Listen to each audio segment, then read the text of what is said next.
rise in every way. You keep me in a state of daze. Your kisses make my skin feel weak. I'm always melting in your heat. Then I soar like a bird in the wind.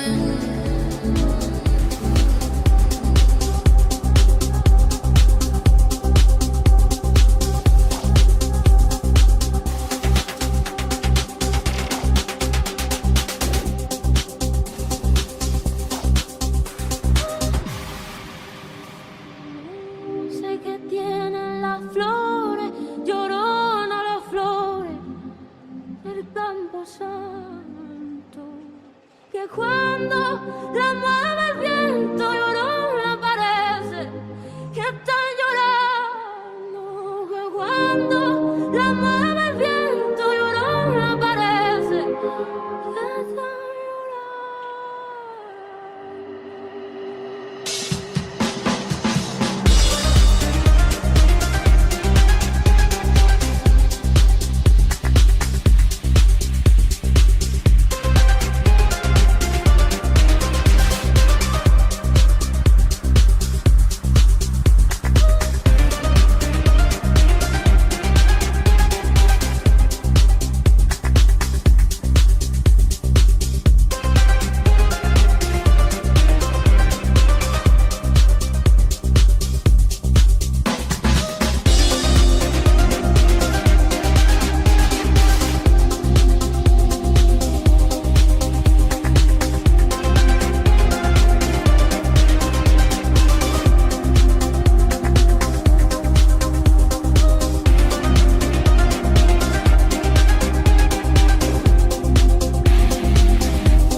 cuando la mueve el viento llorona parece que están llorando, que cuando la mueve el viento llorona parece que están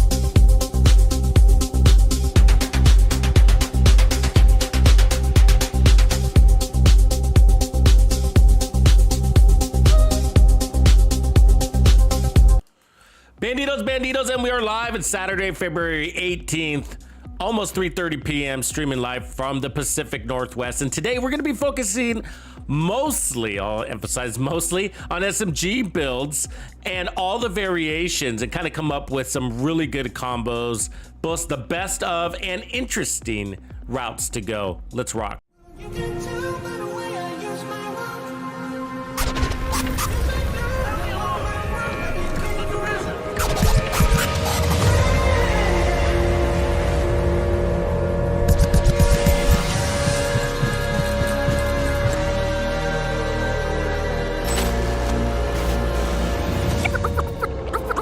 Freak out, yo!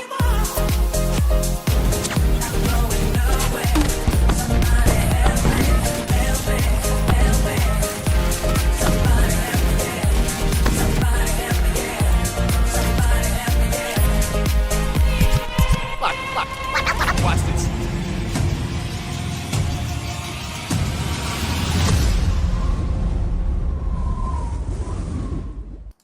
I love the weekends. It's so much fun to stream on the weekends. I feel like the energy is just totally different. We can really kind of just soak into whatever we're working on and have tons of fun. Great conversations. Last night was a really great stream. Appreciate all those who attended. And we kind of tapped into some SMGs with sort of a split assault rifle / SMG run last night. And we kind of came up with some really interesting things, kind of explored some weapons that we don't normally tap into. And so today we're gonna go kind of a little bit further down the SMG road, but I gotta say, let's talk about SMGs just for a second before we start jumping into the build lab. So SMGs, you know, it's really, they cater to a particular style of gameplay. And so if you're a more relaxed player, I gotta say, maybe SMGs and shotguns aren't your best friends. And the reason why is because there's a proximity issue. And so the NPCs, although they're often in your face, they actually play quite deep. You'd be surprised. You'd be surprised. They're always beyond that 15-meter mark. Even when you're running and gunning, you really got to push up on them. Have you guys ever noticed that? So like when you're running and gunning in the Division 2, so like you and the enemy are both running at each other, but as soon as you face off, as soon as you start putting on damage, the enemy often starts backing up. And the interesting thing about the NPC mechanics in this game is that, or attributes, is really that they can walk backwards faster than you can walk forwards. And so what ends up happening is they increase that gap between you and them. And often it goes outside of that close and personal range, which is 7 meters, easily beyond 10 meters, which is the intimidate range. And then often beyond like even the Hunter's Fury range. So they'll sit there at like 16 meters. So I find like between 15 and 25 meters is where a lot of engagement happens. It's kind of frustrating. So the reality is that you got to play quite aggressive. It's forcing you to be aggressive so that you can constantly stay inside that 15 meters. And really you want to stay inside 7 meters, I got to say, to try to encapsulate all of your buffs. Okay, and so, but really inside 10 is really a safe place, let's just say that, but you want to be around there. And so the reason why I'm pointing that out is because an important detail is the optimal range. The damage drop off starts to happen on an SMG quite early, as you can see there, right in the middle under that weapon handling section, that little chart. It shows that the drop off happens quite early, basically at 15 meters. And then your gun is pretty worthless at those deeper ranges. You'll find you have to go through like 3 mags to kill a veteran. You know, if he's beyond that, you just got some serious damage drop off. And so it's worth mentioning. And that's why SMGs aren't always great for legendary content. Same diff. It's like in legendary content, the NPCs are often playing deep. It doesn't mean you can't, but you got to be more aggressive, or switch to an assault rifle when they're playing at longer ranges. And then when you're close and personal, swap to that SMG. That's a good strategy anyways. And but that's why you don't see a lot of SMGs in legendary. It's a lot of assault rifle play. Also because of tech, assault rifles do better against tech because they got that health damage as well as chungas. But it doesn't mean you can't use an SMG. But anyways, something to think about. Something to think about. So the deal is that you need a lot of survivability for your SMG builds, or even shotgun builds. It's kind of the same thing, okay? But the deal is that you got to get into this kill box where you can likely be flanked, surrounded, shot from all angles, right? And so in order to counter that, you got to have a really fast time to kill and also a really fast time to heal. And these create the best SMG builds. On the contrary, if you were to slap like an SMG on like an all red striker build, although you'd have a pretty good time to kill, something that would compete with like Hunter's Fury or Umbra or Heartbreaker, the downside is you got nothing that's going to allow you to keep fighting. So you might get that kill, you might get that next kill, but they're going to be ticking away at your armor. And what's going to happen is you're going to have to stop and take some heals at some point, or you will die. And everything that I just explained happens in a very short amount of time. So when you enter a control point, in the first minute, you could already be in that scenario where you need to find yourself an armor kit or you're gonna die. And so that's why it's a high risk, high reward gameplay style. But I gotta tell you, it's one of the best ways to play the Division 2. When I got into SMGs, it really started changing the dynamics of how I started to play.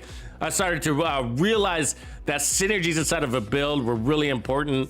Time to kill became more critical because you're out of cover, and time to heal also became more critical. And that's when I started looking at my builds more scientifically and analytically, and started balancing them out a little bit more. So anyways, SMGs are more forgiving than shotguns for the most part. Some of those heavy hitter shotguns are easier to miss.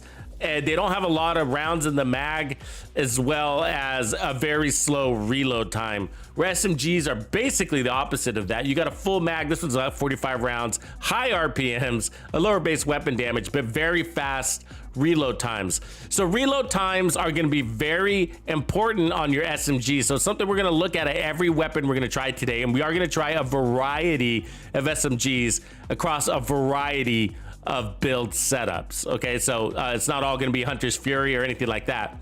So we are going to toy around. First, we're going to kind of take a test drive on some of these really good SMGs, figure out which ones we want to focus on for today, and then we'll start shifting the build around according to that. But yeah, so 1.9 seconds is what this bad boy has, which is actually a longer reload for an SMG. Okay, so really we would like this to be kind of more towards 1.5 seconds or something like that. So either way, we're gonna we'll make it work. Of course, the Dark Winter is one of the best SMGs in the game. It's very good. 92,000 base weapon damage, 1200 RPMs, 45 in a mag, and it's got perfect killer, which is 50% crit damage. Very, very, very helpful. So anyways, so that's what we're gonna get into today. We're gonna just start with the Hunter's Fury setup. I just kind of put it slap this one together because Hunter's Fury is really the standard for SMGs. You know what I mean? Like if you wanted to discard all of your Sokolov, you know, pieces, you're gonna be okay because Hunter's Fury is really, really good. It's just a really good gear set, and it works beyond SMGs and shotguns. It works beyond that. It works for assault rifles if you're playing in close. It works for pistols. And it even works for no scope rifles and marksman rifles if you're crazy like me. Anyways, it gives you 3 pieces, gives you 20% armor on kill. So there is your high reward, right? High risk, high reward. 20% armor on kill tends to be enough to keep you going because you're getting a lot of kills in a very short amount of time. And then Apex Predator says, okay, so within 15 meters, you're gonna get 20% amp damage on the enemy you're shooting just for standing there. And that's what makes it strong. You don't have to do anything, you just have to stand there. 20% amp damage, that's the easiest amp damage in the game. No mods, no technician, whatever. And then killing an enemy is gonna cause a disorient status effect, so that buys you some reload time mostly, or time to get the hell out of dodge if you need to. And then when you kill them, you're gonna get another 5% amp damage for 10 seconds, and you can stack that 5 times. Okay, now on the surface, it looks like that's 25% amplified damage. It's actually more than that because it's amplified damage on amplified damage. So it's multiplying on itself. It ends up being more than 25%. I can't remember on the top of my head what that figure is, but it's definitely more than 25%. It might be like 31% or something like that. I can't remember off the top of my head.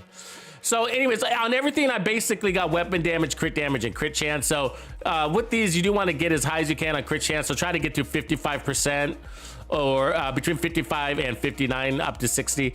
And then I got 141% crit damage. And of course, we're running the Dark Winter. That's going to give us another 50. So we're at 190% crit damage. So very strong. And then you'll see here, there's our 20% armor on kill, but we're also gonna get another 20% armor on kill. And that's because I'm running the Memento, and we got 2 blue cores. So we can get 10% bonus armor per blue core. So that's temporary armor. That's gonna last for 10 seconds, but it's armor on kill. And so that's 20% armor on kill. That's gonna last for 10 seconds. And as long as we get another kill inside 10 seconds, we're gonna stack that beyond and get crazy armor numbers, actually. So anyways, so basically, this is the equivalent of running 40% armor on kill. And we're running Gunner, which is giving us another 10% armor on kill. So that's 50% effective armor on kill. You see, so that's our survivability. We got a blue shield, we got a hard shield as well. It's not the strongest shield, but that is a tier 2 shield. It'll get the job done. Otherwise, we got more crits and more weapon damage, more crits and more weapon damage. Remember, we got the status effect. Now, for the holster, I'm just running improvise. You'd probably want to go Sokolov or Grupo here. You can even squeeze in a Cheska if you wanted to, but this is just the piece that I had down here, so don't feel like you have to go improvised. And then I am running the chest piece, the Hunter's Fury's chest piece. And the reason why is because those additional stacks of amplified damage are valuable. Remember, there's 5 of those, but their time limit is really short, right? 10 seconds. And so those can those can evaporate on you. And so if you can get those to stick around longer, your build becomes quite strong after your first 5 kills. And you're basically just maintaining it from there. And so this pushes it from 10 seconds to 30 seconds per kill. So, you're just kind of running around with more amplified damage. You can also run Obliterate if you want to, and just keep losing it and stacking it and losing it and stacking it. That will give you the appearance probably of maybe a better DPS, but the reality is that this holds down the fort really well. So anyways, either way is fine though. Either way is fine. There's no wrong way there. Another cool thing, just so you know, if you wanted to run spotter, you could with this.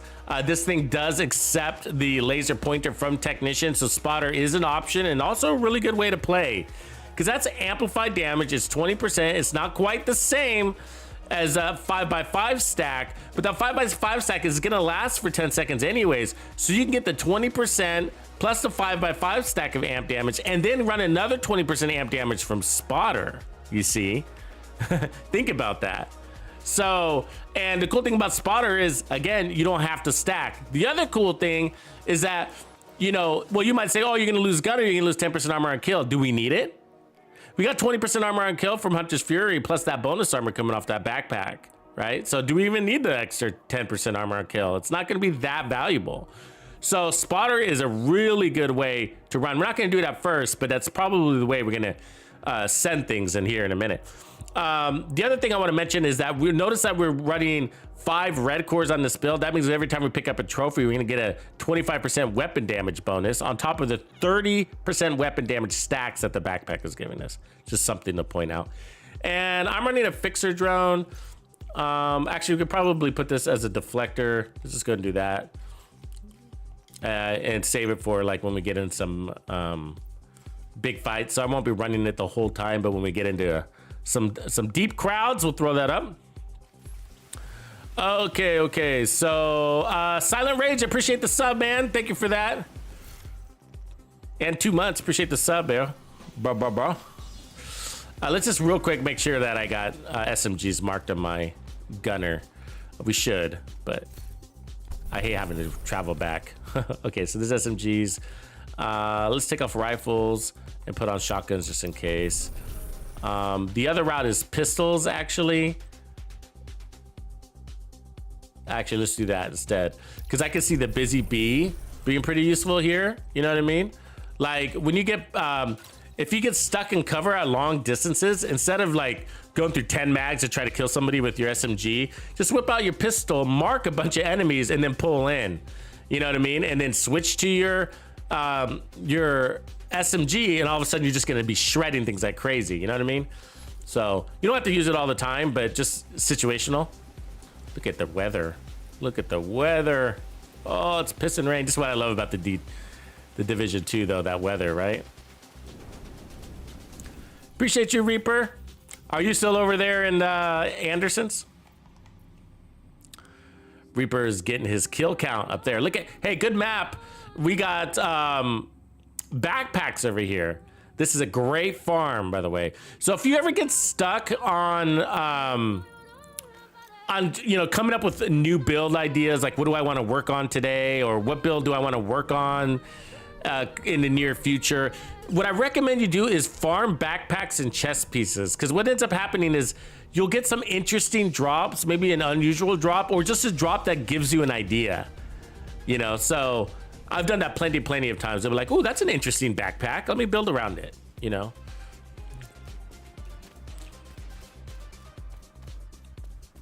So yes, we're running the Memento, if you didn't notice. Of course I mentioned it, but the Memento just really is good for this type of gameplay, run and gun. And you see me wearing it a lot because I play out of cover a lot, so it just makes a lot of sense. But over the last week or two, I've been, really trying to do a good job of not using it.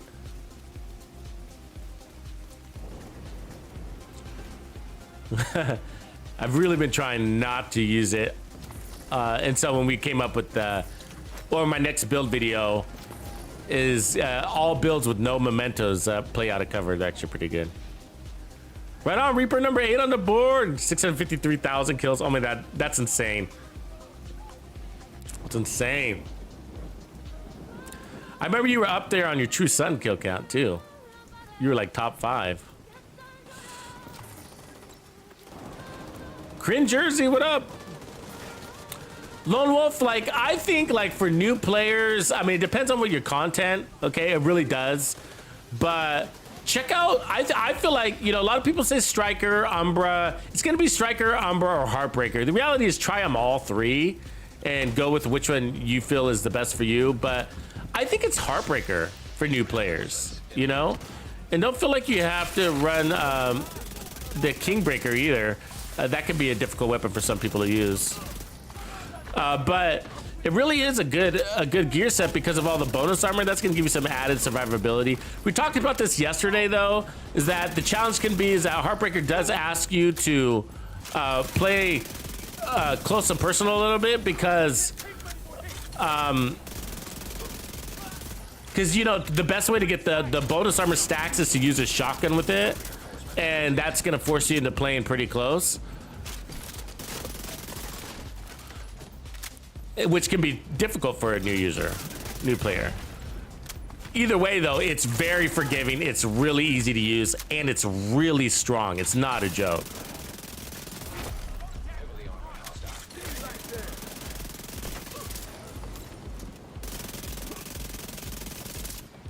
Almost 1 mag off of all body shots.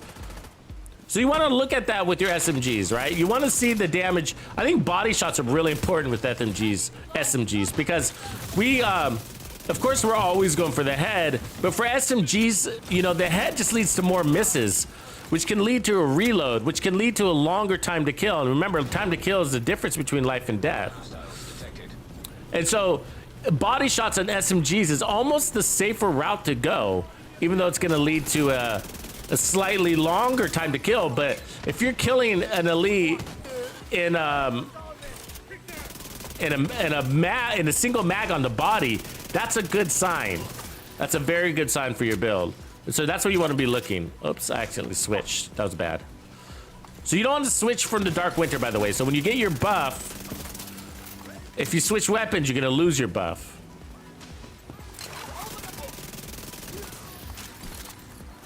So you don't want to toggle there. Which is why the Dark Winter doesn't work for Versatile. So Versatile is a really good alternate for running and gunning. It's an alternate to the Memento.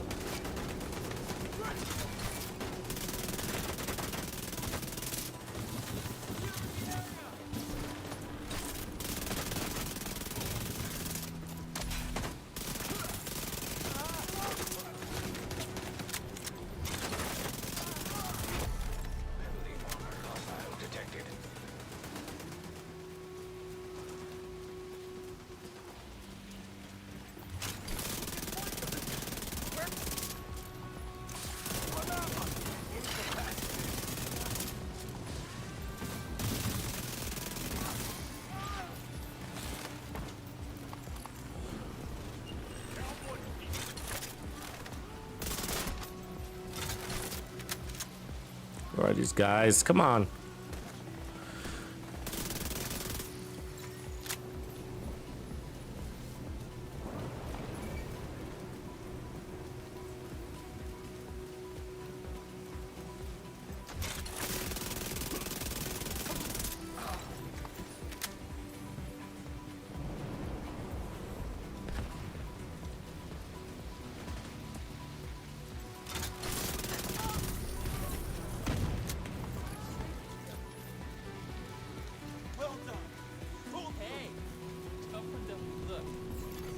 Supply room access unlocked.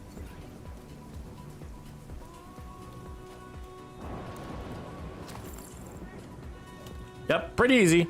What are you gonna say? What are you gonna do? You know what I mean? That's the Sunday's Fury. Easy. And that's why it's just like, okay, and I just gotta say it, guys, like, you know, we were talking about this a little bit yesterday. What up, Guy Jordan? What up, Smits? is that, you know, stash space is a real issue nowadays. I have 4 characters and all of them are almost full. You know what I mean? So stash space is a real issue. And that's why it's just like, if it comes down to deciding what your best SMG build is going to be, you know, kind of simplify things, because these builds can be pretty straightforward. And, you know, just, you know, if you decide to boil it down to Hunter's Fury, it's not the worst thing. And of course, you can still toggle to Umbra and Striker. You're probably going to have those gear sets anyways for your assault rifles, so you can still mix and match with your SMGs using those.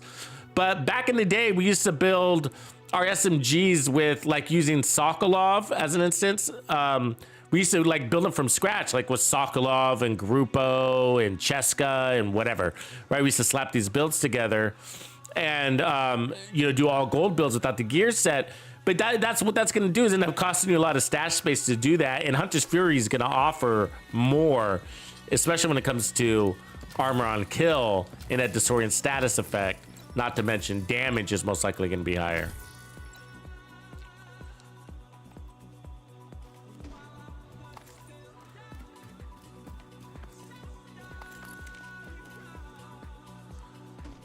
So, but Hunter's Fury does a lot of lifting, heavy lifting there for you. So you got a really strong gun, really great RPMs, 1200 RPMs, and then you got a really strong gear set. So that makes this one pretty easy to run. And I'm pretty sure the Dark Winter is a fan favorite. It is a Dark Zone exclusive weapon. You can also get it from named item caches. Global events are really good times to farm named item caches. We don't have any of those active right now.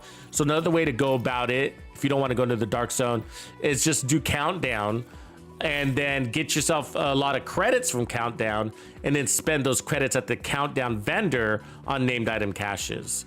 And you're likely, well, hopefully you get that. But there's a lot of named items, so it could take a while too.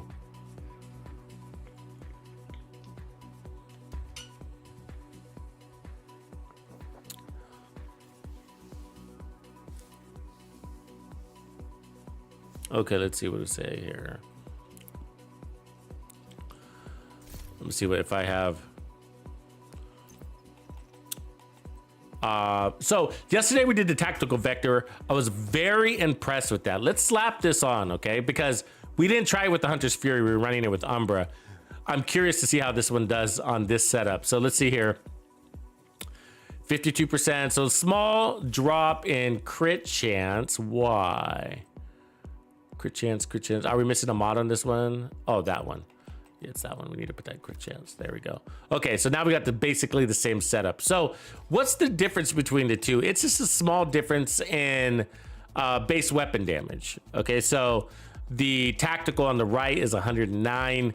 The one on the Dark Winter on the left is 104. But look at the mag size. That's your difference there. You got 6 more rounds in the Dark Winter. Is that enough to be forgiving? I don't know. Right, I don't know. So let's give it a try. Also, Perfect Killer is an extra 10% crit damage. So there's that, right? That perfect killer talent. So doing a side-by-side between the Dark Winter and the Tactical Vector, the Dark Winter would probably win because of that perfect talent, all else aside. Okay, so although the Tactical has a higher base weapon damage, there's a good chance that that extra 10% crit damage could outperform it. I don't know for sure, though. I don't know for sure. I'm just speculating there. Because this one's got a smaller mag, higher base weapon damage, non-perfect talent. The other one's got a bigger mag, less base weapon damage, but more multiplicative damage, 10% more. So it'll be really close either way. Either way. I don't know. Anybody know that answer for sure? Has anybody done that test?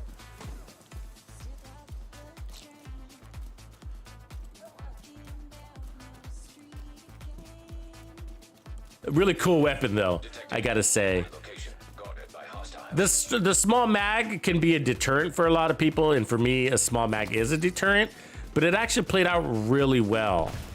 But we did it yesterday with an Umbra Initiative set, and that's why I want to run it with Hunter's Fury, because Umbra Initiative gives you a faster reload time. And so that was helpful, and obviously the RPM boost was making it insane. But at the same time, Hunter's Fury is going to give it more damage. Hunter's Fury should outperform an Umbra set. I've actually never done a side-by-side, but just thinking about it out loud, it should, with all that amp damage, and when you're fully stacked, of course. And yesterday with Umber, we were killing all the elites with a single mag to the body, with a small mag. So that's exactly where you need to be, and that's all you need to do with an SMG. You know what I mean? You don't need to do anything else than that. It's rare you're gonna get 2 elites in a single mag on a 45 round mag. You know, it's possible, and it does happen, but only on some SMGs. I mean, against some NPCs that aren't the tankiest.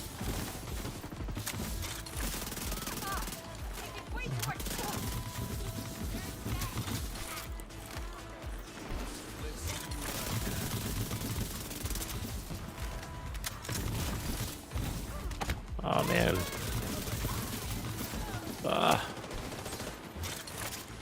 Gotta get out of here. We're getting surrounded. I took too long to chase her down.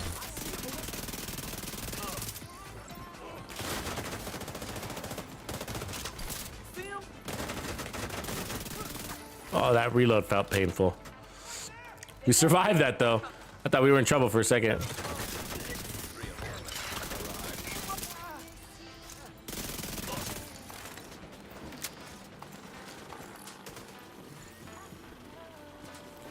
Where's everybody? Yep, so there's our 1 mag, that elite. And he's a grunt with pretty good armor. That is 7 to 9 million, somewhere around there. That's my test grunt, actually. That's the guy I look at as a measure to the build's time to kill. It's that one guy, this guy, basically. Made in gold. An elite version of that guy.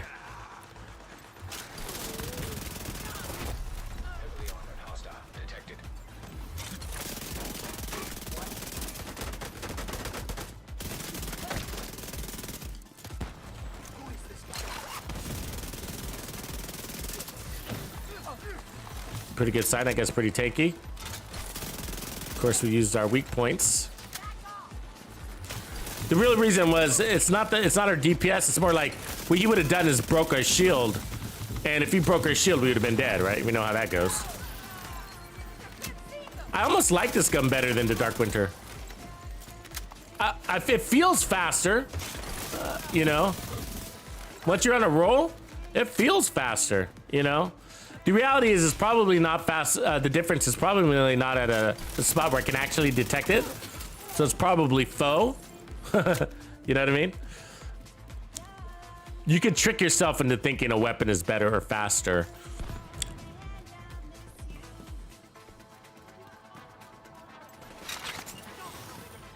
Especially if they're really close. Could be all in your head.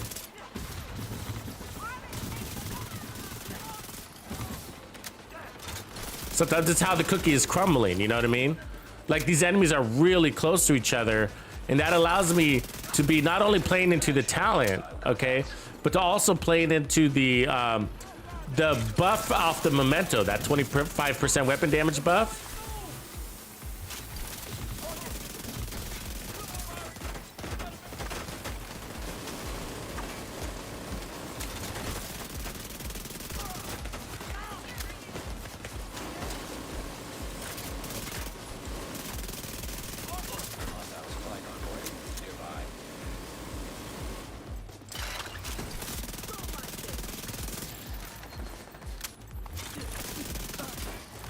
Fucking shreds though, bro. You know, it does. And that's with the Hunter's Fury chest piece. Remember I said we could make this thing stronger by running spotter on the build. And so it'd make those chain killing situations insane. The reality is, could you detect it? I don't know. Because we're already killing them so fast, it's like, I don't know if we need any more time to kill.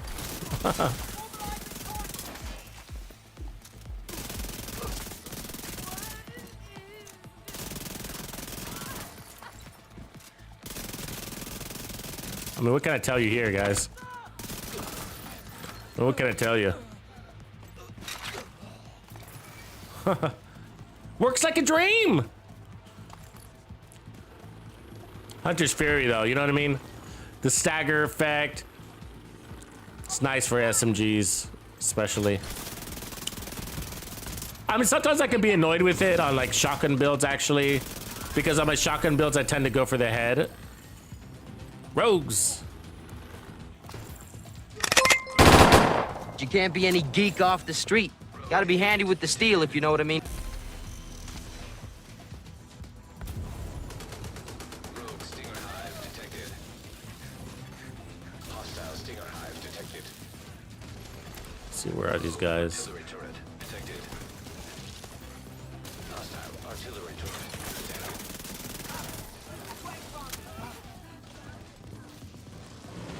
Trying to get them to come in. Tighter zone.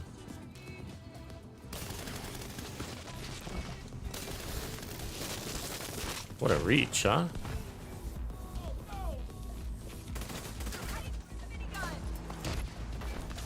Don't want to get hit by that fucking mortar.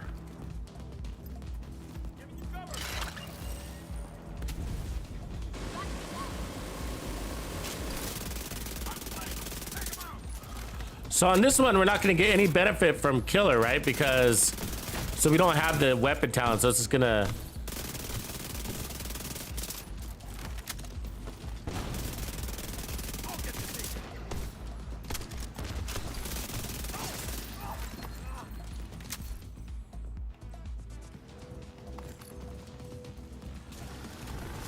"10 seconds isn't very long anyways, so I mean, it would apply here, but 10 seconds just isn't very long. I mean, look how long that his hive was working for. It's still out, right? It's been out for like a half hour.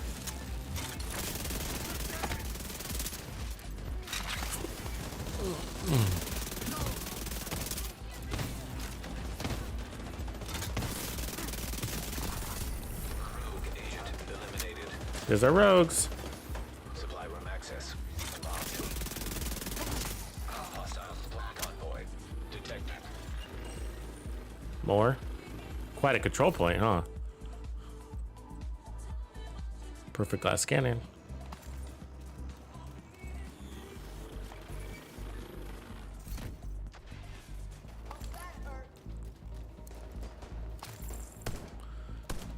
So a lot of what you just saw there, the success, you gotta say is,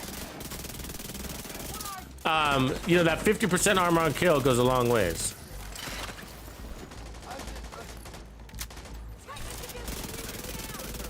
And I'm including the bonus armor in on that because it counts.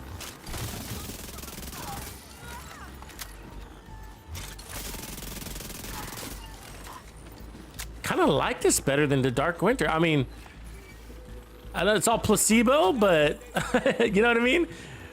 Because there's no way this thing is stronger, right? I mean, we should test it, but.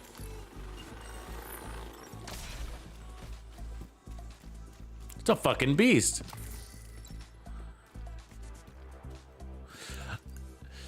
So ongoing directive for solo play, I'm not a fan. I'm not a fan. There's one build that I have that I do like for solo play, and it's a max bleed build. It's got like full bleed, so that's with the ongoing directive backpack, and I run it with perfect glass cannon on the chest. Oh, no, the China chest piece with a glass cannon, vile mask, and then status effects everywhere.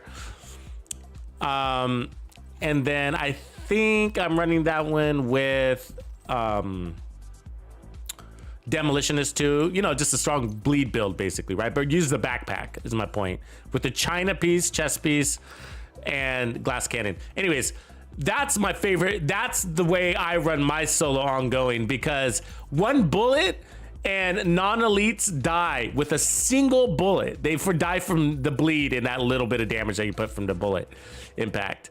They bleed out. Non-elites do. And then the elites only take a couple of bullets when you're playing solo. So it's actually quite fun just to sit there and watch them bleed out. And I use what weapon was I using with that? It's, what do you call it? The blue screen.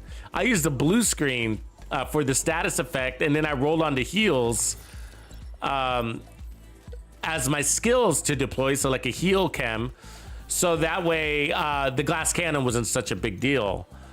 Yeah, it's so much fun. It's really fun. That's the only solo ongoing directive build that I really like.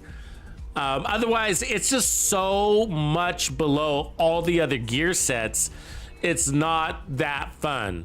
You know what I mean? It's just so much below them because you're out there fighting for that special ammo, which is not that hard to get. But the reality is that even with the special ammo, I mean, Striker, Umbra, and Heartbreaker all have such a better DPS, not to mention Hunter's Fury, such better damage and time to kill. It's just, ongoing directive doesn't really seem worth it. And then, what do you call it? And then add negotiators into that. And then negotiators has got the lower DPS, but at least you can apply to multiple targets, right?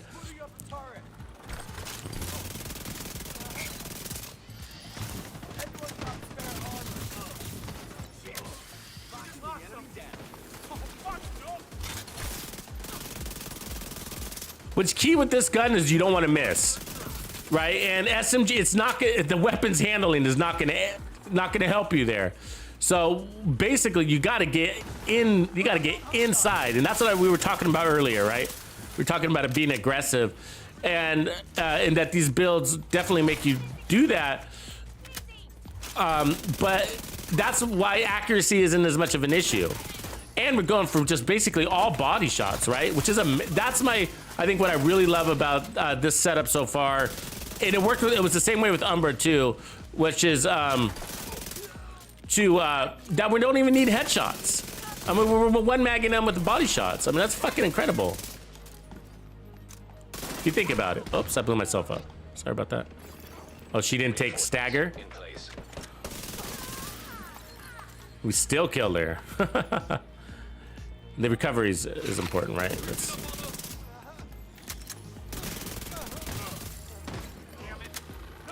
And the blue armor allows us to run faster, which is important, right? Your biggest threat with SMGs is damage at range. Your single largest threat. So if they're pegging on you from a distance, by the time you get up to them, you don't have anything left.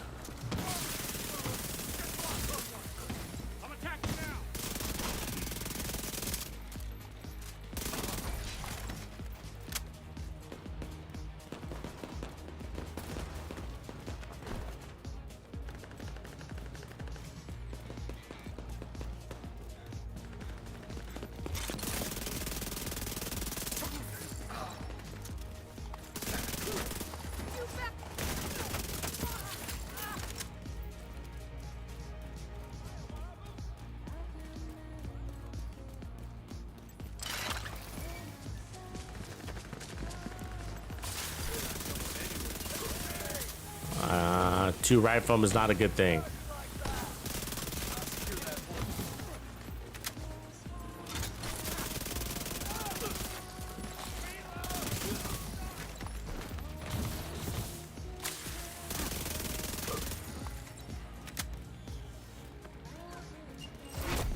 Heavily armored hostile detected.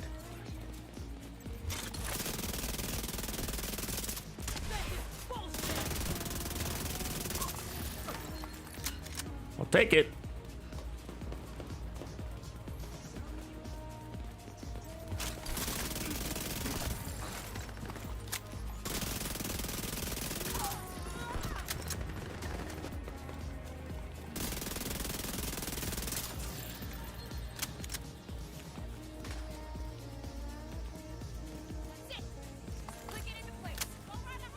With the time to kill at what it is, you do have to ask your question, how much of the work is coming from, on the defense side, okay, not the damage side. How much of the work is coming from Gunner, and how much of the work is coming from the Memento, and how much of the work is coming from the 20% armor on kill from Hunter's Fury, plus the status effect. So we'll put those two together. And it's a really interesting thing. I suspect that the Memento is doing the heavier lifting between all those three options when it comes to defense. And let me tell you why. The reason why is because it's not only giving you the 20% bonus armor, but it's also giving you the 25% weapon damage boost to make that next kill even faster, right? To improve your time to kill. Which means that if you miss a shot or two, you can have some forgiveness and still be able to one mag that enemy with all body shots.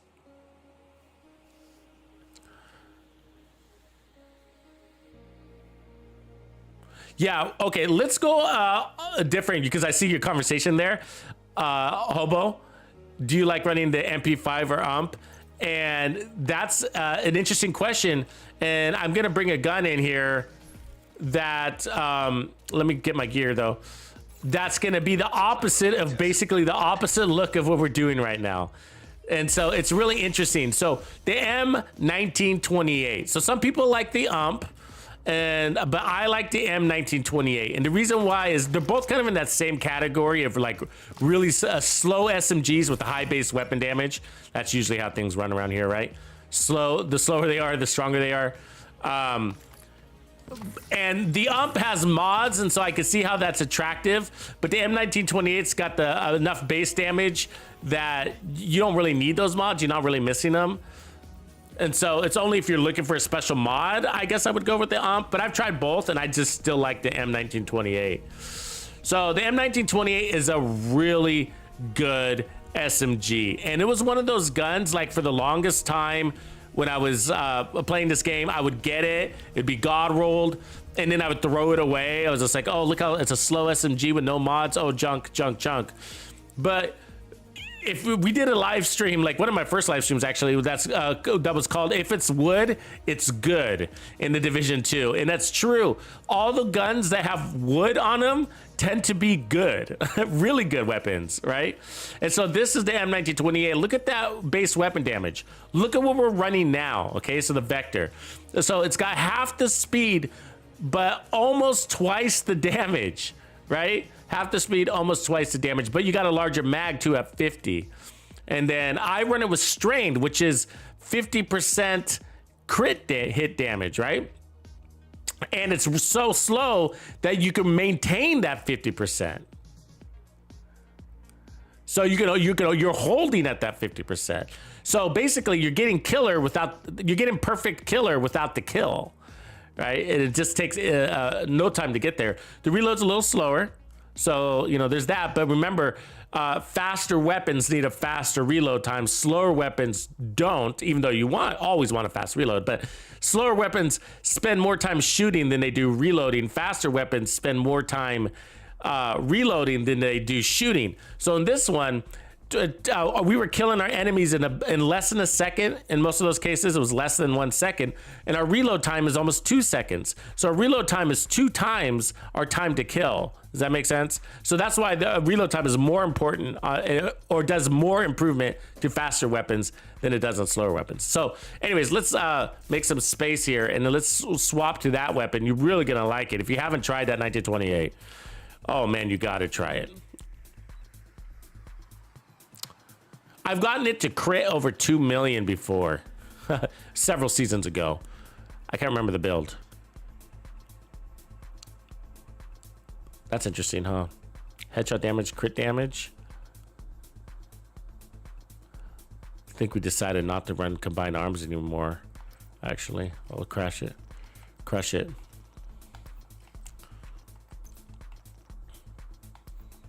Because if you're going to run crits, it just kind of came down to like, okay, well, you're just better off with the memento.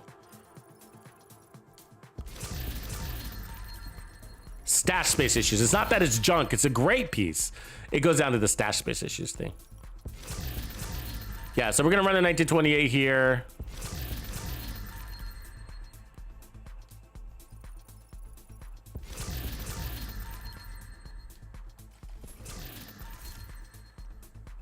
All right.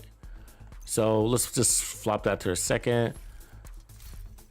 And then let's pull in that. We're going to look at the backfire. We're going to look at Emmeline's guard. The cold relations has perfect strained, and it's also on the slower end of things. It's not bad. It's not bad, but we've found in this game that you rarely get the 80%. You really don't get the 80%. It really tops out at like 70% crit damage, just so you know. But okay, so let's take, I guess we still got to delete things. Cool. All right, now we got to pull that in. Where'd you go? Where'd you go?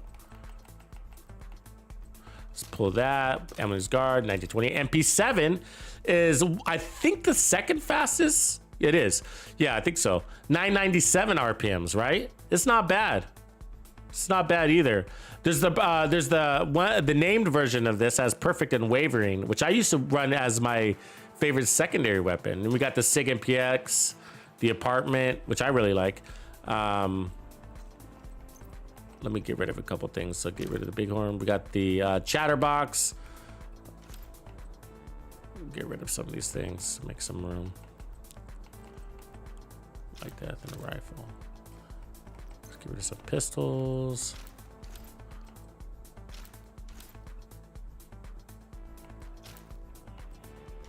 Okay. What do we got over here? Sorry, my stash fills up so quickly and all this playing. You get a lot of gear, man. So I'm saying, guys, you do not need to go out there and, you know, farm resources really just by playing the game. You know, I fill up my fabric and all that shit, like the those fabrics and whatever. I fill them up daily. These get filled up daily, and these can too. Printer filaments without even trying. You know, and then carbon fiber fills up almost daily. Ceramics too. The one that doesn't for me is electronics. You got to fight black tusk, and there's not a lot of black tusk in the open world, really. You know. Okay, so what do we put over here? The 1928. So we're gonna have to reconfigure some things because it doesn't have any mods. But look, so high base weapon damage. We got one stick mod there, and then we're gonna run strained. Okay, so really easy, way easier to maintain a killer. But you know, we were doing good with the killer because we were playing fast. And then our crit chance will have drops, so we'll need to accommodate that.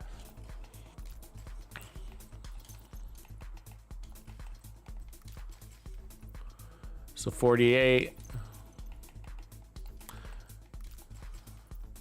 54.5, so 55. So we'll stick there.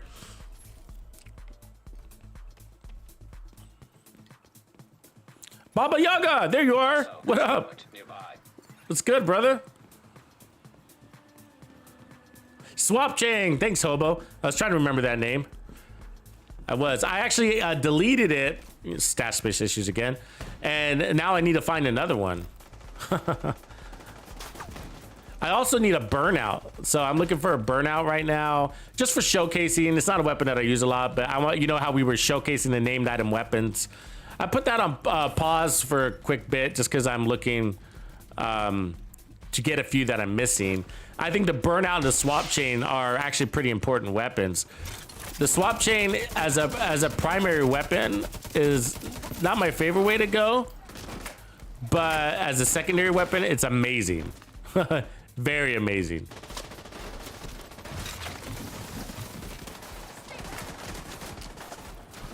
So what's cool about this gun is that I call it like, it shoots like a freight train. It's steady, you know, and I feel like it allows you to get a little bit more range out of it because of that.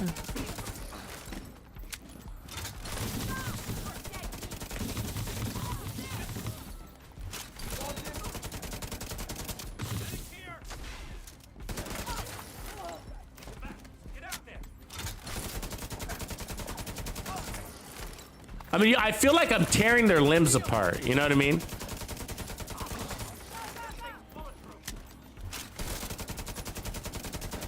I feel like I can see body parts falling off as I use this gun, which I wish happened in the Division 2.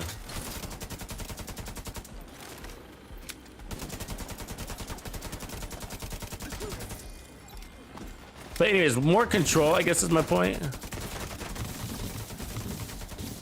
Either way, you gotta get in there now. Still doesn't have the range. Heavily armored hostile detected. Oh, a lot of misses right there. Getting shot in the back.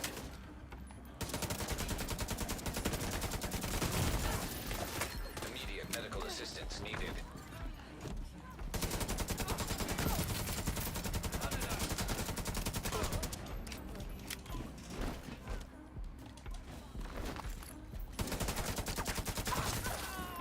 Took forever for that shield to come back, didn't it?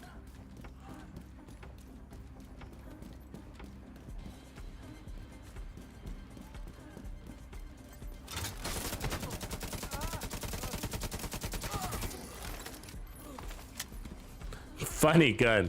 It's good. It's good. It plays very different though, right? Like,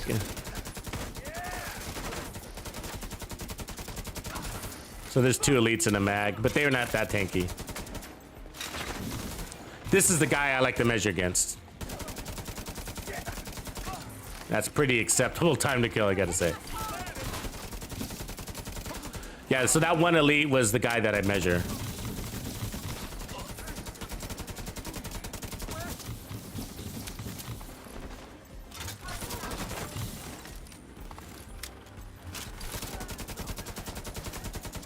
Damn you.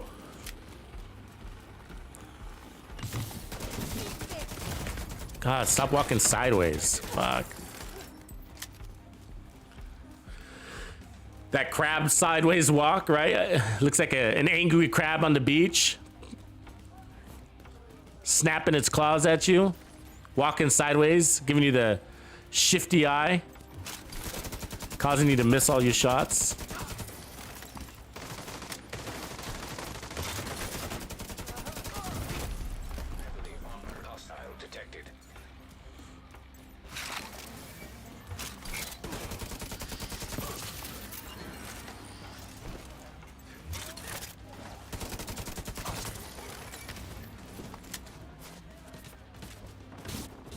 Oh, there's a medic over there.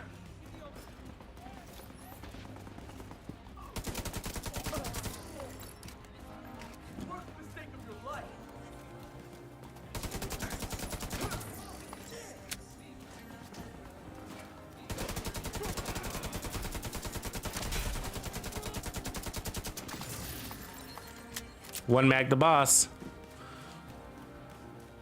And add some missed shots in there. Started shooting deep.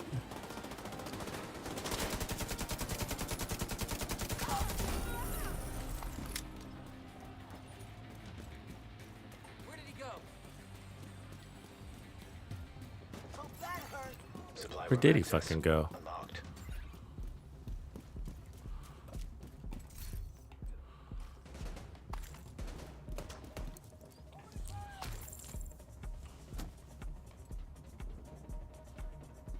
No, this one is the, yeah, so that's the 1928. Okay, so the Tommy gun has handling issues. Okay, so the Tommy gun is like all over the place. This one doesn't. This was, it's like, it's a fairly decent stream.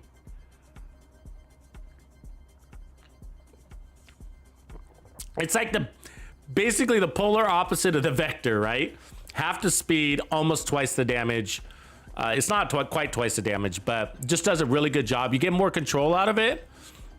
It used to be one of my favorites, actually. One of my favorites. It's always sort of competed with the Vector for me. Okay, so let's run the Cold Relations, which is gonna have the same talent. So I was running Strained with this, okay? Strained, which was 50% crit damage. Now this one gives you the ability to go to 80% crit damage, okay? But the reality is you never get there. Because the gun is just a little bit too fast for that. So at 700 RPMs, and so you don't get all the benefits of perfect, but you still get a little bit. The good news is you can have more mods. So let's load up the mods.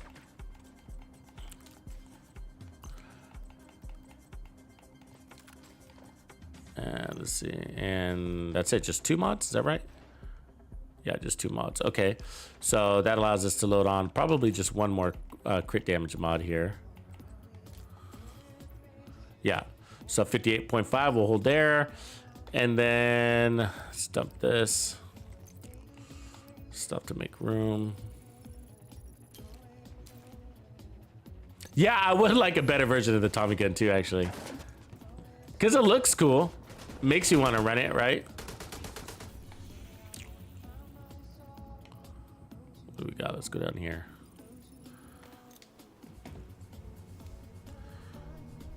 Don't say the Slayer, Dark Soul. Don't you dare say it. Yeah.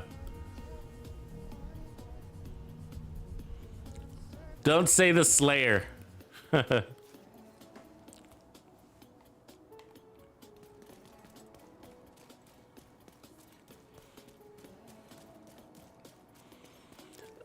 That gun is so hard to use. Hostile control point detected.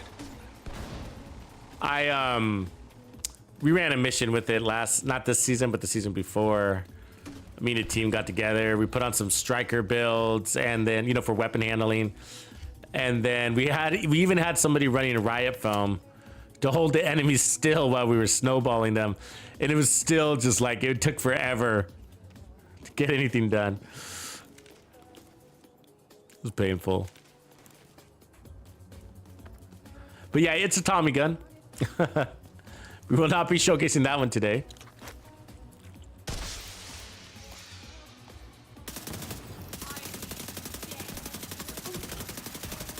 Reinforcements en route.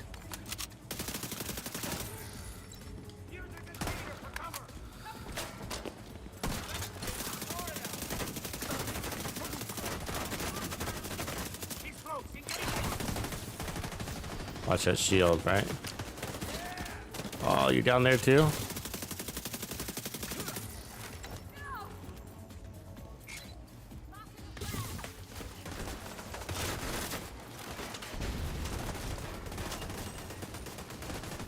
Fucking turrets, huh?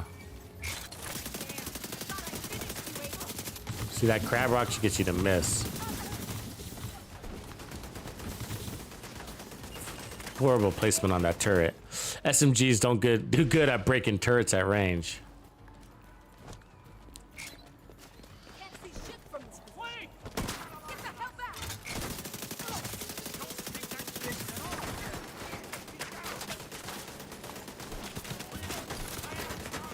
Where'd that guy go? He was just right there. I need his fucking turret down.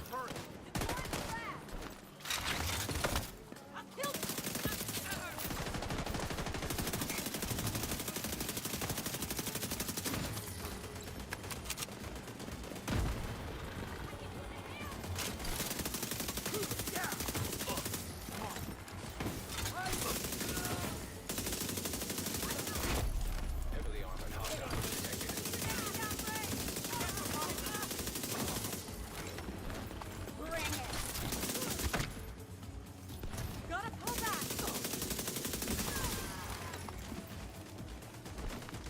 We were getting shot in the back the whole time there. By this asshole.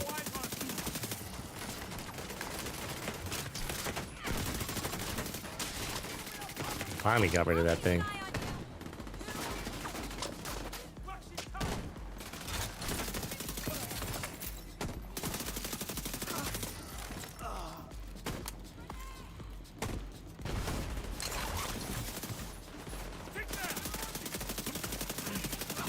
Does a good job.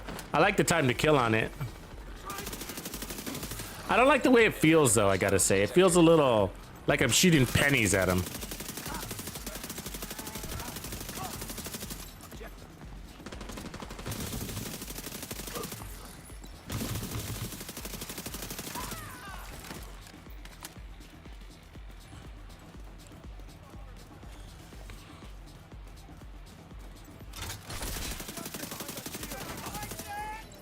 Yeah, Strange is really good with SMGs though. I do like it, but again, it's not that good if you're going fast. Fast SMGs.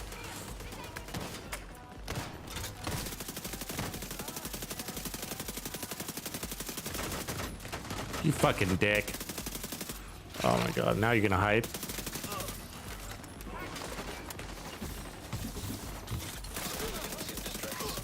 Yeah, the time to kill is nice on this.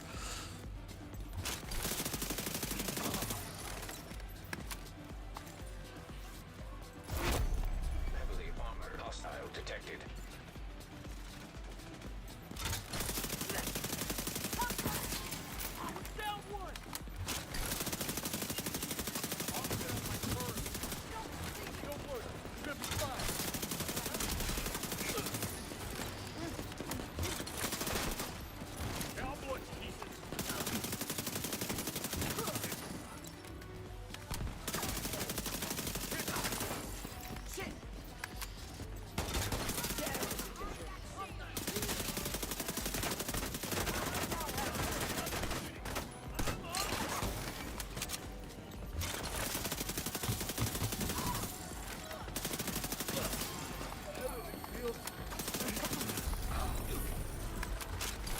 It's the forever fight. Still going. Access unlocked.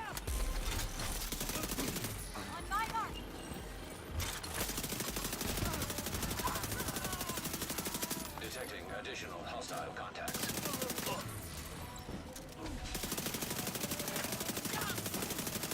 Incoming hostiles detected.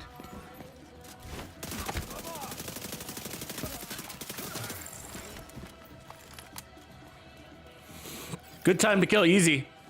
Easy. Oh, is it the suppressor that's doing that? Yeah, you might be right. I don't, it doesn't give me another crit chance mod here though. But yeah, I could swap that. You're right. Let's check that out. Maybe that's what it was.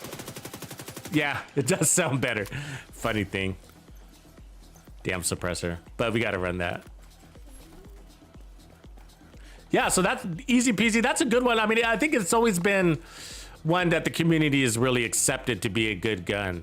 You know, I think the only, you know, it doesn't really shine. You know, it doesn't stand out, I think, as like, gotta run this thing. That's a nice police M4, huh?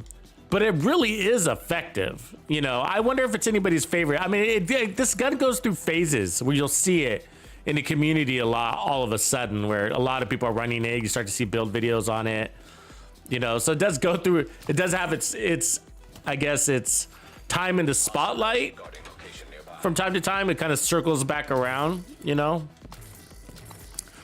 but it's quite effective. I mean, that time to kill, I mean, I know it might look different, but then what we were doing with the Vector, but the reality, it wasn't a heck of a lot different. That time to kill was very acceptable, very close to what we were doing with the Vector. I think for me, it was just like the handling of it made it seem different, but it really wasn't. You know. Okay, let me strip this down a little bit, and then we'll check out the next one real quick. I'm trying to go through these quickly so then we can start toying with the build. All right. The Lady Death. Not really. I don't do a lot of Lady Death builds. I mean, I did one recently, but it's a PvP build. That's where I really use it. I'm just not a super fan of it. I mean, I almost like the Chatterbox for PvE better than the Lady Death. I just, you know, it's the small mag is a thing, but it's the running around thing. I mean, obviously we see us running around a lot too, but there are times like when you can get pinned and then all of a sudden you have no damage coming out of your gun, and that kind of frustrates me. But a lot of people love that gun. It's a great, and there's no doubt it's a great gun. Let's try this MP. So this one's faster, right? So what talent do I have on this? Perpetuation, I need to go change that. That's not gonna work. I got another one to run in the meantime. Actually, let's run the Chatterbox real quick on one. Actually, let's go control this first. Emmeline's Guard, and so we'll go crit chance mod if I can. Yeah. So this one's only got two mods, but it's got a larger mag. It's got 50 rounds. Okay, so you can kind of say that it does have a third mod, and that mod is those extra 50 round those extra rounds for 50 rounds. So you can look at it that way.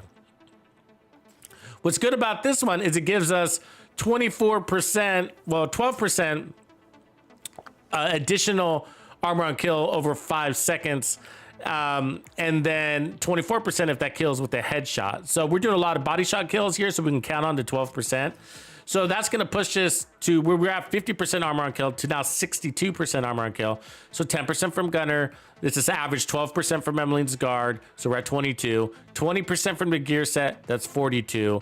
And then 20% from the Memento. That's 62. So 62%.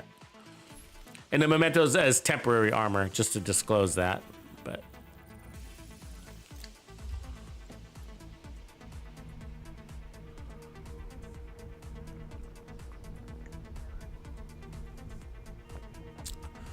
yeah, that's a good point. Practically. Sorry, practically. I just changed your name. You are now IW practically. Yeah, I don't have the safety distance either. I deleted it. I need to farm that.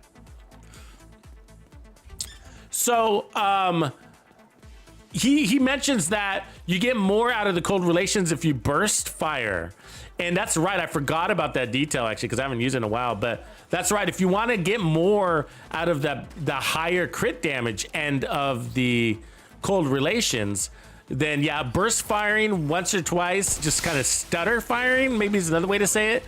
Just to buy a microsecond or two helps you get more out of that top damage potential that it has. But sometimes we just kind of forget to do stuff like that.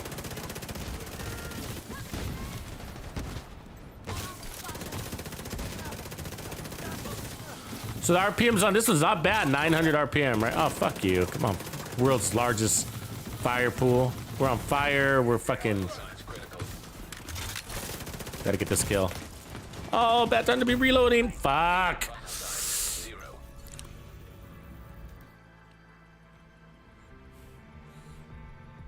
The reality is so the downside is, the reality is that we got probably a little too much armor on kill here, you know?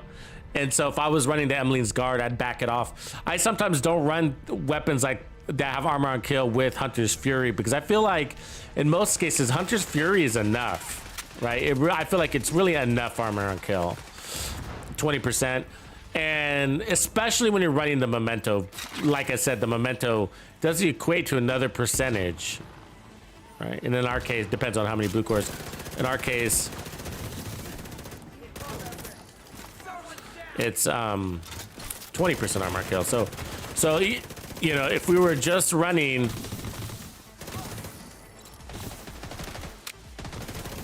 the Memento and Hunter's Fury, we have enough survivability. You know, we don't need Gunner for its armor on kill, at least. And we wouldn't need Emmeline's guard either.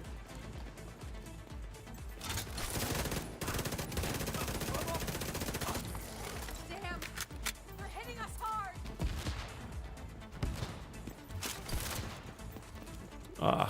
I hate this fucking upstairs downstairs thing in this one. I really do. Heavily armored hostile detected.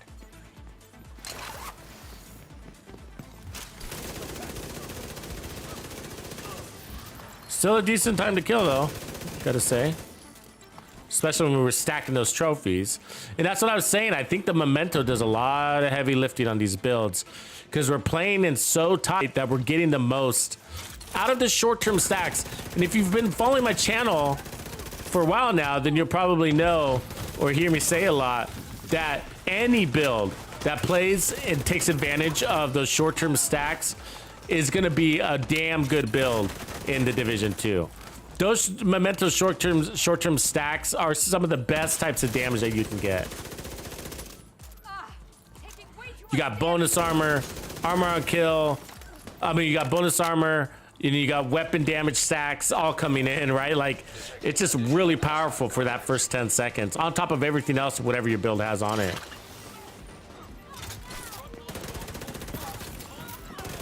So like right here, right?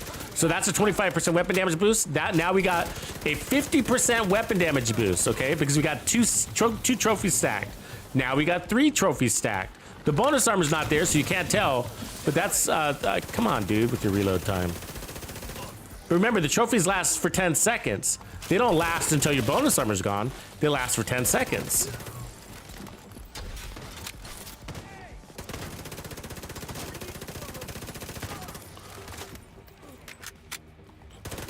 And so that's what I'm saying. For this aggressive playstyle, the Memento just does a lot of heavy lifting. And of course, Hunter's Fury does too.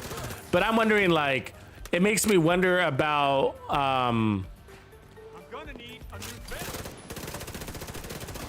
I'd be curious to take off Gunner.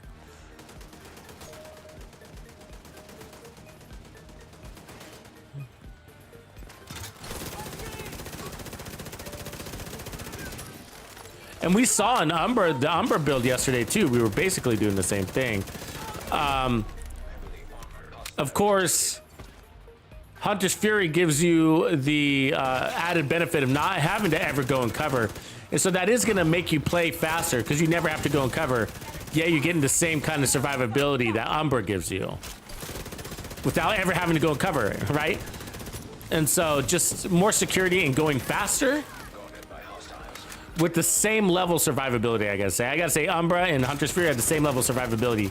Again, Hunter's Fury just plays faster because you never have to go and cover.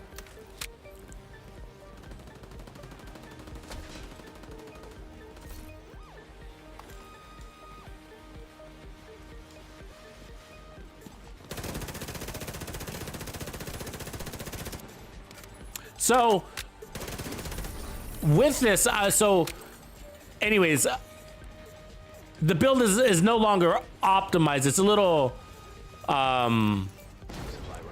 like what you would maybe notice here in this case is what I noticed is like I didn't feel like the additional 12% armor on kill added any survivability to the build. So I feel like that had a diminishing return on this setup. Perfect preservation. 62% armor on kill is not necessary if you're killing fast. So there were a lot of times where we just really didn't need it, where the other armor on kill that we have, the 30% underneath the 20% bonus armor, is enough. You know, is enough. So we had diminishing return there. I would rather have something else, you know. I would rather have something else. And probably damage, you know. There is such a thing as having too much damage. Also, where you get the diminishing return there. But in this case, I feel like it's too much armor on kill and I'd rather have the damage. I'd rather be running, you know, whatever, strained or killer. Get more value out of that than an additional 12% armor on kill. Guarding location nearby. So with the Emmeline's Guard, that doesn't make it a bad weapon, but you would have to rebalance the rest of your build. And so I would like by taking off Gunner, or by you know, maybe if you were running the Memento, or you decided not to run Hunter's Fury, you know. Emmeline's Guard would be a good striker setup too. Get that armor on kill that way. A lot of people have been running preservation, and even on their assault rifle builds, to try to get that additional armor on kill to their very strong striker setups. And yeah, I mean, I would encourage that. I mean, we just saw yesterday, right, where we were running Future Perfect and we were fucking killing them, right? And we didn't even have a weapon damage talent because we were running Future Perfect and we were just cutting everything in half. And so, yeah, same thing with preservation. Get that armor on kill and you can have the same feeling as we did yesterday. What up, Bruce? Okay, so that's that. So anyways, great weapon, but that's one that would probably be better on a different setup. I would get rid of Gunner and try to find a way to get more use out of that armor on kill. One way to do it is to actually drop this armor core. Okay, so lower your bonus armor, trade in that armor on kill, and then pick up another 5% weapon damage stack on the short-term buff. And as you saw, we were stacking those trophies 1, 2, 3, at least 3 at a time. And so that does equate to an additional 15% weapon damage, but just by adding one more core. Well, actually, 15% weapon damage from the core itself, plus another 15% when we're stacking those 3 trophies. Or even if we only have 1 trophy, that's 20% more weapon damage on your build. Sufficient, right? Sufficient. So far, though, from what we've run today, so far, I gotta say, that little fucking Vector has felt the best. Dark Winter right behind it. I'm really curious on which one is actually doing more DPS. Let's go check that out real quick. With or without trophies. Those trophies will be expiring, so.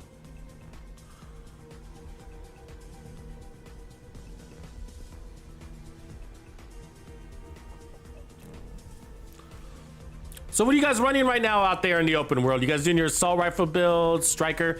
I really feel like these gear sets are shining really well right now. All 3 of them, Heartbreaker, Striker, and Umbra. And of course, Hunter's Fury has always been around.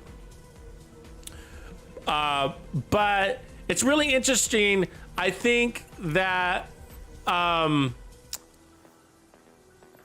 guess I would just say, like, I think that the devs, you know, with their emphasis on gear sets, it's good because they're more, I guess, less difficult to assemble good builds with, right? Than if you had to assemble one from scratch. And so so it's a good thing, I think, that these things are shining. Yeah, here's let's see, Gelgoborn. Here's a link to my YouTube homepage channel, and I got thousands of builds on it. So that should help. But you should also join us on Discord, because we have build talk channels on it, on Discord. And I mean, it's the place to be. It's a great place. We're not elitist. We're more than just clans and raids. Although we do clans and raids. It's just that we have really good community of support there, and you know, leave the egos at the door kind of thing. Let's see here. I guess we got to get the stacks. And anyways, those build support channels are really cool. I mean, so if you're new, you got a basic question or an advanced question, or you're looking for an idea on a build, you know, whatever. Okay, so what we want to do is put on the Dark Winter. And so I want to test these out real quick. They should be really close, okay? So again, this one's got a smaller mag, a higher base weapon damage, and a non-perfect killer talent. And one less, no, same amount of mods. And then this one's larger mag, lower damage, and the perfect talent. So curious.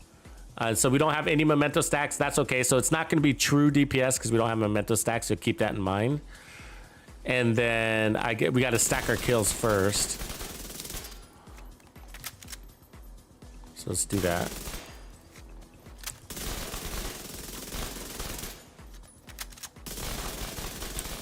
So we got to get our 5 kills to get that full bar at the bottom there. That's the Hunter's Fury extra amplified damage. So that should be it right there.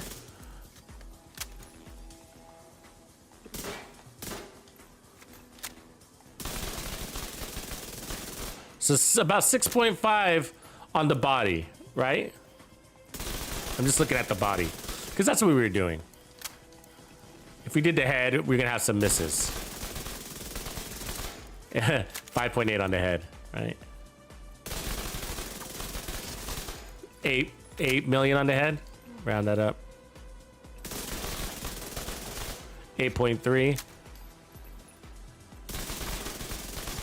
9.8. It's going up. Yeah, so we can round that up to 10 million right there. 9.8 though. Okay, just one more. 9.3. Okay, so 9.8, switching over. 7.5. 8.7, pretty close. 8.7 again. 9.3, wow.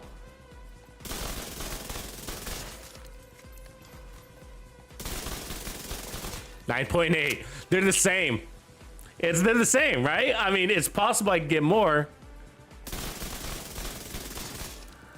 But, you know, after so many times, you see it do the same thing. All the numbers were basically the same. That's how we were saying. That's what my guess was. I was like, they got to be really close, right? This one's got a higher base, a smaller mag, and a non-perfect talent. And then this one's got a lower base, a larger mag, and the perfect talent. And they basically neutralize themselves.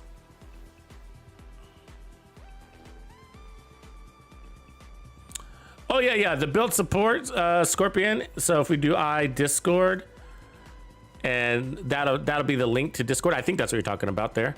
So check that out, and then the link will show up there in a second.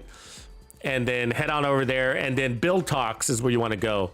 It's called, the channel on Discord is called Build Talks if you're looking for build support.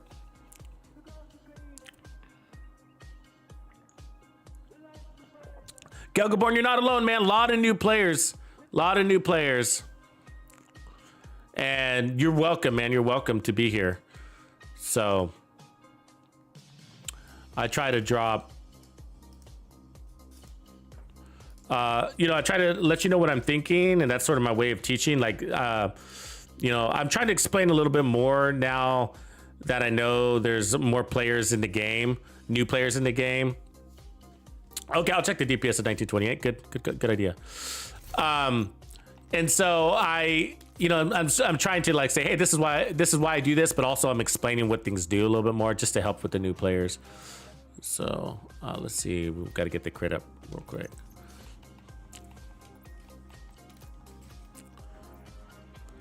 .5, yeah, that's where we were. Okay, so let's just get our kills. So all we're doing is getting kills right here.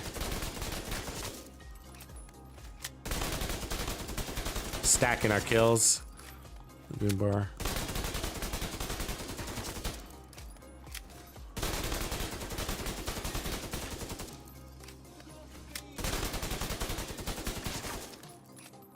So let's go one more for good measure. All right.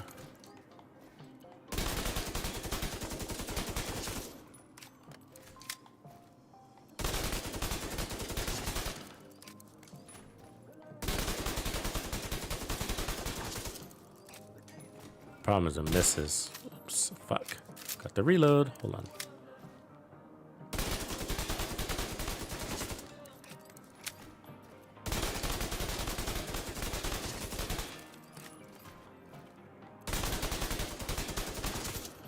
.8. The difference is really the shot pattern on the head. There's some bullets missing, and that's affecting that number. 6.3. That feels a little closer to probably what it does. It's probably going to be, I bet you between 7 and 8 realistically. Let's do the body. So on the other one, it was 6.5 on the body. Wait, what happened?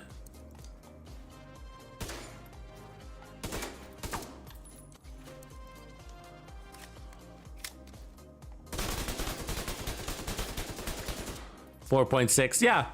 So that's probably feels about right. About probably, it looks like about a 2 million difference on the body. So the other one we were 6.5 on the body. 5.2, so less than 2 million now. I'm doing the body because of the accuracy issues. 5.5, so about a million difference in DPS. Yeah. And then the RNG is the difference there, right? And how the crits are coming out. Am I not like reloading all the time? What's going on with that? Reload. Yeah, 5.2. Yeah. Yeah, so about a million DPS different. Oh yeah, it's not reloading all the time.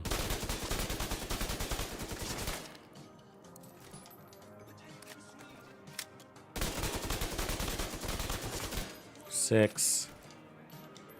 See if we can get this over 8.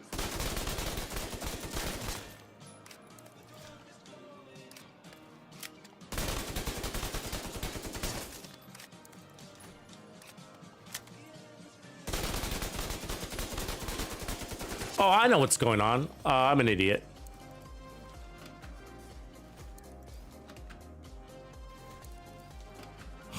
Sorry.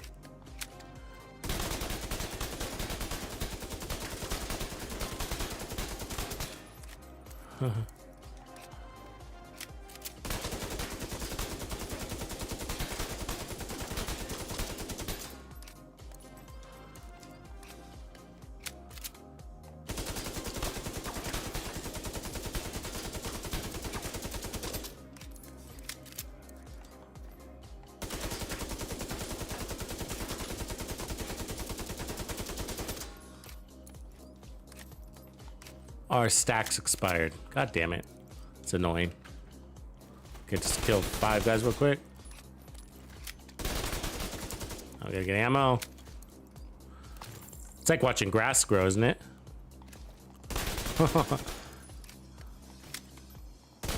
You gotta quit the game completely. Reload the game, so quit it completely to get your cash if you haven't got it. No, and I don't mean just like log out. I mean you gotta quit.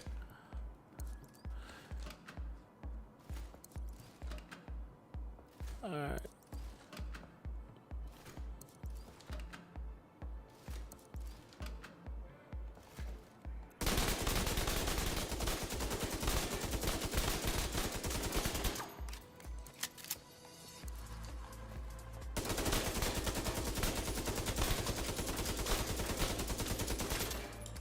Just shy of 6, it looks like. That's about right. That's what we were getting earlier anyways.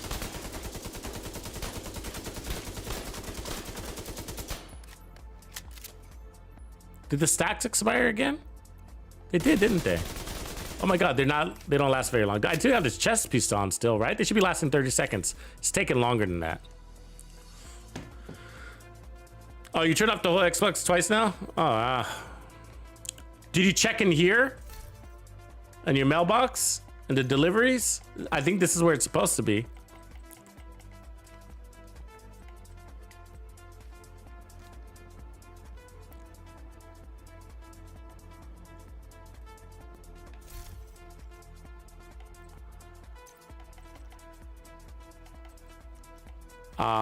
Oh, I wanted to change this one. So this is one that we want to try too. Okay, real quick. And then, let's see, I think that might be most of the good ones here. Then we got the Lady Death and of course the Backfire, which is a whole different complete setup. SIG MPX in the apartment. The regular Vector, we don't really need to test that.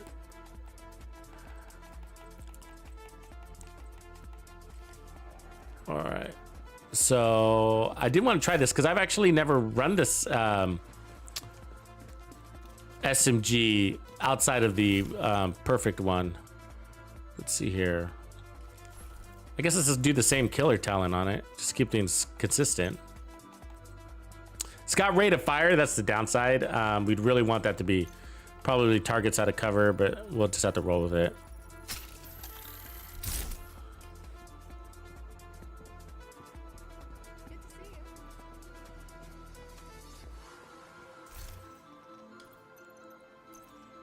We'll load crit chance on this. And so once we get through these, so it looks like we only got a couple more. I'll run the Lady Death next. The Backfire is just a different build. We'd have to do a lot of adjustments to it, so we'll do that one a little bit separately. So now we'll test the Lady Death, the Chatterbox, this MP7, and then we'll start tailoring the builds. And the apartment. We'll do the apartment too. So real easy testing on those because we know what those things can do. So it should go quickly here.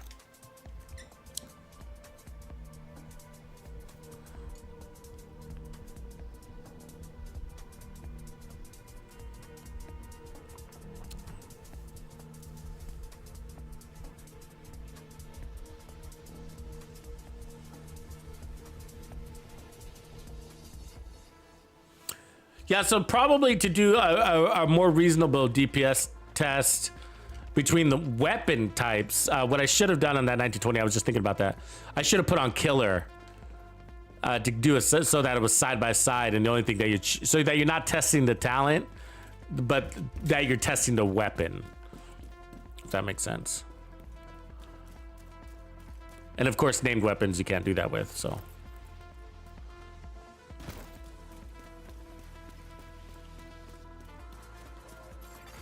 Hostile control point detected. I am an RPM guy, but there's certain weapons where I'm not anymore. You know, like the shotgun class I really changed in. Like I used to like my my Super 90 so much, and now it's all 1928, you know? Slow, painful reloads, but the way better way to go.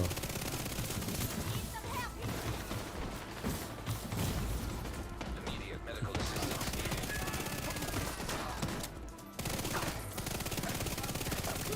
There's a lot of them. Where'd they come from, man?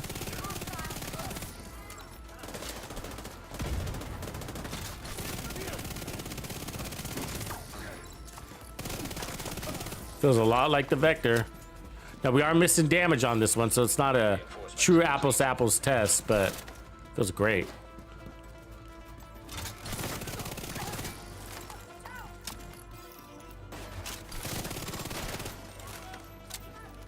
And the damage we're missing on this one is the attribute.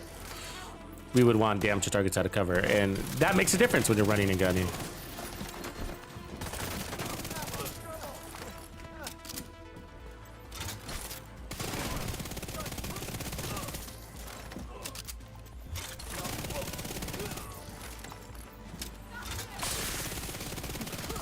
I mean, when your time to kill is this fast, I'll be honest with you guys, it doesn't really matter.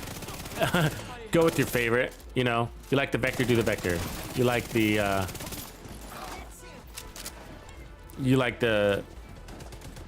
MPX, do the MPX, whatever it is, you know.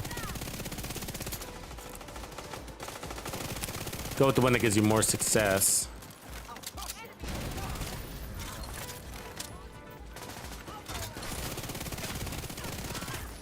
That's where DPS can be deceiving. We talk about that. We talked about it a lot last night. Where it's just like, you know, you go into testing range and you might see that maybe the Dark Winter does better than this one, but they feel the same in the game. They play the same. You have the same amount of, where the hell is he? Survivability, time to kill is basically the same. It's beyond effective, technically. This one's down a mod, right? But it's smooth, easy to control. I like that. It actually handles really well.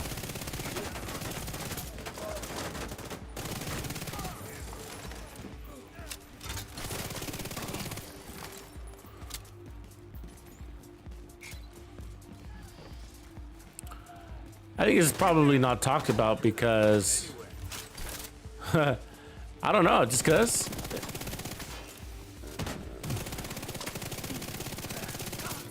No, the reality is it's probably so close to the Vector, people are like, yeah, I'll just run the Vector. And that's logical. Again, stash space issues. You know, it's part of our decision process now. It shouldn't be like that. Where are these guys?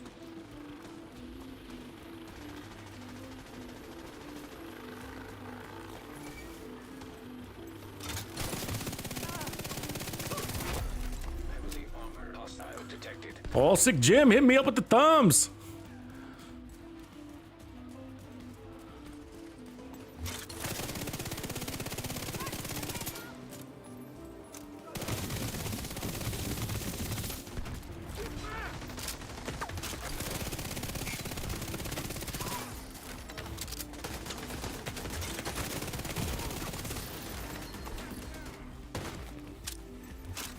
Where? Oh, you're sniping me with your shotgun, you dick.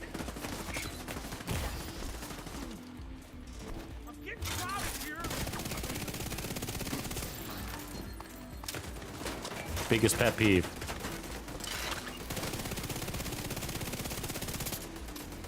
Yeah, it's got a steady shot on it.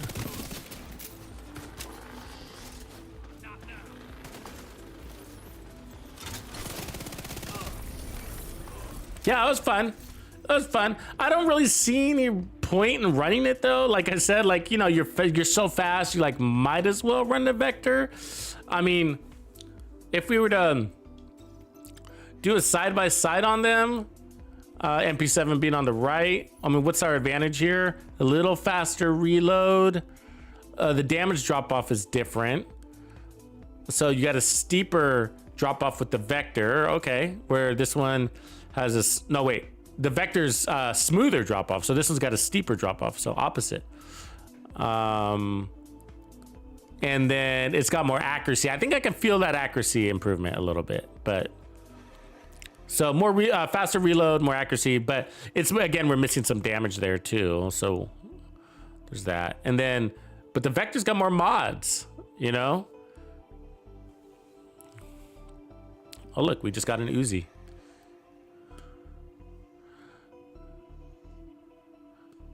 Well, so it's a slow. I did run this a long time ago.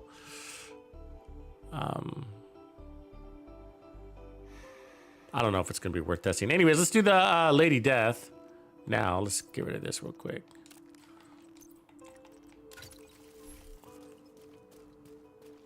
Oh, Kingslayer, me too, man. Look at me, my hands on that messenger backpack.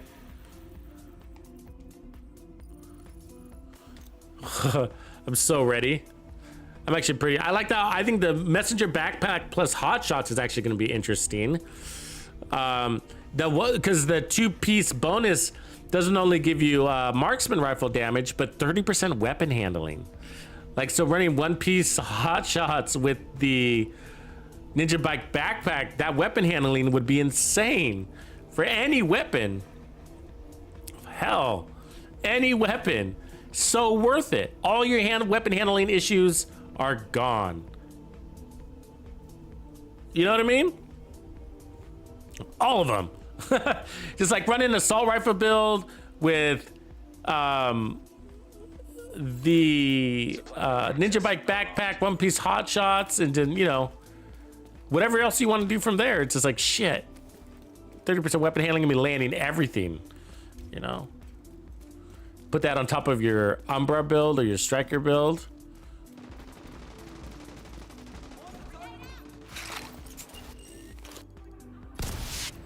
Reinforcements incoming.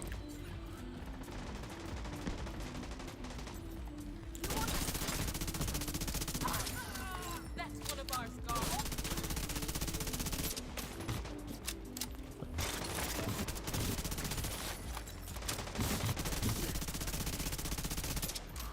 Yeah, it's got. It feels like the damage drop of it might be a little bit closer. Where are they? Downstairs?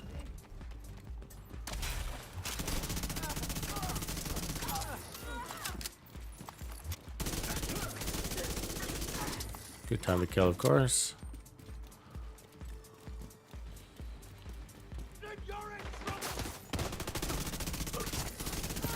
The running speed is an advantage. I got there faster because of that. I wish we got more shit like that. And the head character enhancements. I would love that. You know what I'm talking about? So like how this gun gives you more running speed, like, and then you have like the knee pads, the Sawyer's knee pads. See, like right now, like I'm out of the amp damage, so I feel super weak. So now I gotta waste my time and run around, right? So not a very good spawn killer technically. Because of that, because you always gotta, you're technically adding to your time to kill in a funny way, right? Because you gotta jog around a little bit. Because otherwise, I would have taken me 2 more minutes to kill the boss right there.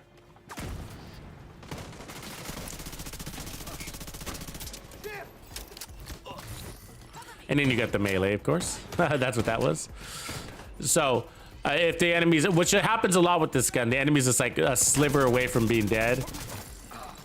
And so instead of reloading and shooting them, then you could just one-tap them with your strong melee, stronger melee.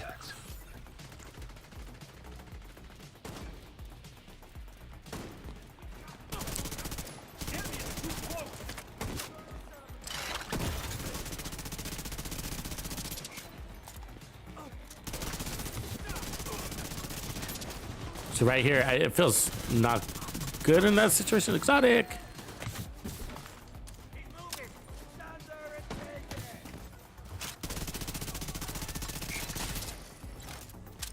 Because I'm sort of strafing in a funny way, you know. It's gonna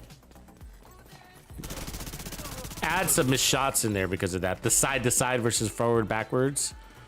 And your character doesn't do very good running forward backwards or walking forward backwards, I guess I should say. And a memento backpack. And so that's how you get your memento backpack.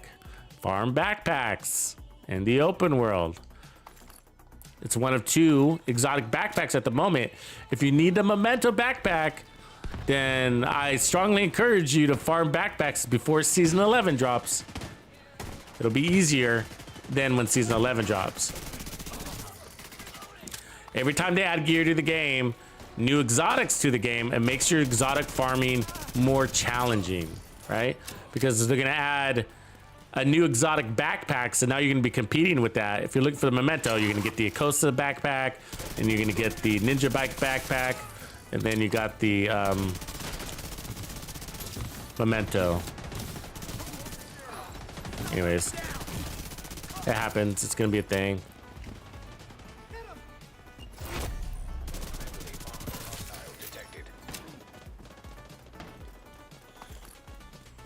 Yeah, so I don't like this one as much. I'd rather run the Vector, you know? I mean, it's all right, but I don't feel like its damage is godly at all. I felt more godly. Maybe we need to play a little tighter in a little tighter area so we can go back to solar. I do like the additional running speed, But like right here, see, I'm out of amp damage. So now I got to run around, get some amp damage. Get more. Get wailed on back there. And that added to my survivability. You know what I mean?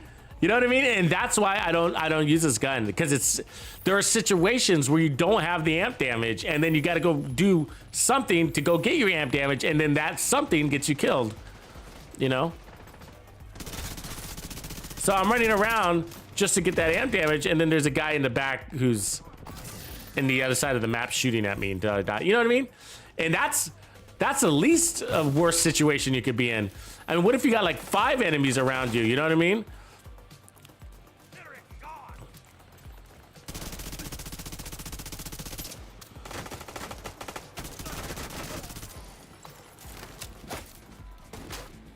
I think it's really good for 1v1. I guess that would be what I would say. It's really good on 1 versus 1, which is about, you know, half the encounters. It really is. It feels like it's about half the encounters, right? So you got these group situations, and then you got the 1v1s that you're always encountering.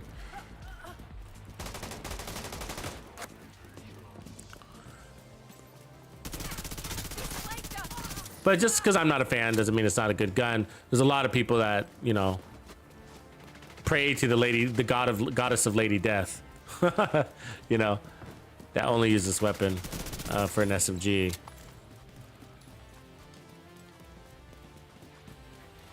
Because I guess the reason why I'm saying that I feel like it shines better with 1v1s is because your mag is small and that amp damage goes by pretty quickly. When that amp damage meter, see, I'm almost already out. There you go. And so it's like enough to kill one guy with a few missed shots, right? And then you run to get it stacked up again, and then you encounter your next 1v1, and then you get it. But if I encountered 3 guys right here, I would exhaust it all on one guy and have a little bit, and then I'd have to like kind of jog around like this, you know, while to stack it up and not shooting probably, right? And then if you are shooting, your accuracy is going to be a little more poor because you're sort of strafing a little bit. And that's how you do it. Yeah, exactly. You don't want to always have to run around. So it's the difference is it really feels like it has to do with the quantity of enemies that you're facing. I feel like that's why it doesn't shine for PVE so well, you know. But in these games, certain game modes, it's great. You know, like Countdown, for instance, where you're kind of running around in circles, killing one enemy at a time. Like, okay, I can see that. You know what I mean? Another one is, whatchamacallit? The Summit. You know what I mean? Where there's not a lot of enemies and they kind of spread out in the summit floor, and you kind of just go run around and pick them off one at a time. You know what I mean? So certain game modes, I think the gun does shine, and in a percentage of the fights, it does shine too here.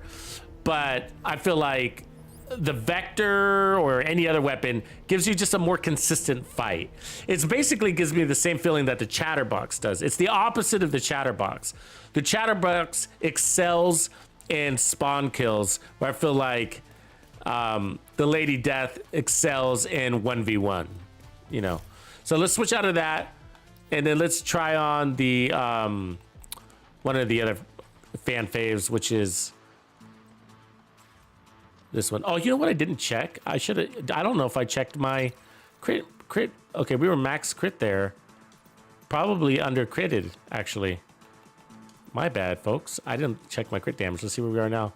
Oh, not by much, just 12%. Okay, so wasn't a big deal. All right. The apartment. Okay, so now we're probably 53. So let's see what we got here. Crit damage. So crit chance. Crit damage. Let's put this all in crit chance, so we can put more crit damage on the build. Usually a better way to go, because your crit damage mods on your gun are lower than the crit damage mods on your build. Damn you guys. Dicks. Hostile control point nearby. All right, let's see what you got. Pervert. All right. So still 60. So let's change this out to crit damage. Putting that out the crit damage. 57, perfect. All right. So we're balanced. Let's go rock. I love the apartment. So the MPX is one of my favorites. One of my favorites, even if you're not running the apartment. So it's got 850 RPM, so it's not the slowest, not the fastest. You got a full set of mods. The reload is painful. I will tell you that right now. Painful reload. And then this one's got perfectly measured, so fast up front, slower on the back. The front, you lose weapon damage, but the back, you gain total weapon damage, which is, so you're losing additive damage up front, but you're gaining total weapon damage out back. And so it does net more positive. The downside is, well, not a downside, but I'm really into the front half of the mag. Like, I don't mind the less damage. I want the RPMs. I can do a lot with those RPMs. Reinforcements en route.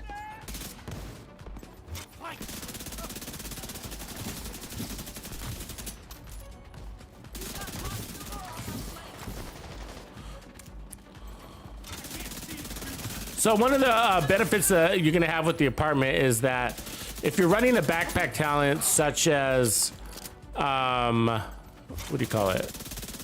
A versatile, where you're going to be switching weapons, this backpack, I mean, this weapon doesn't require a kill to activate.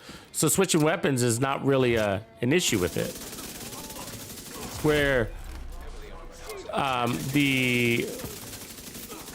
what should we call it? With the Dark Winter, if you switch weapons, you lose your talent, right? Easy peasy. Strong, effective. What else do you need?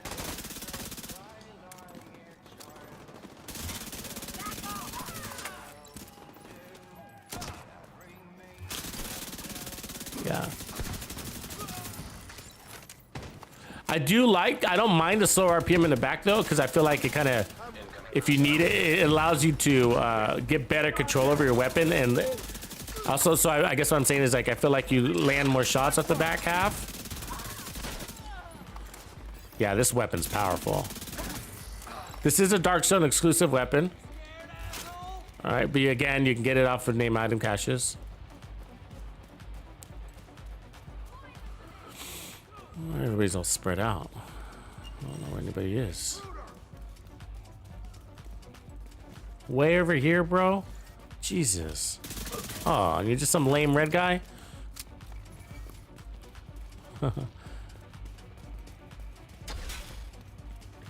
This one, this one's a 50 round mag. The MP7 was 40. Yeah. So that's something. Good call. I actually didn't I didn't notice that was a 40 round mag. Talking to you, guy. I didn't notice that was, yeah, so that's a downside of it. It performed though.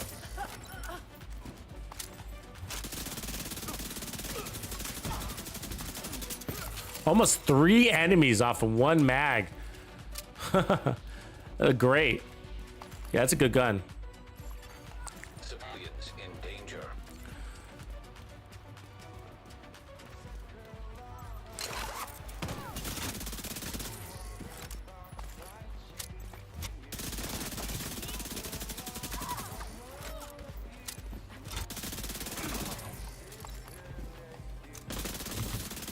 Oh, I missed a lot of shots right there. Heavily armored hostile detected.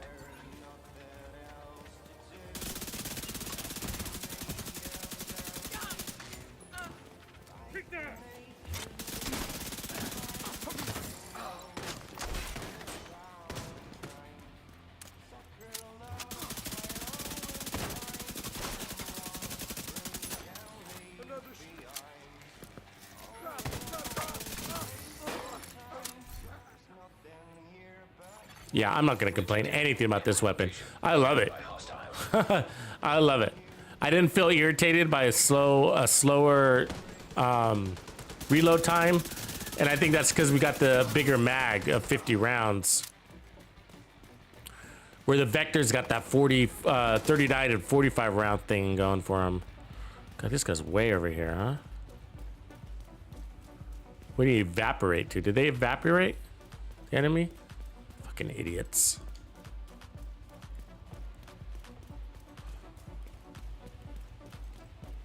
This is the apartment, so it's the named MPX SMG. Really good base weapon damage. So if you compare it next to the Dark Winter, so 137, obviously slower RPMs, more in the mag, so higher base weapon damage, more in the mag. Really good control on it. And then the damage talent, it's got a slower reload, that should be noted. And then the damage talent is perfectly measured, so we're on the one on the right. So 20% rate of fire increase, 27% weapon damage decrease on the front half of the mag. The back half is 20% rate of fire decrease, and then 33% total weapon damage increase. So the word total at the end there is the key word, where you're getting where you're gonna net more damage than you lost. But as you can see, we hardly even get to the back half of your mag. That was all front mag damage. You know what I mean? Like, we were killing everything in the front part of that mag. And so that says a lot. That's what I was saying when we first kicked off the fight. I was like, you know, I don't mind the loss of damage up front in exchange for the RPMs, because I can get a lot done in the front half of the mag. And those fights that do kick into the second half of the mag, you know, it's good that it slows down, because those are tend to be the ones where I need to land more shots. I need to kind of slow down to get more control, so I can get this guy out of my way. I don't know. I think I'm gonna use this on the next control point. One more here. Yeah, again, so farm named item caches for this. The DZ vendors often sell it. You'll see they show up there, and then you can go into the dark zone and fight it out to get it. Anytime you see SMGs, then it's a good time to try to go and get the apartment. It's a lot of people like this gun. There are a few haters out there, though.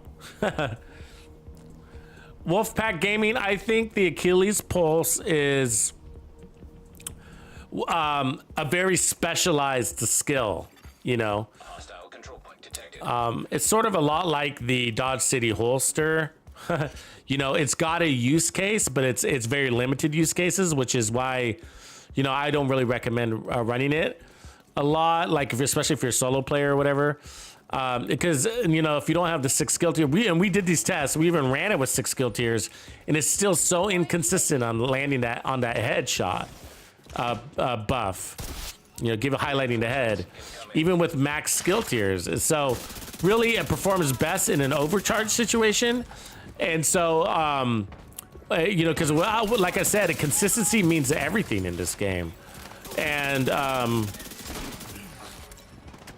feel like it's really good, like if you're looking to like one-shot a named boss, or for a raid, you want to do something specific against something very strong. You know, it's got its use cases for that, but you know, it'd be a waste to run in an entire mission. You know, I feel like you're not going to get a use case out of it, especially if you are using a headhunter build, because the headhunter pulls its own weight. It doesn't need any help from its friends. Where the fuck is everybody?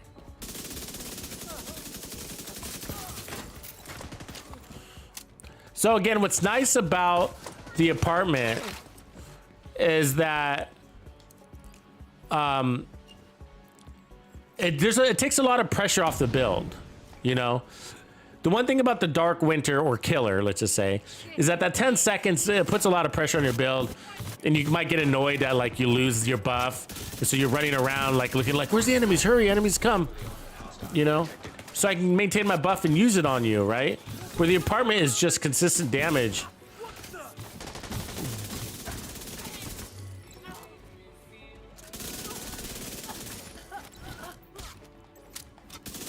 And as you can see, its time to kill is absolutely competitive with anything we've shown today. I mean, that time to kill is awesome.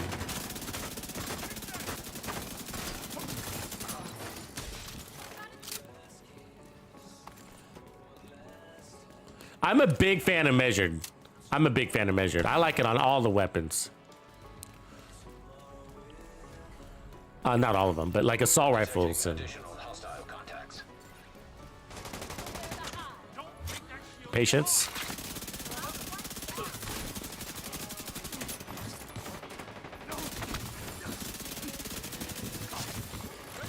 A little patience on your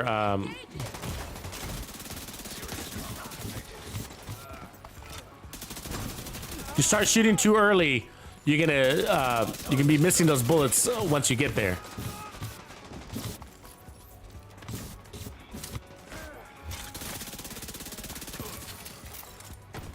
So yeah, I don't have to worry about my damage expiring like Killer. You know, if it takes me 10 minutes to get to the next enemy, that's a nice a flatline. Might take that one. So like right here, I'm gonna sit here and lollygag, right? And that's okay, because my talent doesn't expire. It's funny how we're getting SMG drops, right?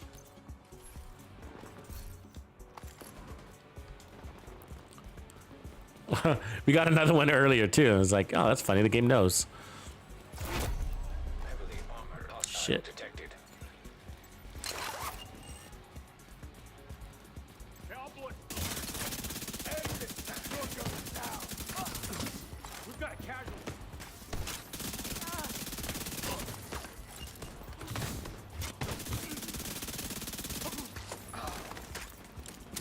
So we got like 3 trophies stacked here. He's not gonna like it.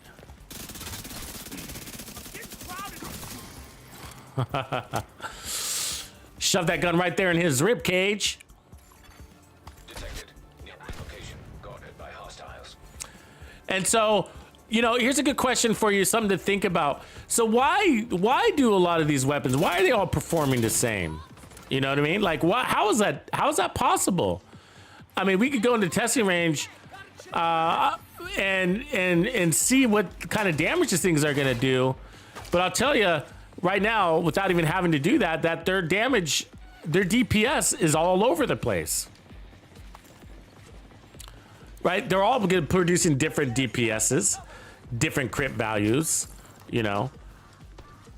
We got mag differences and we got base damage differences. And so how is it that the SIG MPX and the Dark Winter both have a time to kill that is crazy, right? Like that. It's so different that you can't tell. I mean, for me, that feels faster than the Vector. You know, we have found, or just as fast. And is it slower or faster? I don't really know. You know what I mean? And so, a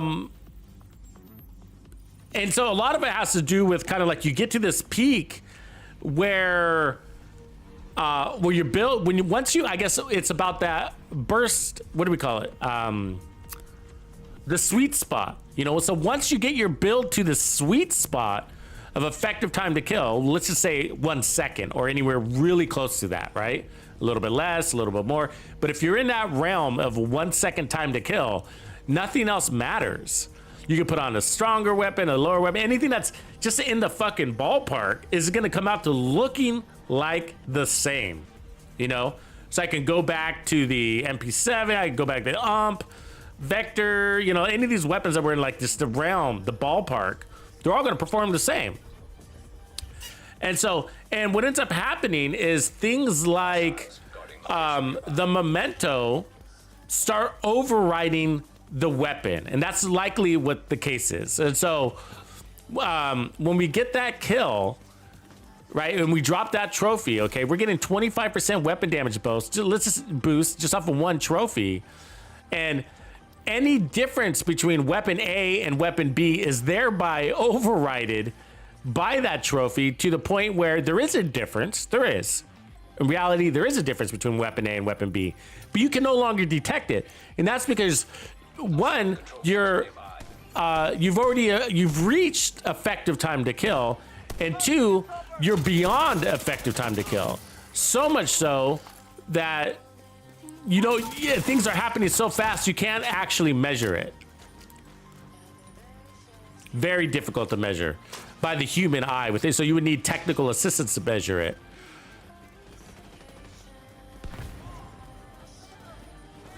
to see what your time to kill difference is. Reinforcements en route.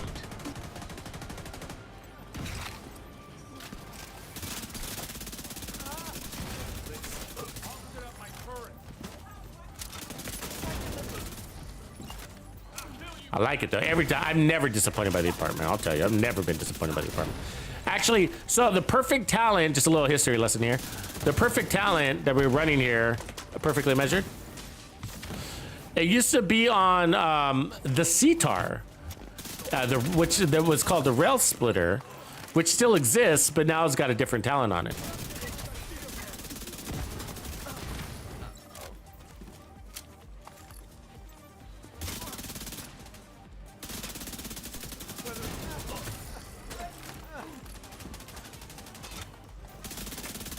Oh, it's a big boy back there. No more. Big boy, no more. Heavily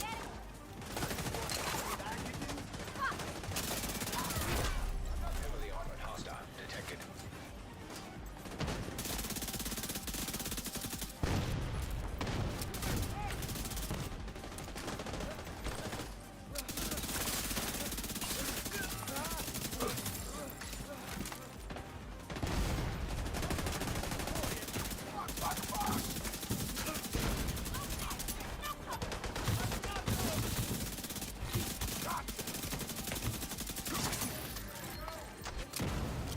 We could have killed him faster if he wasn't so damn close to my face. If he wasn't trying to kiss me.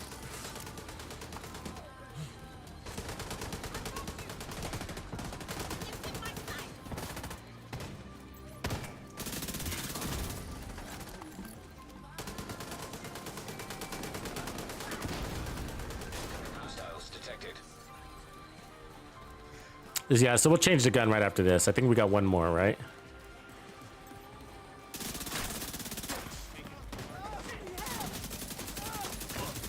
Start taking a look at different builds outside of Hunter's Fury, probably.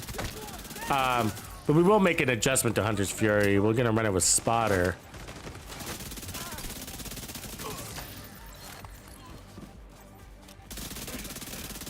It's gonna limit our which guns we can run, because not all of them will take the laser pointer. But there's a few SMGs that will. You have to have a long bottom rail. But I think both the I know the Vector does, which is really cool.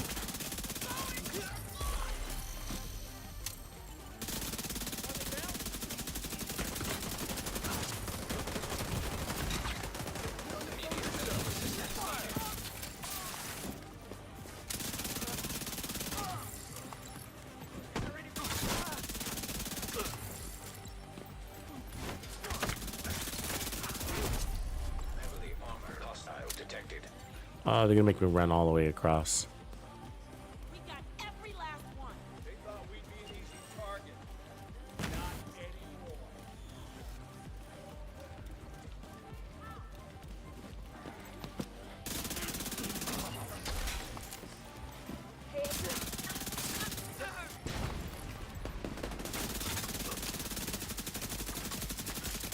You know you can sideways shoot like that? Yep.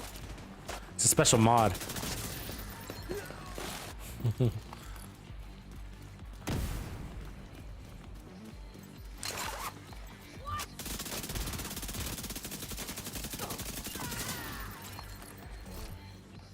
I mean, one mag the boss.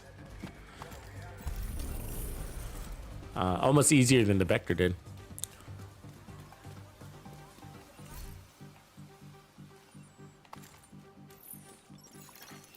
Supply room access unlocked. Yeah, I mean, we can look at all gold SMG builds. The problem is I don't have Sokolov, and I think that's really important for if you were going to build one for scratch. What up, Wick the Swede? And I don't think we got Sokolov on a map today either. But, you know, we were talking about it earlier, though. I got to say that, like, I've migrated away from those builds for SMGs because of stash space issues. It's just like Hunter's Fury just does, and Umbra and Striker. So not just Hunter's Fury, but Hunter's Fury, Umbra, and Striker just does such a good job that I just found it, you know, a good idea to delete all my extra Sokolov pieces for the most part. It's probably still worth having like a good Sokolov chest piece. I would say that, you know, so, you know, I wouldn't mind finding a replacement Sokolov chest piece just to have one of those, or maybe one holster also. So, but beyond that, I would, you know, I don't think we really need it. Hunter's Fury is just fine. And it's just, again, like we're just making choices based on stash space issues. So, and not just Hunter's Fury. I mean, actually, I like running Striker and Umbra SMG builds. We were doing that yesterday, as a matter of fact. So, okay, the Chatterbox, I think, is our last one to test. And then we got the UMP. We can show the UMP, but the UMP and the M1928 are really similar. But we're actually going to test it once I change the build. I'm going to show the UMP on the next build. And so this is the last run with this Hunter's Fury setup, and then we're going to change it. You can't be any geek off the street. Nathan, Gotta be appreciate handy you, with the bro. steel, Thanks if for you know joining what I the mean. club. Or rejoining. I see the color of your skull. Nice, bro. Thanks for re-upping.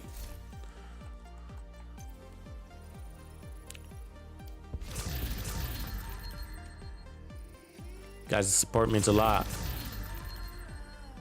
Undead Simba, what up? Sorry, I just got to make a little bit of room.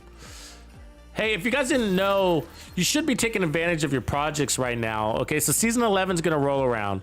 And so you got 3 projects that reset every week. Okay, so you got the Summit, the SHD Requisition, and one of these legendaries that rotates through the 3 legendaries, right? And so all of these give you exotic caches. This is an easy one. I haven't done mine for the week, but I will before the weekends. And then the Summit, just 30 floors. You can do this on easy mode if you wanted to, right? Like, and then one legendary a week.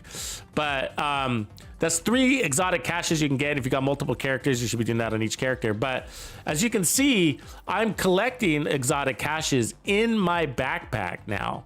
And the reason why is because we're close to season 11. And so when season 11 activates, all the exotic caches in the game, even if you earn them beforehand, will be updated to contain the new exotics in the game.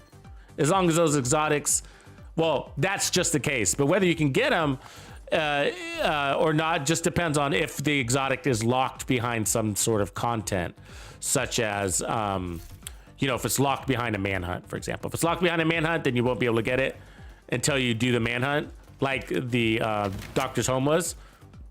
Other than that, you should be able to get them. And I don't think they're gonna, from what I heard, like when Morton joined their stream, Morton Ryberg, who's the, I think he's the, what is he, the product manager or something like that. Anyways, he said that he did everything he can to advocate that that doesn't happen again for exotics, at least for season 11. So I don't think we should see any exotic locked behind the manhunt, which is good. That means you can farm it out.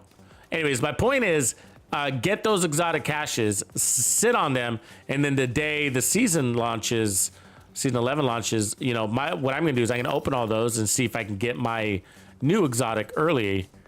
And of course, they will be RNG based, and there's a lot of exotics in the game right now, so there's no guarantee. But you know, what else am I gonna do with those exotic caches, right? I don't need them. And so if it doesn't matter. So if I don't get what I'm looking for, I'm gonna crush them and get my exotic components, right? And so I have a bunch of exotics also in my mailbox. So I've been collecting them all season in anticipation for season 11. So the mailbox, if you didn't know, is in your stash space. You know, the black crate at the base of operations. Yeah, so there's a mailbox there. And so when you complete a global event, if you don't claim your reward tracks, which often include exotic caches, it'll push everything over there to your mailbox. And so that's what I do, because I don't need any more. I'm not actually farming any exotics because I have them all, right? And so I save those exotic caches for future seasons, open them all then, and whatever I don't have, I'll go ahead and crush, and now I have an exotic component.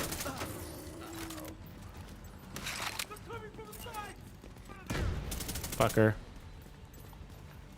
Let's get a turret out. So this weapon 1v1 always feels a little underwhelming. Stay back. So reloaded right there, I think.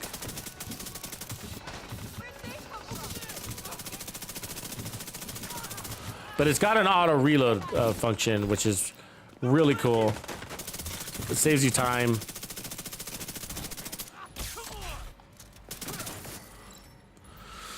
But it's really gonna shine when we step up in front of multiple enemies and get that reload boost. I mean, this thing just goes on turbocharge.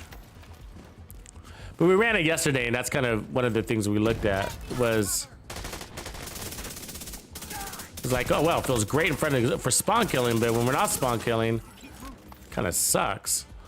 It doesn't suck, it's just boring.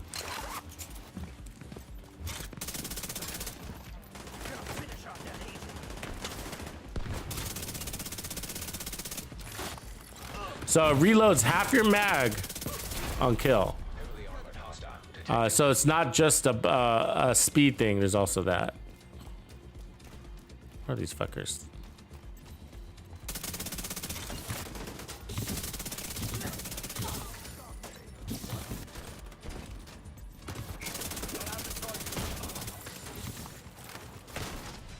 Get him well nailed in the back, huh? Who is that? Who's got brave? This guy? Oh, really? Your shotgun? There's Iggy doing that distance?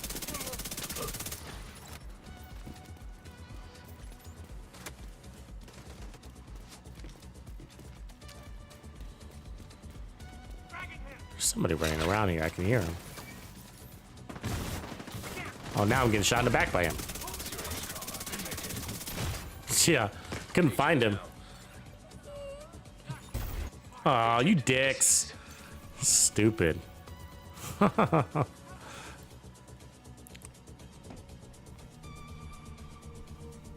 Everything's good, man. We're having fun. Community's growing good. The channel's growing good. You know, we're getting some good energy in the division too. You know? It's funny, you know, because you see sometimes, you know, these YouTube videos coming out where people are saying, oh, the division's dead. Oh, end of the franchise and blah, blah, blah. And it's just like, what? Man, it's growing. And so you guys like, I that's all fake news. I hate using that word, but that's how I feel. You know, it's just like, that's fake news, man. You're speculating like it doesn't even make sense. Like, because I've seen a lot of growth, I mean, actually the growth that I'm experiencing even on the channel right now is similar to the growth we had like when season 9, season 10 dropped. You know, season 9 probably. When Countdown first came out, like we saw a big spike, right? Because everybody's excited about Countdown, all that stuff. Whatever. But big spike in growth right now. And it's a lot of new players. And so the division, massive, Ubisoft, they're doing something right now. Oh God, I thought I reset this. They're doing stuff out there to drive growth, whatever they're doing, you know, discounting the game, adding it to new platforms or, you know, whatever.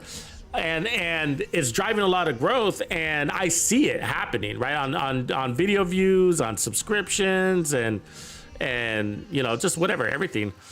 And so it's just like, it's actually great energy in the division too. But my point is that that's exactly what the franchise needs. What the franchise needs is to show what they're doing. Listen closely, okay, guys? Like, you know, I was a VP of marketing for an international beverage company for many, many years. And, you know, I've been marketing almost my entire life. So over 20 years. So my point is like, you know, when it comes to business, like what they're showing, they don't need to show that this game performs better than whatever other, you know, top tier game in the market is. All they need to show is that, hey, look, if we support the game, we can grow in the division too. specifically the Division 2. Like, look Ubisoft, if we just had more support, look Ubisoft, if we just dropped more content, look Ubisoft, there is love for this game. There is room to grow at this game. We're not tapping into that potential. And so that's what they're showing, right? They're showing that they can grow the Division 2. And they are still understaffed and underdeveloped. They have a small team. I agree, right? And so they don't do a great job at, they're not performing at their full potential. Of course not, you know? Nobody would disagree with that, you know? But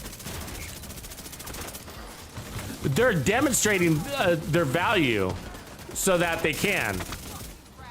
Oh, this is not gonna feel good. I'm dizzy. Oh, armor on kill saved our life. The RPM saved our life, right there. But look at it shred. I mean, top tier time to kill now. All of a sudden, right? That's what I'm saying. Like when this thing kicks in, there's no better time to kill than that. It's as fast as you need it to be. Ah, fuck you guys. Oh, that shotgun guy. I didn't see him in that room. That was fun. Anyway, so yeah, all they need to do is demonstrate growth. Once they do that, okay, they can then justify another DLC for the Division 2, another year in development, or Division 3. Okay, so Division 3 is, yeah, it's not in progress right now, but they can demonstrate that there's enough growth, that there's a passion or player-based potential to do it, right? Or to drop us another DLC, or just to continue providing new content for Division 2. It could be any of those things, right? The easiest, of course, is just to extend the content, do a DLC, and then whatchamacallit? And then go for Division 3, right? Because they're gonna need to buy time for Division 3. They can't just be like, yeah, let's do Division 3, and be like, okay, well, what are we gonna do until then? Because that's gonna take, you know, probably 3 years to develop, right? Not more. But my point is growth. I'm seeing it, and it's working, whatever they're doing. It's crazy, actually. Damn it. Get my ass kicked here. Where's my fucking support?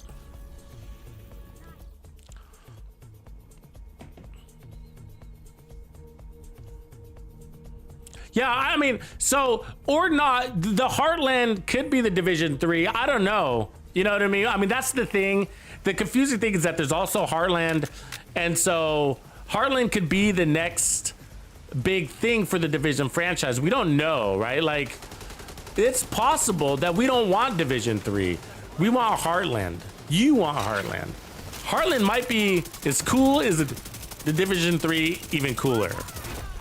That might be the next big thing. You know, we can't discount that.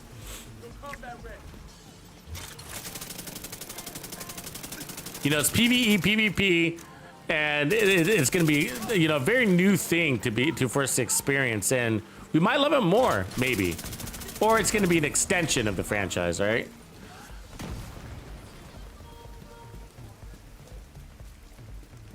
But maybe it'll be the game that buys us enough time for the next big thing for the franchise to come out too. I mean, there's life, whatever it is, you know. There's so many different ways it can go. To be honest with you, like, I think for me, I think what I would be most excited for is, I'd actually like to see another DLC over Division 3. I'm not saying I wouldn't like to see Division 3, but I would like to see a DLC before Division 3. I think that would be the way to go. So I just read an article about For Honor, and like For Honor is also a live service game, and it's praised on how well it performs. It's never been like, you know, record-breaking type game, but it's got a lot of passion and support, even on Reddit and stuff like that. And you know, a lot of people really like the game, but the devs, I guess the point is that those developers do a really good job at servicing the game. They're still getting content on that game and DLCs more than the Division has gotten, you know.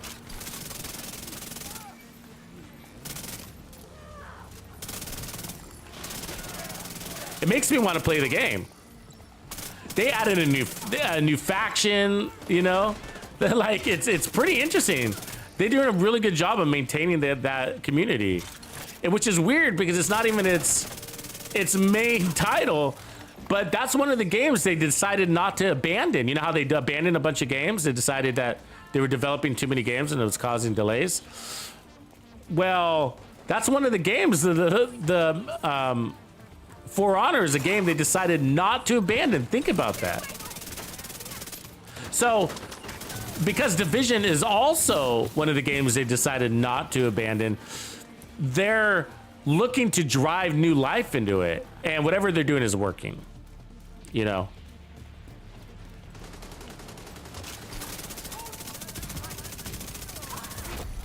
Heavily armored hostile detected.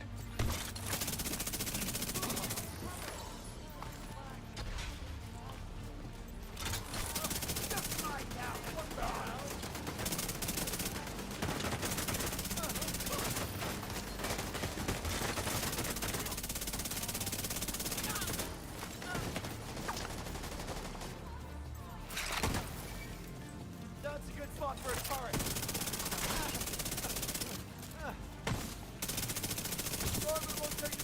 See, right here it feels kind of crappy, right? 1v1. I mean, we get the job done, but it's sort of like, yeah, you know, I'm not getting a big benefit out of the weapon, you know? So, again, there's a lot of 1v1s.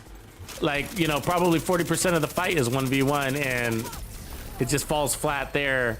Feels great during the multi-battles, but... And so that's the only thing. I would run this all the time Unlocked. if it wasn't for that. All the time. Absolutely sacrifice a damage talent so that I can have crazy RPMs and automatic reload. That's a big deal for chain killing. Huge. It's like Golden Bullet, right? It's half mag, but half mag is enough to kill an enemy, as we saw there, right? We're getting a trophy drop of 25% weapon damage. There's plenty to kill an enemy, plus the amp damage stacking and all that stuff. So it's got everything it needs there. It's just that I think it needs a buff to the 1v1 situation, because in that case, it just feels really boring, you know? And so maybe you rotate a weapon. Maybe you have two weapons, you know, one for your 1v1s, and you say, oh, look, a group, or I'm in range of a spawn kill, I'm going to switch, you know? But sometimes you're playing so fast, you just don't have time to think about that detail, you know? So, okay, let's go change up the build, shall we? Went through all of them. All the ones we want to showcase on that setup.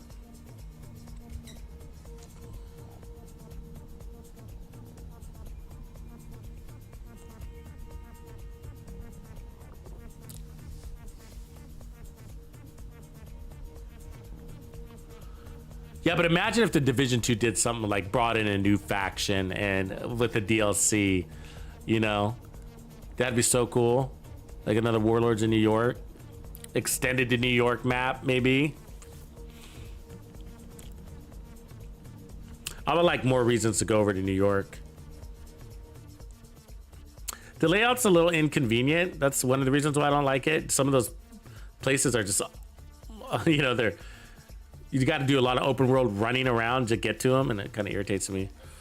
But I would like to see a nice like Times Square setup, you know, just like a really cool Times Square area that we can fight in. That'd be graphically really cool, and still stay on par with what we're, you know.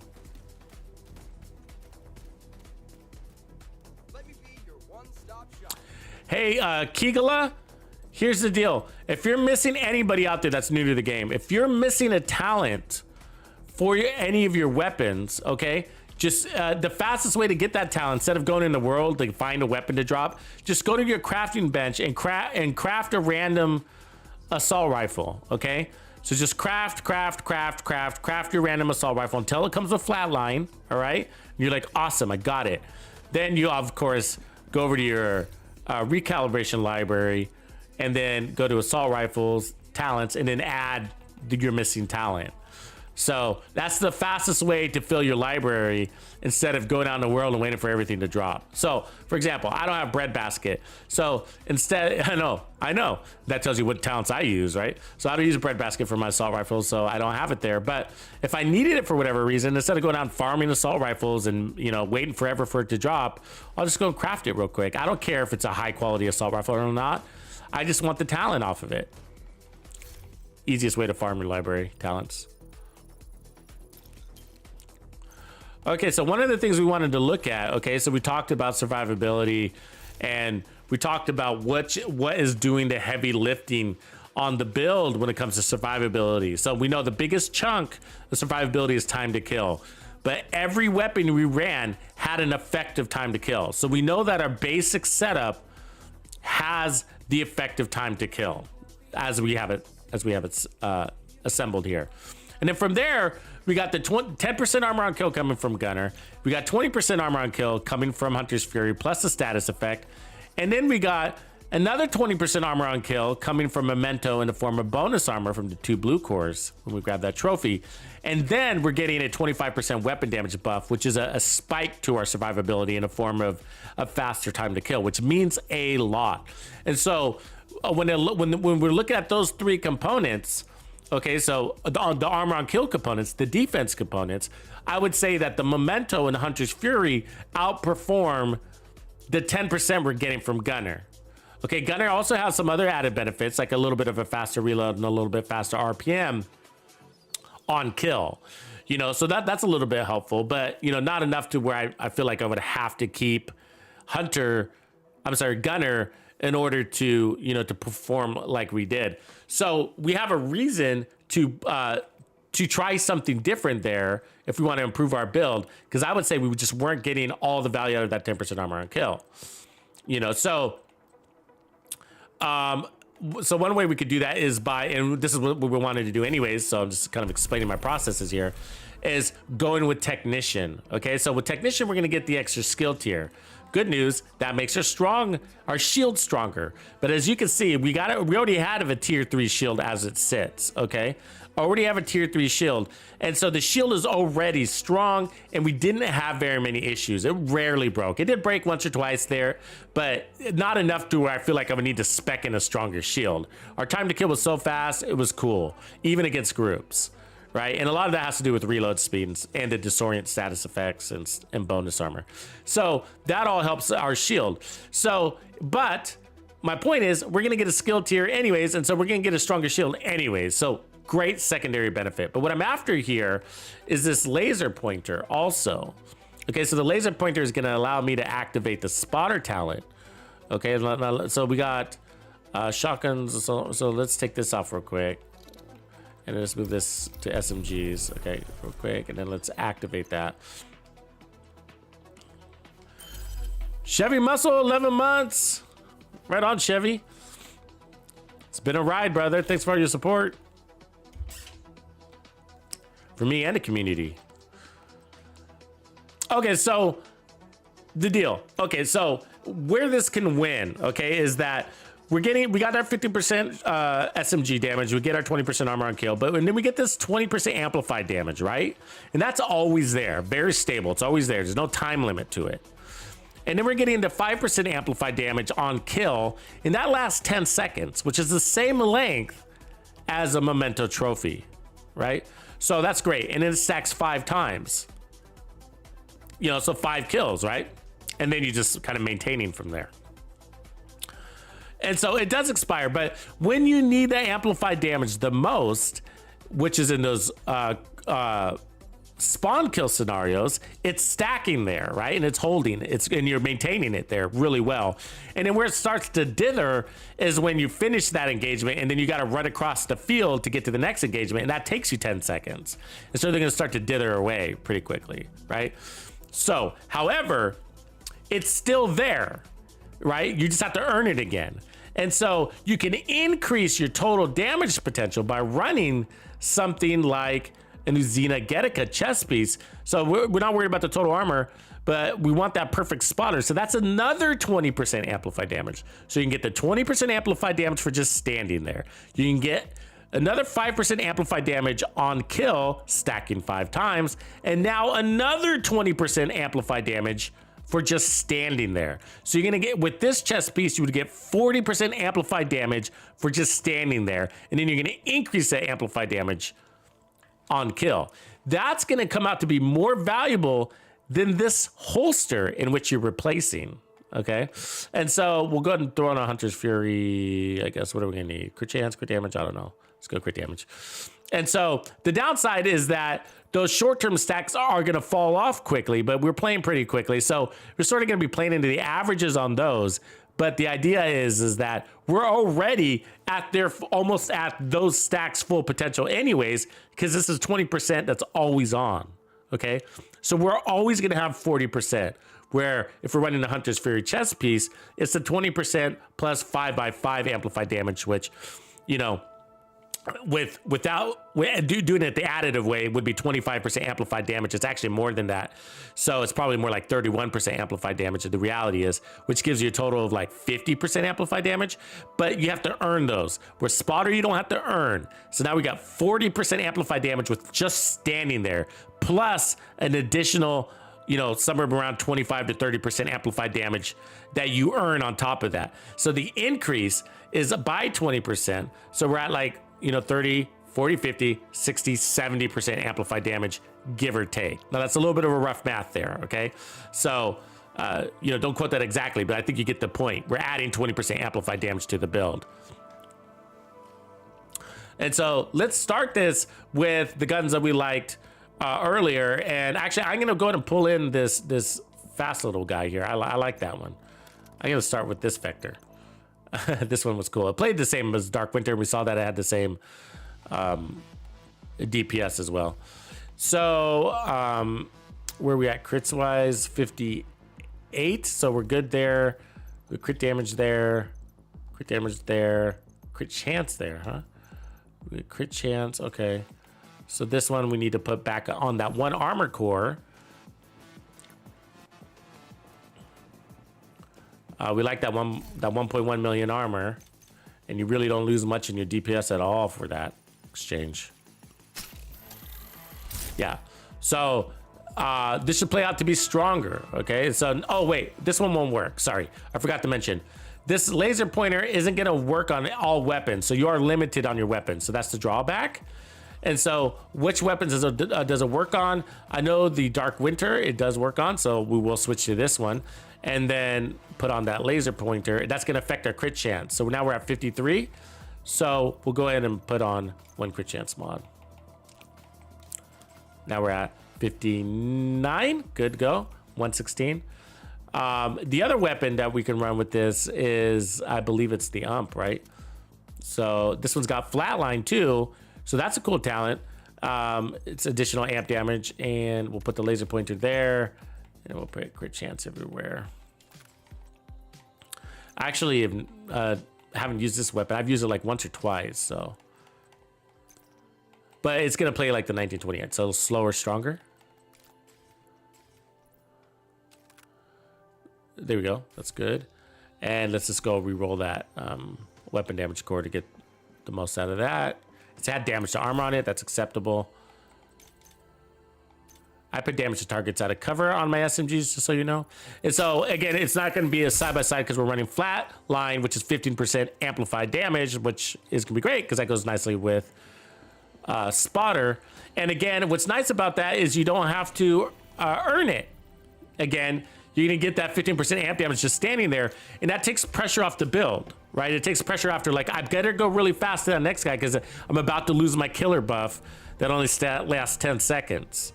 And so you're going to have a more consistent gameplay with your things like Spotter and Flatline.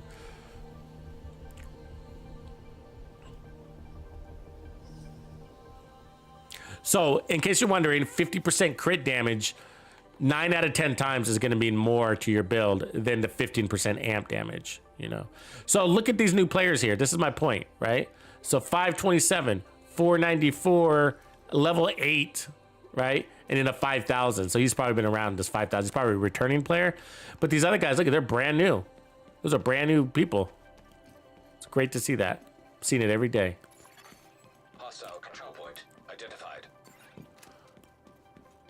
So in order to get more damage, we did drop our 10% armor on kill. Let's see if we missed that.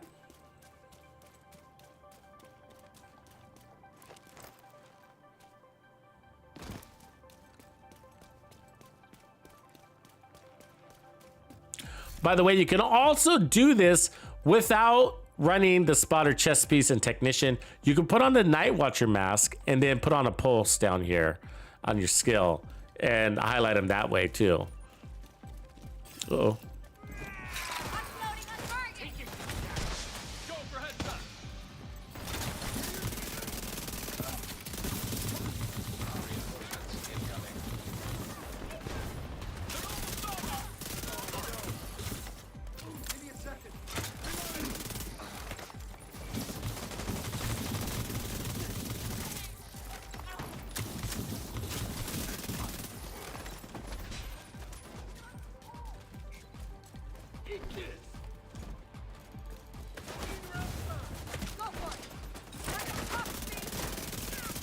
So right there, my killer talent expired, right?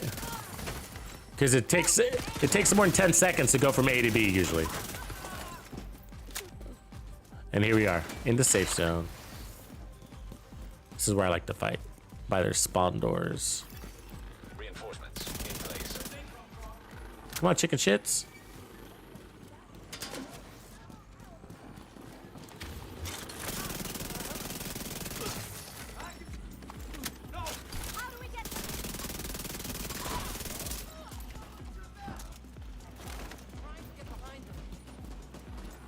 Damn it, where'd he go?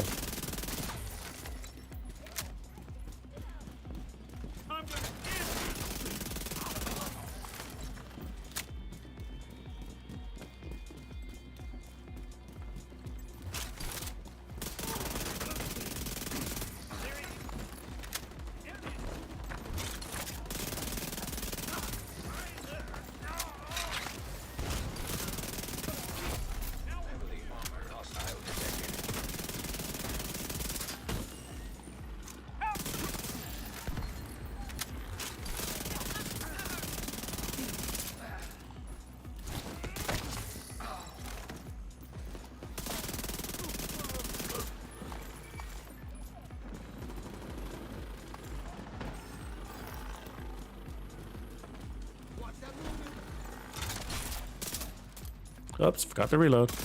We'll do that.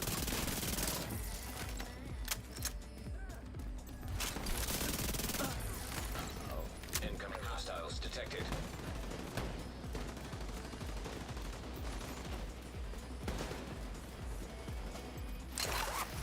Two groups.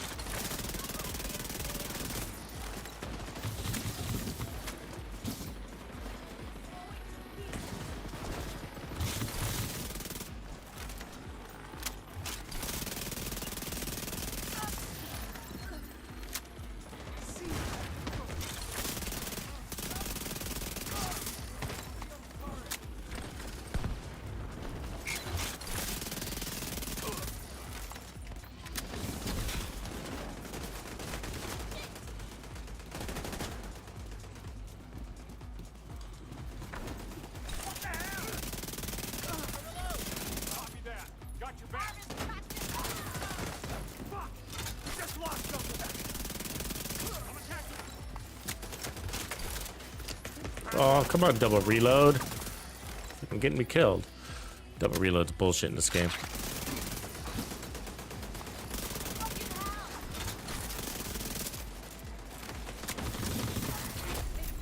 armored hostile detected.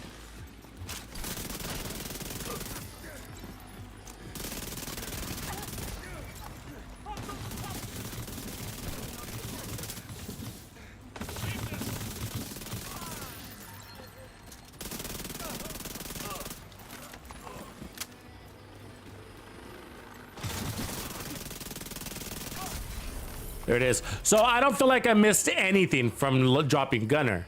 You know what I mean? I didn't feel... look at this poor sucker, huh?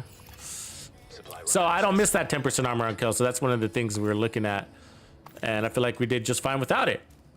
We're playing aggressive, and killing is surviving. Killing is living. Gotta you got to get that kill, and you know, we accomplished that, of course. The time to kill wise, fast is fast. You know what I mean?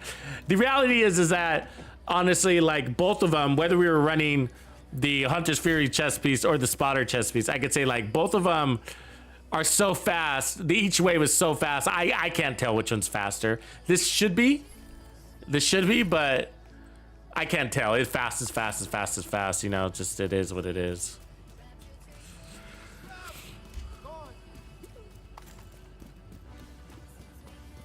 So I guess my point is, like, if you prefer to run a different weapon, then that's an excuse to go back to the Hunter's Fury chest piece, and you know, saying you don't need Spotter. And actually, that being the case, and we'll do that route next, anyways. But we're gonna try this now with Flatline. So that's a difference. Let's see if we like Flatline over Killer. Ooh, nice. This will be a good fight. You know, so your weapon choice is going to dictate whether you go Spotter or not, I guess is my point.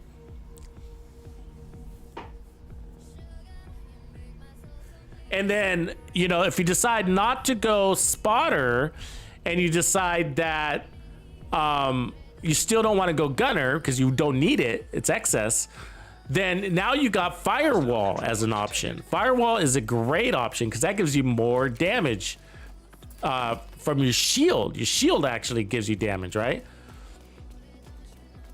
By doing that, and that's scaling damage, it's always going to give you at least 12%, 11% depending on your build. But it's scaling damage. It can be more, 12, 24, 36, whatever, right? That being the case, damn, dude, cartwheeling it up, huh? Sorry, there's somebody behind me. Oh, that reload is fucking painful. Oh, come on, fuck. Fuck. Agent killed. Rifle, man. Swear.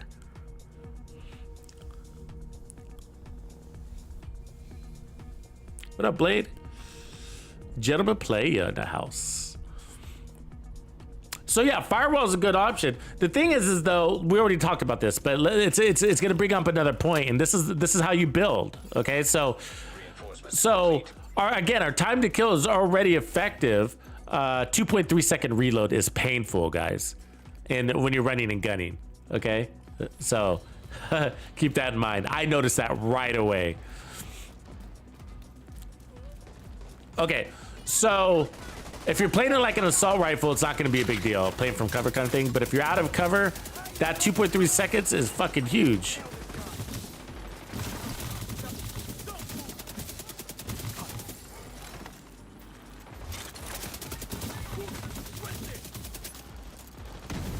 I definitely feel weaker, but we lost all our memento stacks, so let's get some. Serious trauma detected.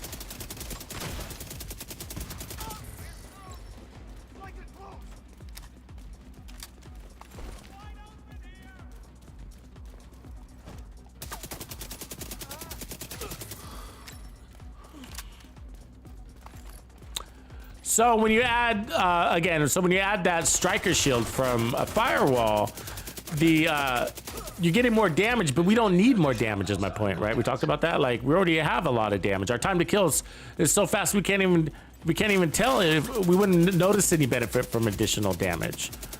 And so if you put on more damage from the shield, which is still a good idea, okay, what that allows you to do is rebalance your build. Okay, so what that means is that since you got more damage, you can potentially go with whatever. Okay, you got options. I'll give you a bunch of ideas here. You go with a lower base weapon damage that you might like better, or talent that you might like better, like fast hands. God, we're getting wailed on. Agent down. I don't know by what, but it felt very far away. But like fast hands, you know, maybe you want faster reloads, or, you know, whatever. Or you can put on another armor core, right? And you get more bonus armor and a stronger shield as well, because you know you're going to get additional damage from the shield that's going to balance that back out. So you're going to net the same time to kill. So that's the value of the striker shield, is it allows you to add on more defense because it gives you more offense. And I like that about the striker shield. And it's scaling damage potential. I really like that too.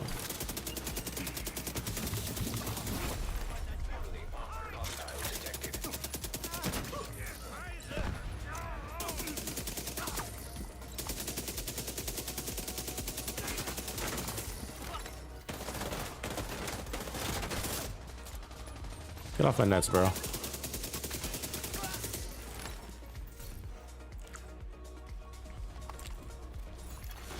Incoming hostiles detected.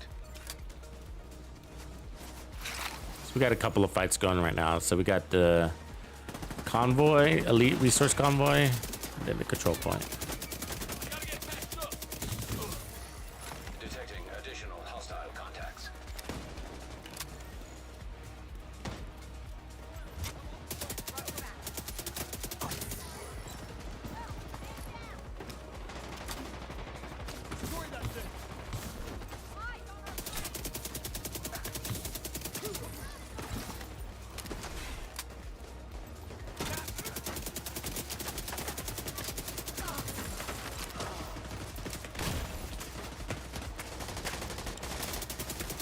Their accuracy is pretty good, huh?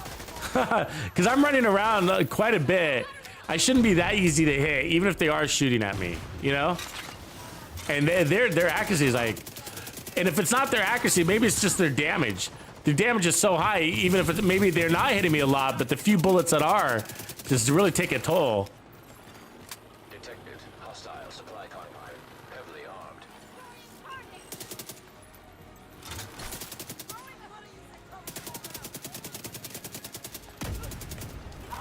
Really? I was so far away from that grenade. Oh, really? Another one? I was so far away from that first grenade, and I still caught on fire.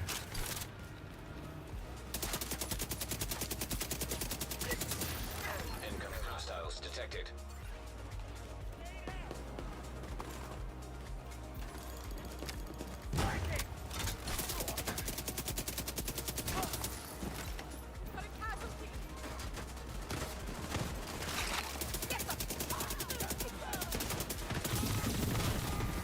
Oh shit, my shield wasn't down. Double reload, fucking bullshit. Double reload in this game is so dumb. So I had 50 rounds in my mag, okay? So I reloaded, I had 50 rounds, and then I hit my shield, and then he still does his reload animation while the shield is up, which is slower, even though I had full mag. Dumb. Happens to me so much in this game. They need to fix that. It happened to me a lot. A lot.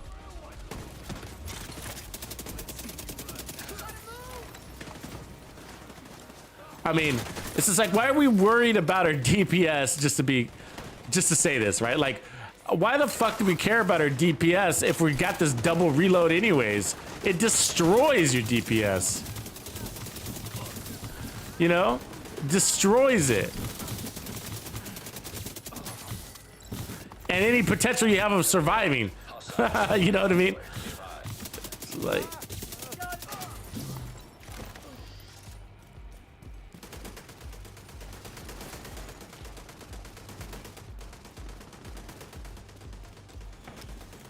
that's like that with skills too. I think about that. Like, here I am, like making sure I got this really good skill haste on my weapon. I mean, on my skill.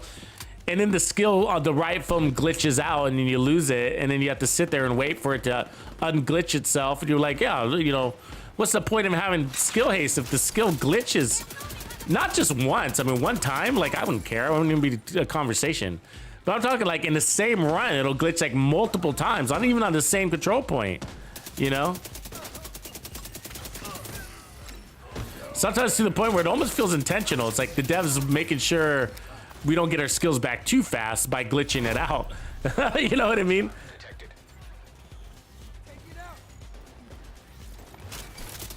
Like if the game feels like your skills are too OP, it'll just glitch it out. Which is like an easier way to deal with it than disappointing the community by nerfing the skill. Come on, get me out of this rifle. What the hell?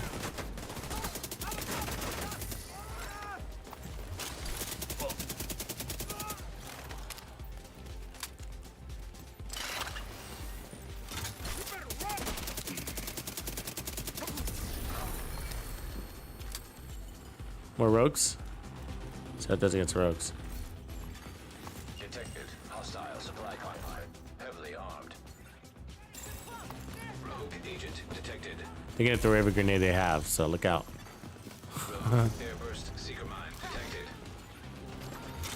Hostile airburst seeker mine detected.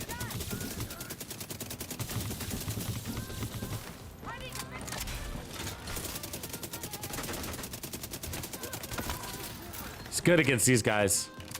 I like it. More time shooting, less time reloading.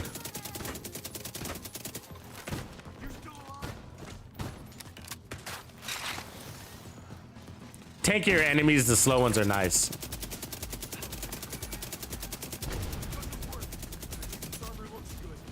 Got more control over it too, less misses.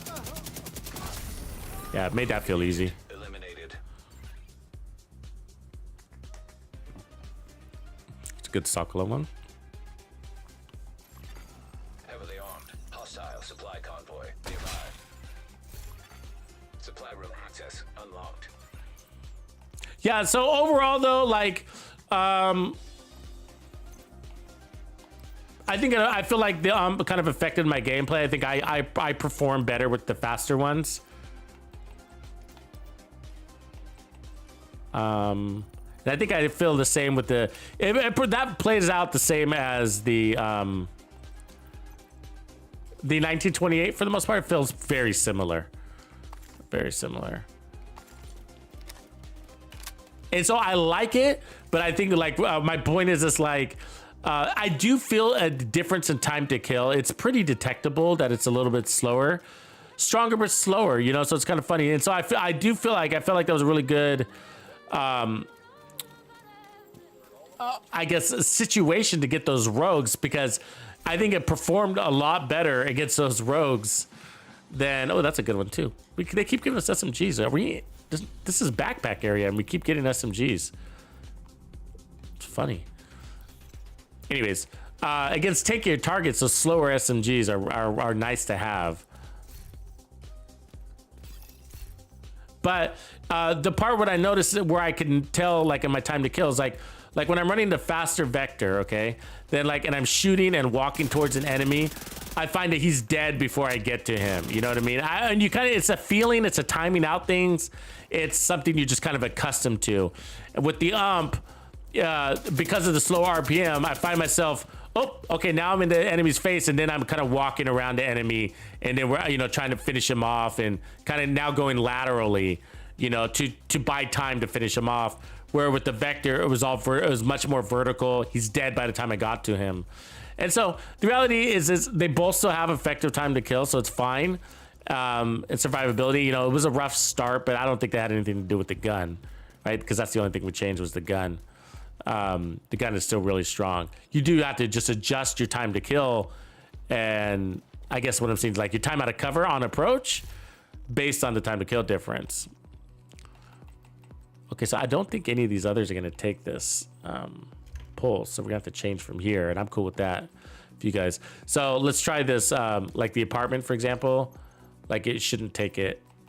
Yeah, so there's no pull. So those are the only two guns that I have at the moment that are SMGs that can take the pulse. And like I said, there's another way to run the pulse. You could run the Night Watcher mask, but I don't think it's going to be as attractive,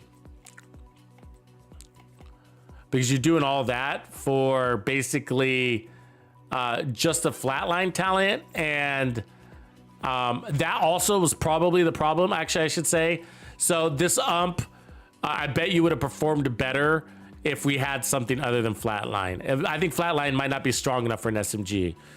Like we said earlier, killer is 40% crit hit damage, and that's going to come out to be more than that 15% amp damage. And so that might be the biggest difference, not as much as the weapon, but more the talent. And then there's the reload thing. But I bet you this would have been a better weapon if we had that with killer. So again, nothing wrong with it though. So let's change it up because we're now exhausted our spotter capable weapons.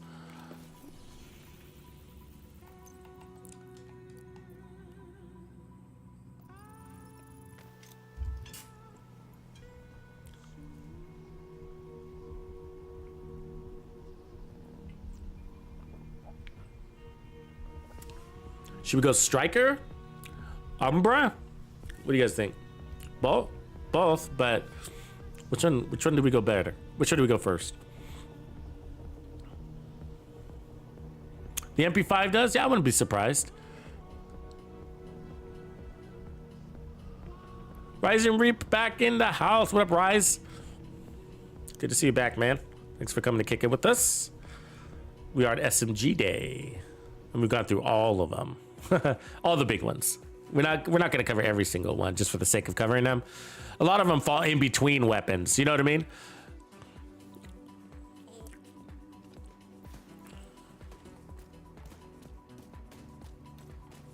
Striker. X wants to see strikes. I don't mind Striker either, actually, because we did Umbra yesterday. So let's start with Striker. Yeah, we were talking about the Tommy gun. I don't like it. I feel like it doesn't handle very well. And so, but if you compare it next to the M1928, they're very similar otherwise in stats. So I go 1928 when I do that.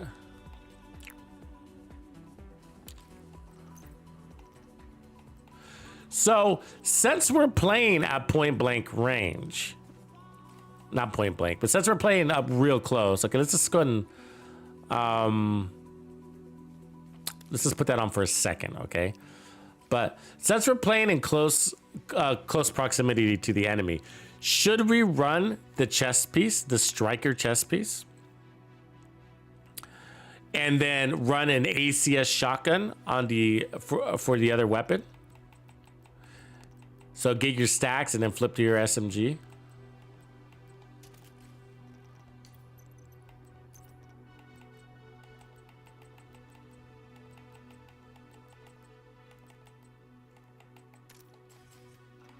Like that. The problem with that, as it sits, okay, so is that the killer talent would be disabled when you switch to your shotgun every now and again to get your stacks. So you might want to run a different talent or a different SMG, right? Like, what up, Manny? What an example would be any of these others, actually. Cold Relations, Emmeline's Guard, M1928, any of these would work.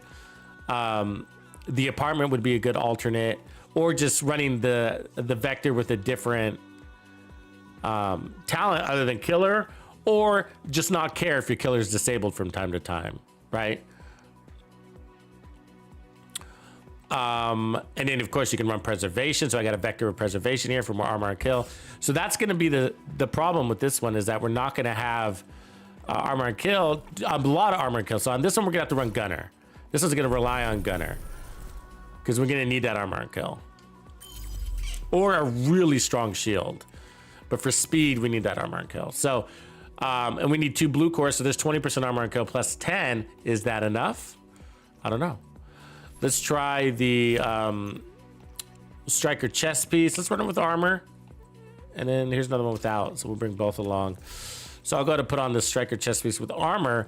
It's all load up, and now we got 3 armor cores, so 30% armor and kill, and that to do that as a compensator. We should have more than enough damage to be okay there. So, and then for mask or holster or whatever,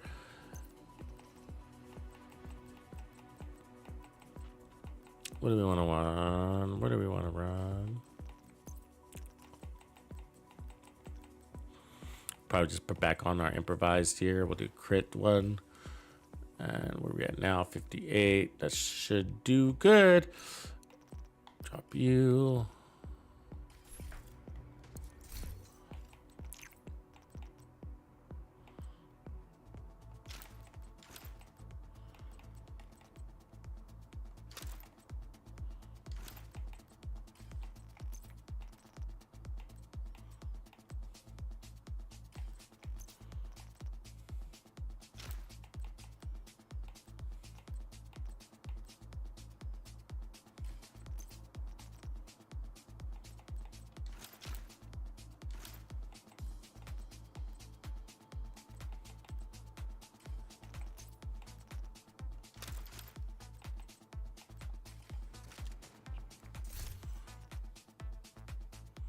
Yeah.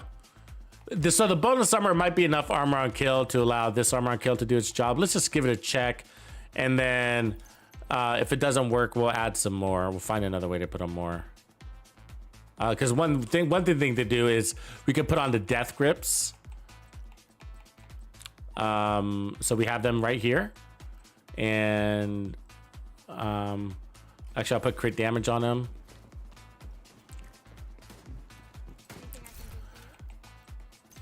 That'll give us a quick 10% armor on kill. Without having to run like 2 pieces of Bellstone or something like that. Remember, we're gonna have the armor regen also, so there's that. So bonus armor, armor regen with 10% armor on kill. Is that enough? I guess we'll see. Then let's load this rest up with crit damage here.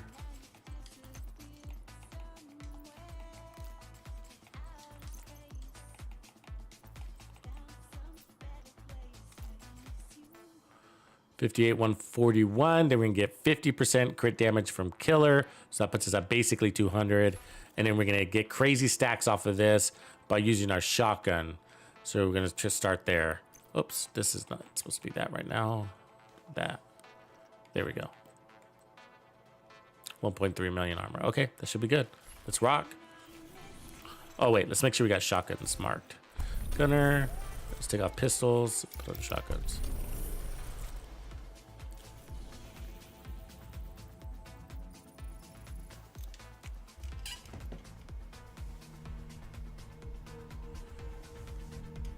BladeCon, you don't have death grips yet? You should get them from those named item caches. So when season 11 kicks off, we'll have a lot more global events, and those are really good farming opportunities for these named items.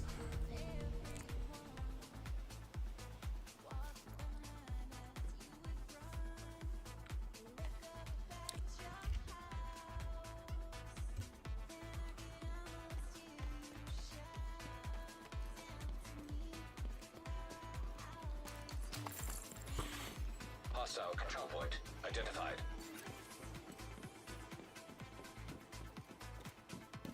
Should be fun.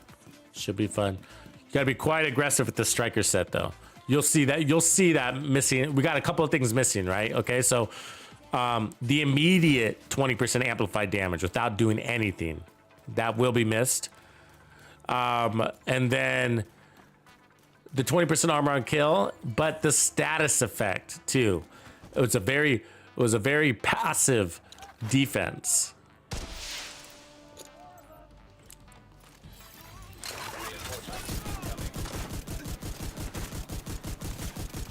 So all we're doing is loading up right there.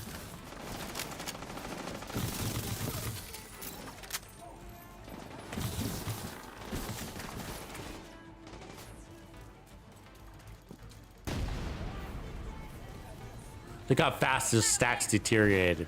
So I'm already back to having to use ACS shotgun. You might not have had a full stacks though. I think we decided it was like 2 elites to get it.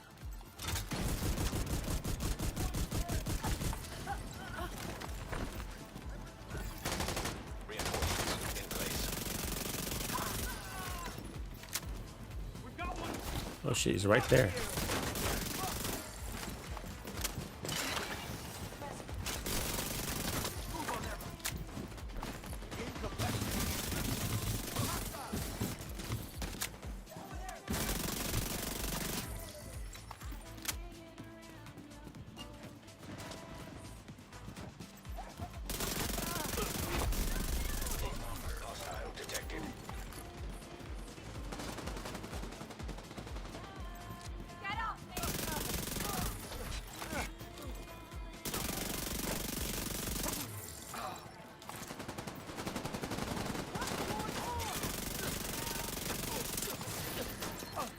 One mag the boss. That's good.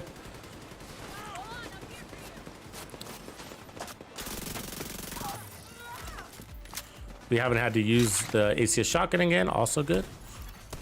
Detecting additional Play fast, move fast.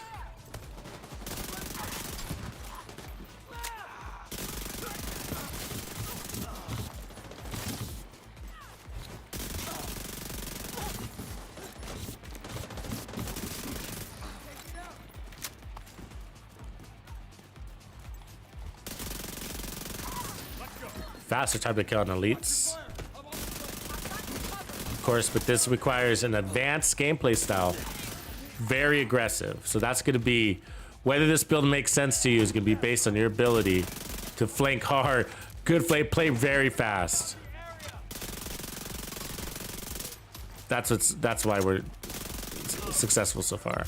So yeah, you can. I'm not nothing special there, but I'm just saying that it is speed, ability to play fast, anticipate the spawns.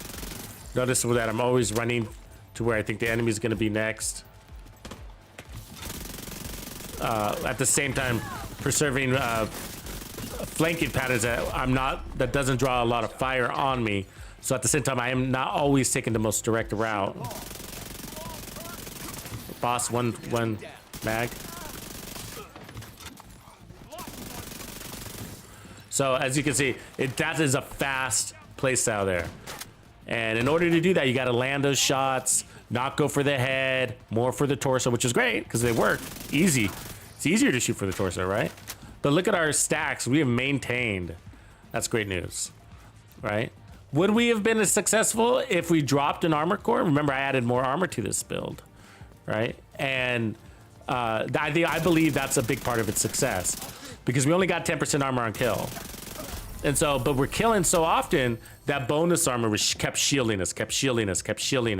Yeah, and it gave time for the 10% armor on kill plus the armor regen to heal our base armor while we were just cutting them down. That is a faster time to kill than Hunter's Fury, though, what you just saw.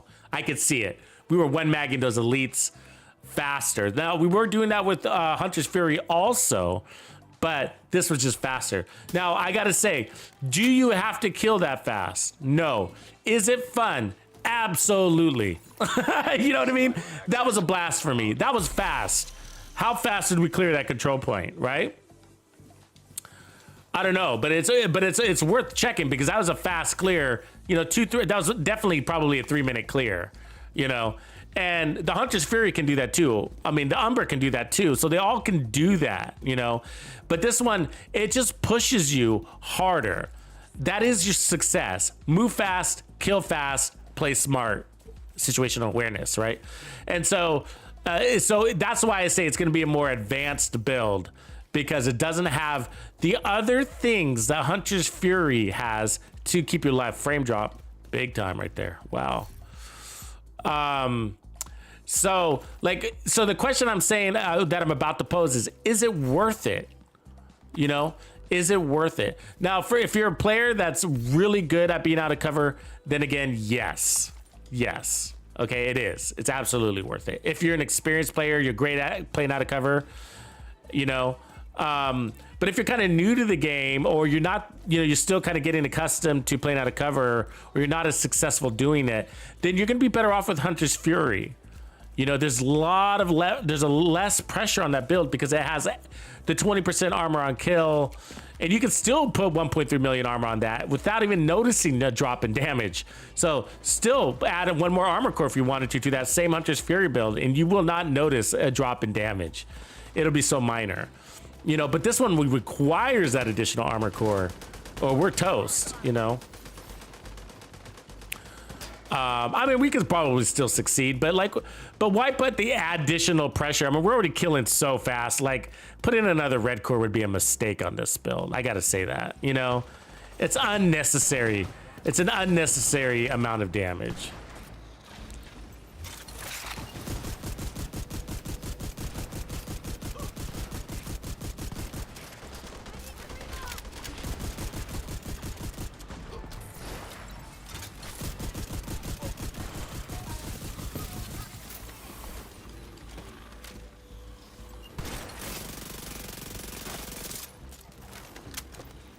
SMGs don't do great against these dogs. Gotta get way up there. System disrupted.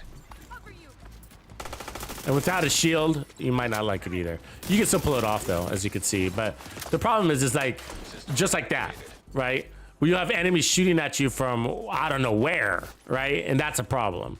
And that's why the shield is helpful, is because you're taking damage from distances. And you still can't take a lot of damage, but it helps shield you from one or two of those bullets, as we saw earlier. Like it doesn't take much damage for those fucking from those enemies. Look at that. I mean, that's a distance right there from a fucking turret, right? Reinforcements en route.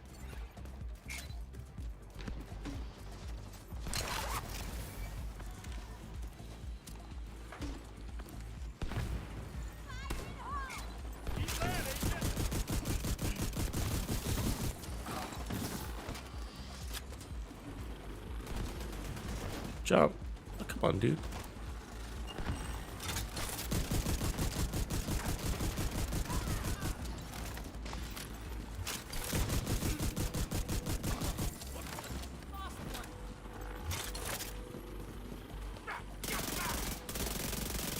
Ready for you.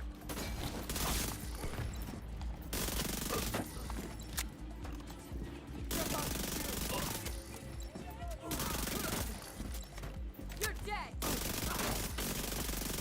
Reinforcement complete. Here we go. Heavily armored hostile detected. Oh, fucking foamer.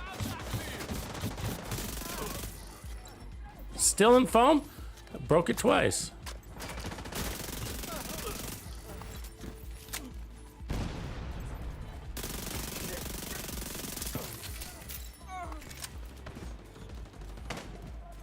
So the good news is that we don't have to switch back to our shotgun a lot. That's what I was initially going to be worried about.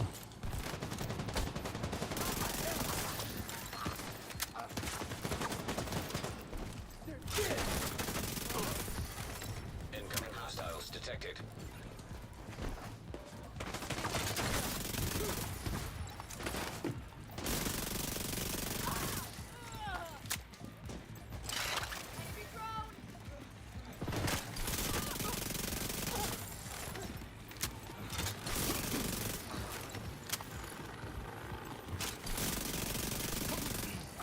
We're losing people. That's close enough.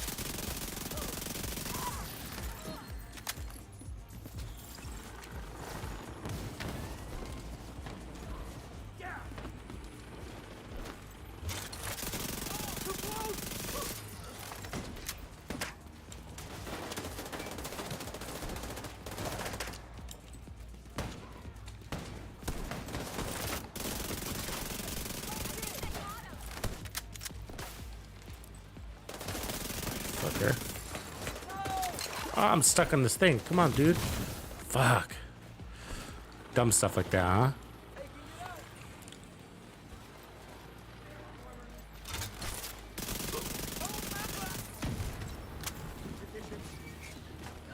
Switching to shotgun now.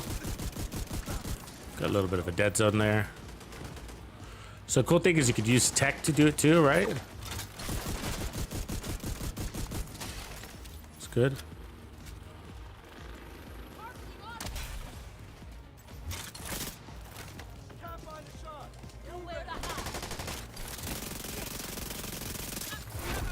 Heavily armored hostile detected. Good job, dude. You're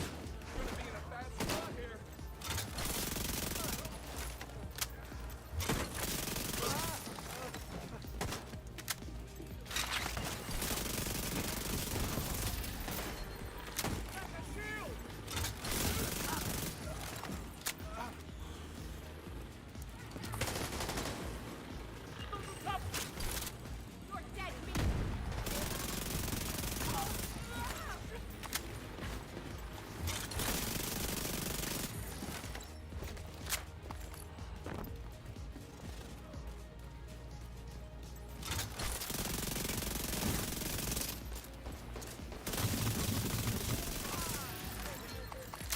There it is.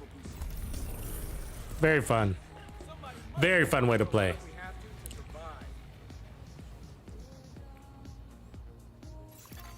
Supply room access unlocked. Yeah, Nigel, you're not wrong. That's basically Striker and Heartbreaker are a lot closer than people think they are.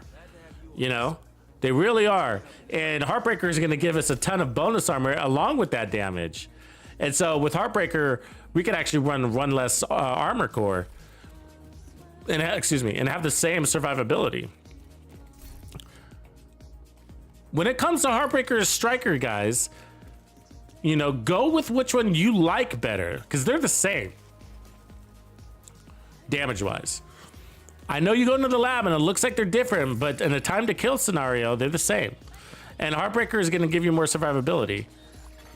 Ton more. Supply convoy nearby. Now, in Legendary, you might choose Striker over Heartbreaker. And the reason why are tanks. And for me, that makes a world of difference. So Striker, you know how I stepped up to that turret and used my shotgun to build stacks against the turret? Heartbreaker, you can't do that. Those are called proxies. And Heartbreaker doesn't stack on proxies. A tank is a proxy. And in Legendary, those tanks are a nuisance. They're everywhere. And they take a long time to kill. And so if you can't stack against that, the only thing that's happening is you're losing stacks when you focus on those. And so that's the difference between Heartbreaker and Striker. And plus the bonus armor, you know, if you're running low armor, it's a little harder to get in Legendary. It doesn't really amount to like a savior amount of bonus armor with Heartbreaker. I mean, you can if you go kind of tankier with it, run the backpack. But, you know, on your average, you know, kind of balanced Heartbreaker build, I would say, you know, that bonus armor doesn't really add up to a whole lot, but it's still helpful. Even a little bit's helpful. This is a cool build though. Very cool build. However, okay, and this has always happened, just like I'm just gonna repeat it.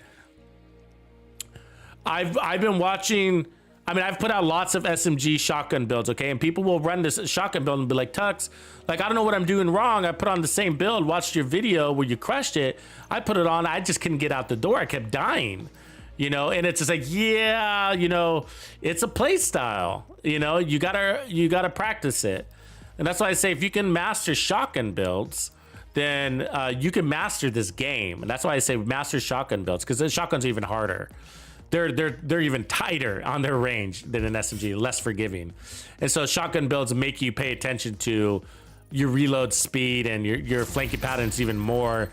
And you got to play even more inside like 7 meters, you know, where you can cheat a lot with SMGs. You see a lot of people shooting an enemy way over there with their SMG and they'll still get the kill. And it's like, yeah, you shouldn't be doing that.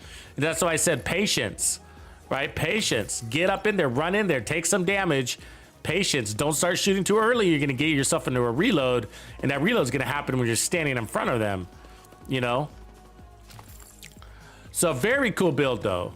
Okay, it's a very cool build. Let's go ahead and run a different primary and see if we like it better, or if it makes a difference. We can run the apartment. I mean, it's sort of the same. All these weapons are just going to come out to feeling the same. I got to say that. But one of the ones that we're going to try that could possibly add a difference is the Emmeline's Guard. So this one's going to give us that 10% armor on kill. Now, since we're running the chest piece and we get so much goddamn damage from that chest piece, right? Then maybe we're not going to miss that talent from the weapon, which was Perfect Killer, right? So the only way to know, oh, that one's not bad, 9.8. The only way to know is to test. So does that give us more survivability? Does that allow us to slow down a little bit? And does that open up the build for more novice players?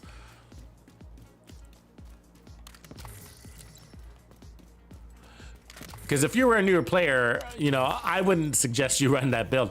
I was like, you could probably get your ass flattened many, many times. I would say go Hunter's Fury, you know. Go Hunter's Fury.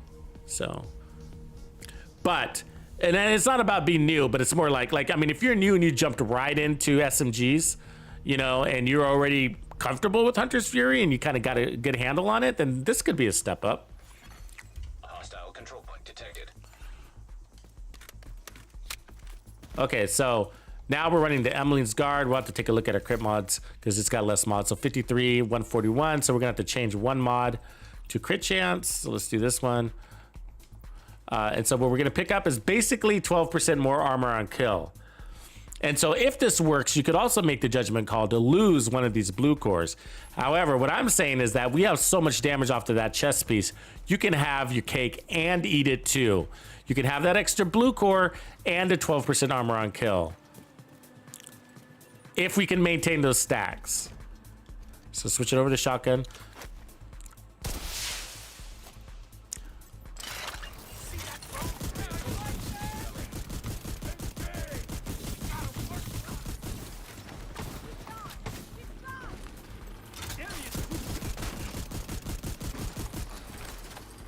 Switching.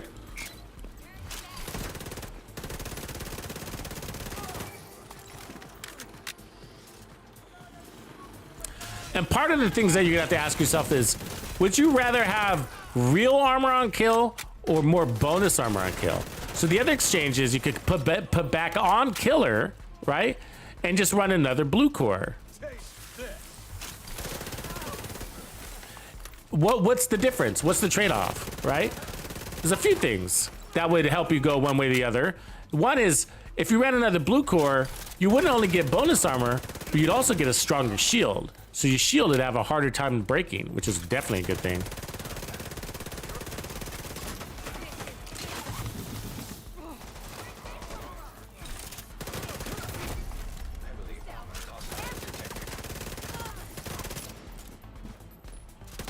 Good bonus armor. That's what we want to see.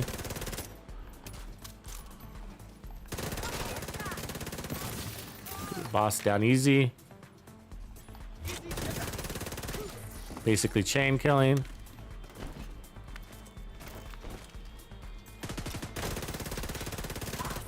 And so, like I said, so if you add a blue core instead of Emmeline's Guard and then keep Perfect Killer, then yes, you get basically a stronger shield and more bonus armor, right? Also, better regen. And so all of that means more than that potential 12% from Emmeline's Guard. Why is she immune right there? Didn't rest of that damage.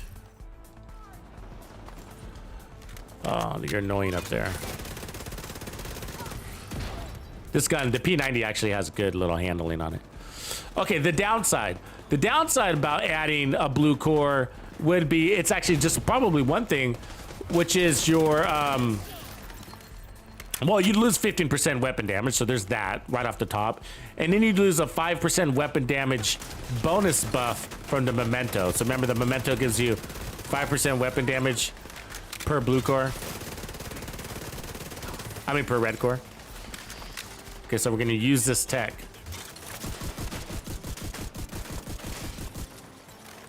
Stack off of that. Now I'm switching. Trouble is to find a fucking enemy to kill. He's like, he's probably doing a merry-go-round bullshit. You know what I mean? You go left, you go in a circle, he's going in a circle. You never find each other.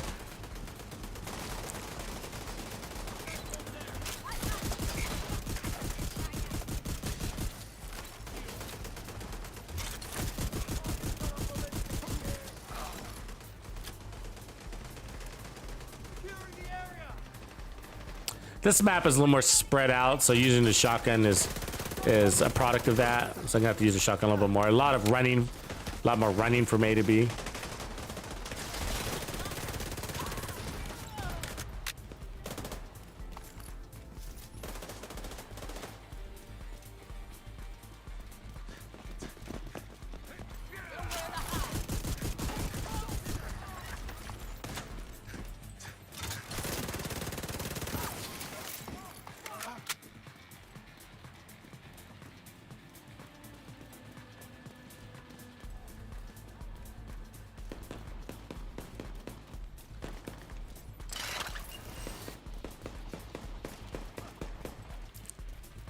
I mean, those stacks degrade fast.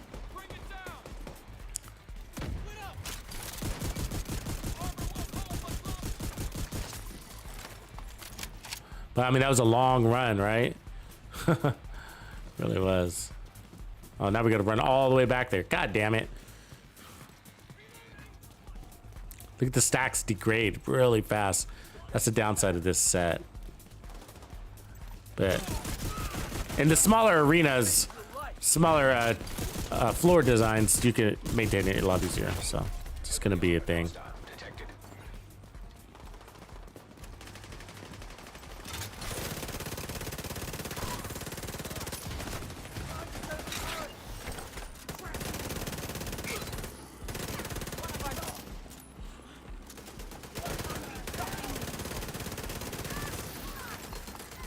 Absolutely acceptable setup, though.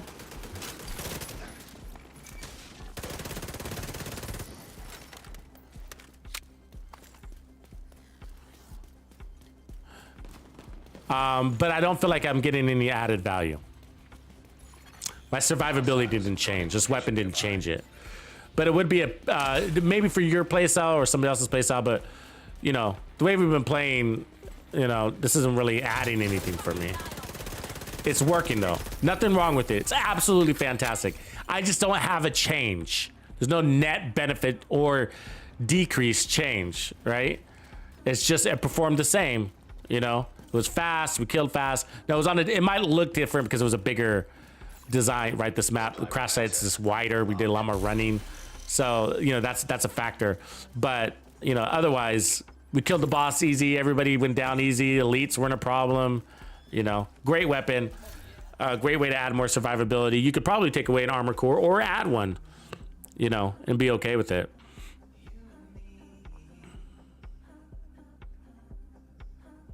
Oh, right on, one arc. Yeah, that one's fun, man. Yeah, so this is the build. So, anyways, I like it, but me personally, I vote for the Dark Winter with this setup. Probably my second preference, and we'll do this one next, is going to be the apartment. But they're gonna play out the same. Okay, so they're both the Dark Zone exclusive weapons because that's where good SMGs come from. This one's got a full set of mods. It plays out nicely actually with Striker. So let's show this one real quick.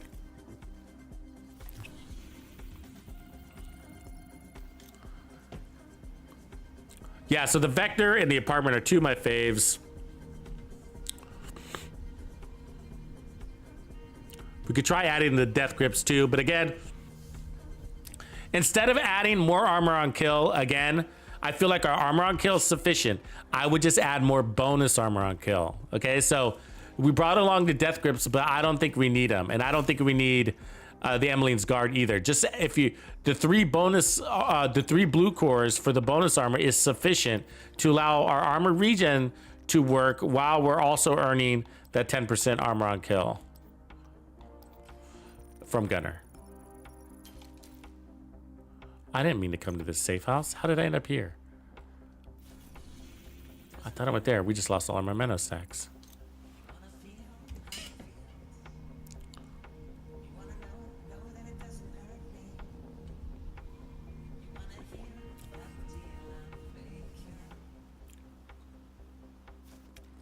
Yeah, Jack, I do. Just not a lot, you know. A lot of it is because I'm always in development, and PvP is a little bit harder to develop builds for it because you kind of like, you know, when you got a good fight, you got a good fight. When you don't, it's like ghost town, right? So it's sort of like you can't like travel back and forth through the White House. I mean, people do, of course, but it's just not very efficient. And you know, I'm always on some sort of fucking time crunch around here because I always got videos and backlog and stuff like that that I gotta make. Anyways, so yeah, I don't do a heck of a lot of them, but I'm gonna do even more probably in. Oh, we got a convoy coming. It's gonna be tough. We don't got any stacks here. But with season 11, since we're gonna get some more activity in there, but I hate going into the dark zone and then there's just nobody there except for you and one guy staring at each other at the doorway, and you kill him and then he kills you. You know, and you just keep trading that little routine back and forth.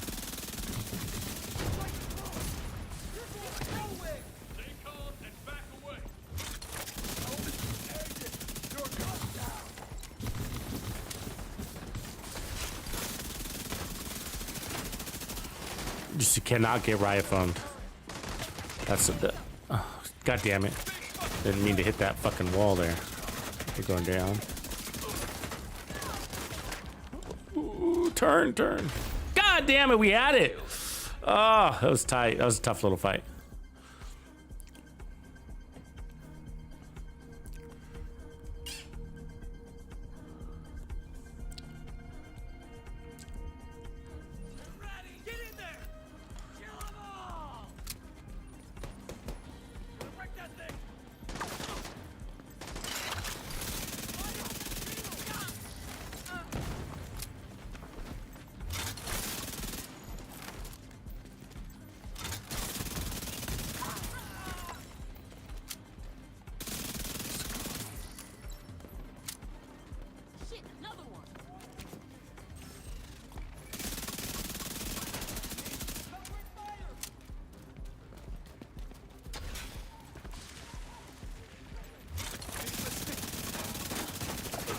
course I got foam.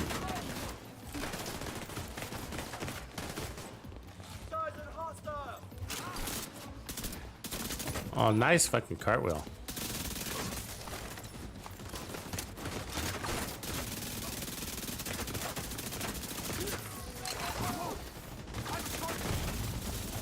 Medical assistance needed.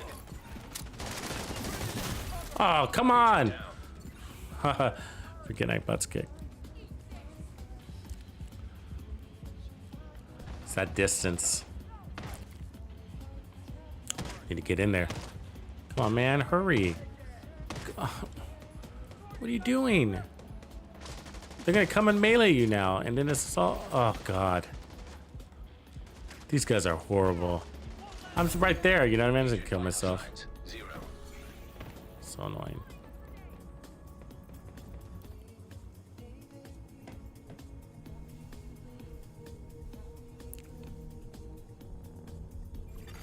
Civilians in distress.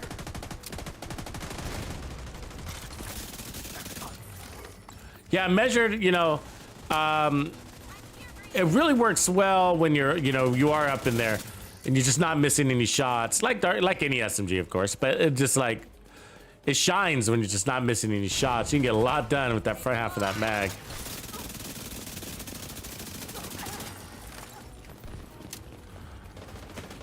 Oh, that's right, we gotta build our stacks. I forgot to do that.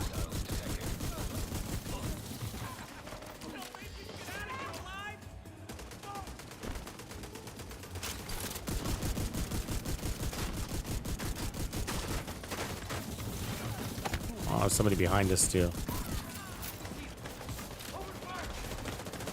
Oh, what a nightmare place for him to be, huh? Hiding in a little corner. Hostile detected.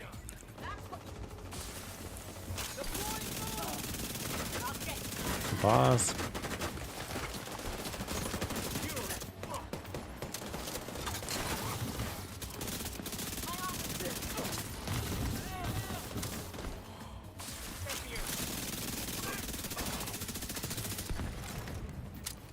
There we go. These guys are a pain. Fingers on trigger.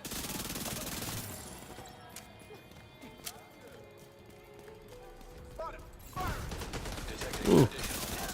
Big boy.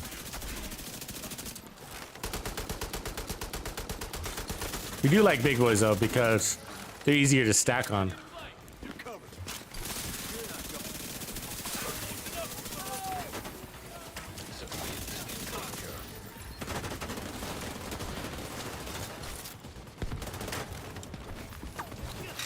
Oh, you dick.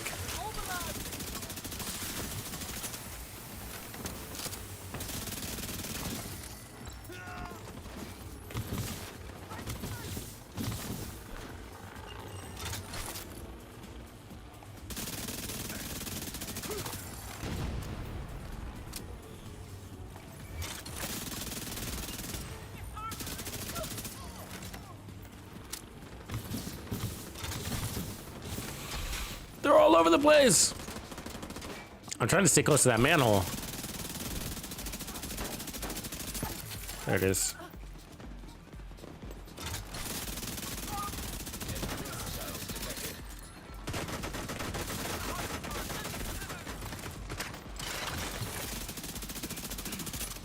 Civilians in distress.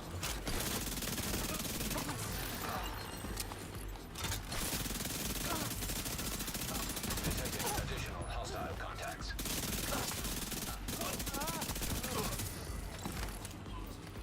That's it, I think. Nice. So, yeah, works the same. We had a rough start, but it wasn't the gun's fault.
There it is.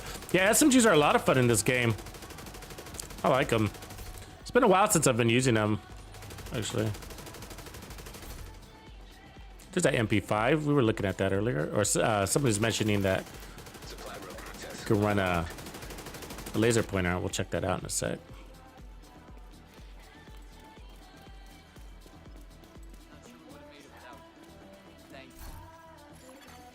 Detected. Hostile supply convoy. Heavily Keeps you on your toes, that's for sure, though. You know what I mean? Like, don't stand still. No.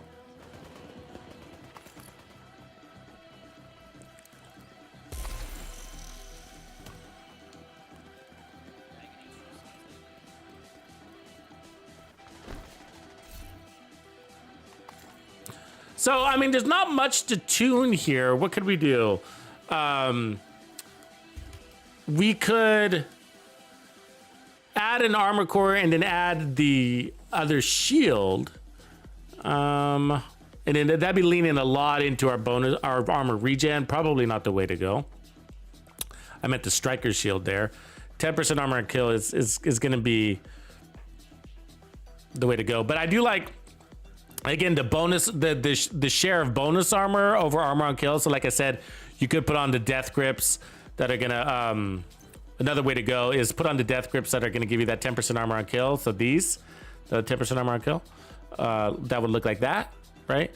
And then you'd have 20% actual armor on kill, but the bonus armor is better. You know, the bonus armor is better. It's really easy to get. One blue core gives you 10%, last 10 seconds, long enough. And then the armor regen is healing whatever damage you took to your base, your base. Yeah, I don't know if this one's gonna take that. Hold on, let me put on the vector real quick. Yeah, it doesn't, because it would show up. So it doesn't take that. Blaze, the MP5. Maybe a different version would.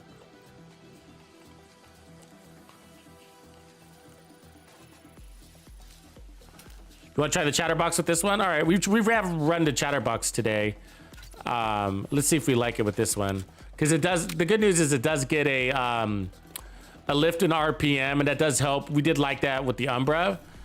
We did run this with the Umbra last night, and we did like the lift in RPMs for the chatterbox. So because there's, like we're saying, it does fall flat a lot because you're 1v1, and in the 1v1, you're just not getting that full chatterbox fury feeling, right? And so kind of falls flat there. But when you're group killing, oh yeah, it's a monster, and I love it. And if it was always doing that, I don't think I'd run any other weapon, especially because, you know, the auto reload thing. But there's just too many 1v1 situations that make it really not people's favorite weapon, right? Okay, let's put back on the shotgun. We're gonna need that, so let's do that. And then where's our 58%? Okay, we're good. Enormous Rooster, thanks for the sub. Appreciate your support, man. All right, let's do this. reinforcements incoming.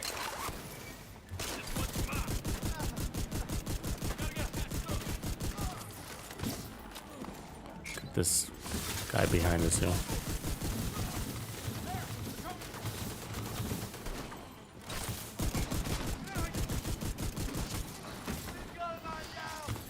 Chatterbox. Reloading. Faster.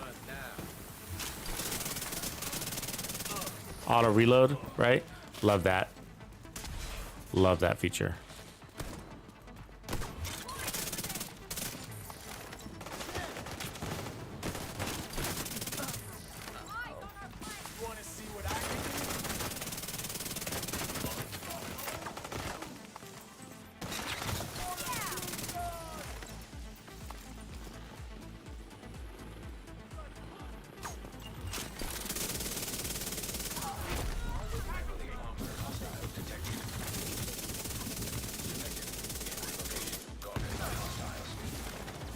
Good kill.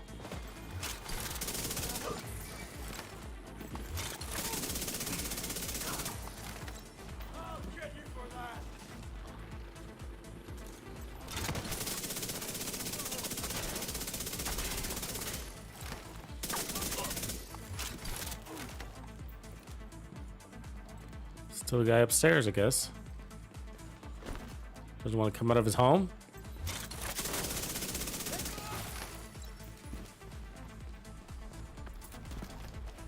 Jump, jump. It's not that hard. Detected.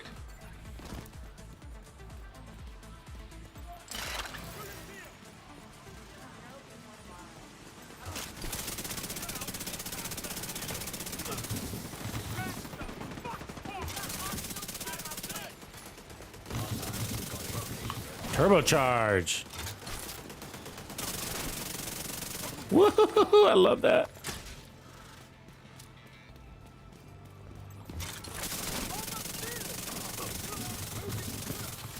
Damn, brother. Oh, we're on fire, though. Got a bunch of enemies in front of us. It sucks. Oh, I missed all those. Fucking fire.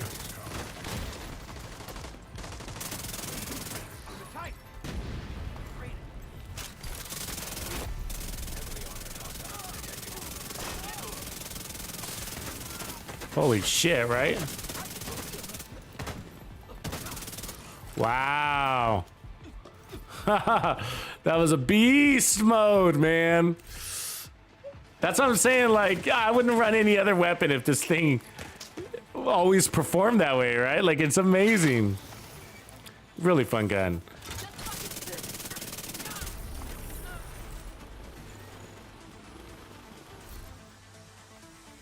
Beast mode, bitches. Detected.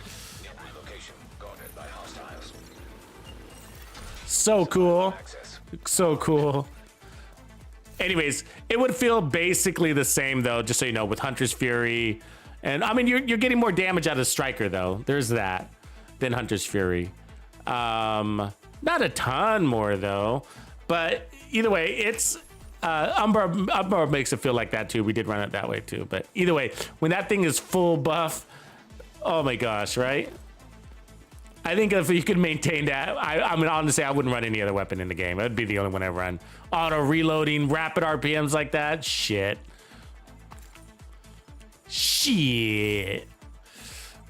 All right. Cool, cool. So there we go. So yeah, anything works with this, man. You can swap anything out. If you want to run your, you know, your little Lady Death, do it. The backfire also works. I have created already in the past a backfire striker build. Not sure I have the pieces to do it now. One of my favorites is the backfire Umbra initiative build, I gotta say. That is a badass build. Does anybody run that? I have a build video on it. Pretty cool. That's actually probably one of the ones worth showing next because it's an outlier. It's different. And, you know, so we stopped just seeing more of the same because everything's just going to be the same. It's just going to be me running really fast, killing really fast, healing really fast. We're just going to keep seeing that because because the reality is that we've achieved, again, the threshold. I mean, I'm only going to show you those builds that have that threshold of an adequate, effective time to kill and time to heal, because I know that the build is going to require that in order to play out of cover. It's got to have an effective time to kill. What would be another interesting thing to do? It would be to run, you know, Future Perfect on a fast SMG that has with a good solid build, and get that invulnerable shield thing again, like we did with the assault rifles, but do it with an SMG. So get a tier 6 SMG. I'm sorry, a tier 6 shield on an SMG build. That's very powerful too. That's another way to go add survivability. Instead of armor on kill, instead of tons of bonus armor, have a tier 6 fucking shield, right?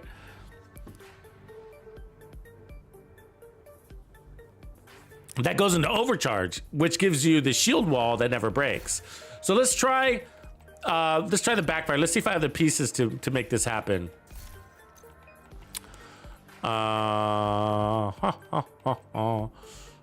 Okay, so we're gonna need Umbra. We can do an Umbra. Umbra feels so good with the backfire. It's actually been a while since I've run it, and it's might be the last backfire build I run. So to speak, is unless I give it something cooler, but it's just so cool to run it with.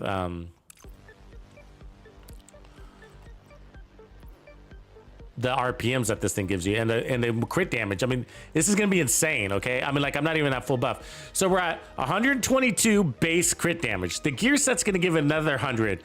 Now we're at 222, and then the gun is gonna give us 200. 422% crit damage. 422% crit damage. Now, it's gonna lower. Okay, why? Because we got to add bleed resistance. And so the bleed resistance is going to take over some of that crit damage. Plus 422% crit damage is absolutely insane. It doesn't work. I mean, it's because again, you get, it starts to become diminished returns. Parabellum, what up? I didn't see your question. No, I don't do D1, Division 1. Sorry, brother. I don't typically go backwards. When they come out with Division 2, I go Division 2. When they come out with Division 3, I'm going to go Division 3. Yeah, Santino, I hear you, bro. But let me tell you something real quick, okay? That if you get a build that feels good with the backfire, and a no bleed backfire build is better than the equivalent of like a whatchamacallit, the Dark Winter SMG or the Chatterbox or whatever else, right? The reason why is why hazard protection is a great thing to have on your build. It's an amazing thing. You shouldn't be, you know, it shouldn't be a bad thing like, ooh, hazard protection. No, man, I mean, you saw when we died, what was it that killed me? Riot foam. The hazards in this game are annoying. You got riot foam, you got bleed, you got fire, right? Fire and riot foam are what we encounter most. And those are what get me killed. I'm dizzy, I'm foamed. And so with this setup, we're not going to be 100% immune. The way I run it is typically 70% hazard protection, give or take. And then the rest is bleed resistance. So let's get this in place. Let's get this in place. So a very fun build, though. I definitely recommend running this version of the backfire. We will run 2 blue cores. We will keep that up. So let's put that. Let me see if I have one of those, actually. We need a holster that's improvised. Might be on my other character. Maybe I have it here. That one. Okay, we'll take that armor regen off. We'll put some hazard protection. Yeah, no, I say that a lot. Like, if I could, guys, I would put hazard protection, max hazard protection on every build. You know, because it improves your enjoyment of this game. It's so annoying when they fucking riot foam you or whatever. You know, it's so annoying. Okay, so what we're looking for are bleed resistance mods, right? And so we're gonna put probably 3 of those on. And we're not gonna be missing any damage, guys. We're not, because we should be, if I remember by memory, somewhere around 340% bleed resistance. I mean, sorry. Oh, we don't need that one.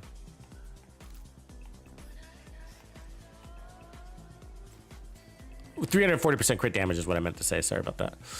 Okay, so there's let's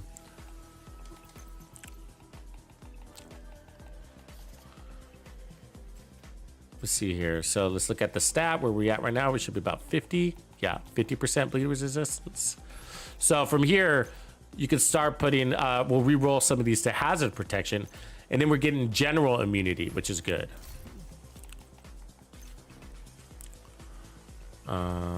Yeah, we'll take that crit damage off. Backpack is stuck. Knees, we'll swap that out.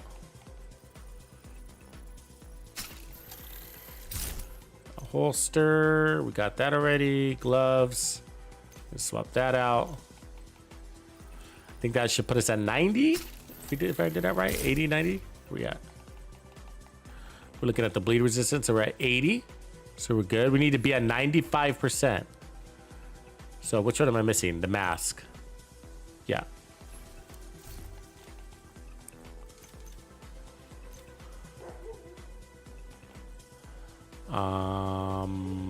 Hazard protection.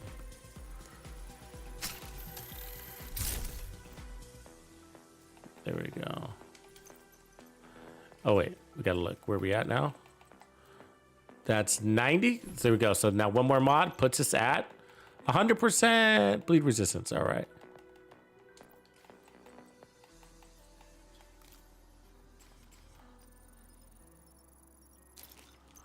Kamikaze. What up, Kama?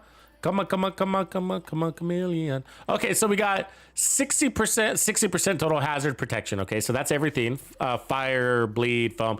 So you're not going to be immune. That's not immunity there to anything. It's just going to decrease the status effect duration. And then we are 100% bleed resistance. That means there's going to be no bleed whatsoever. Okay, so good to go there. That means we're immune to the gun's talent. The gun, okay, it's got magazine size, payment in kind, which is basically 200% crit damage, right? And all you got to do is hit to get those crit damage stacks. So just hit, no bleed off of this one. So, and then we're going to get 100% crit damage plus 30% RPMs plus armor regen off of this chest piece. So what we're looking at here, that's so 200 plus 100 is 300 plus 62. We are at 362% crit damage. And you're kind of stuck at 51% crit chance unless you decided not to run the memento. Or I guess if I had crit chance there instead, I'm not sure I have that version. Oh, I do actually. Let's run that one. Sorry. Get the crit chance a little bit higher. This is bleed, and that's probably this one. Yeah. Okay, let me take the crit damage off of that. And then that's gonna raise our crit chance. So we'll be at 350. Yeah, that sounds right. Okay, 56 plus 300, so 350% crit damage. Let me ask you, 30%, this weapon's RPMs are gonna be crazy high, right? Is 350% crit damage a little bit amount or a big amount, right? That's the question there for you. 350% crit damage, is that little or high? And then we can get, of course, the weapon damage buff, so 25% on fresh kills, and then the 30% stacking, and then we got bonus armor. So we got 10% armor on kill, and then we're gonna have 20% bonus armor on kill, plus 3% armor regen, plus the 8% armor regen per second over 5 seconds when we're in cover, which is 40% of our armor back. Lots of heals, and we're immune to the bleed, and we got the hazard protection. So we're not gonna miss anything. Let's go check it out.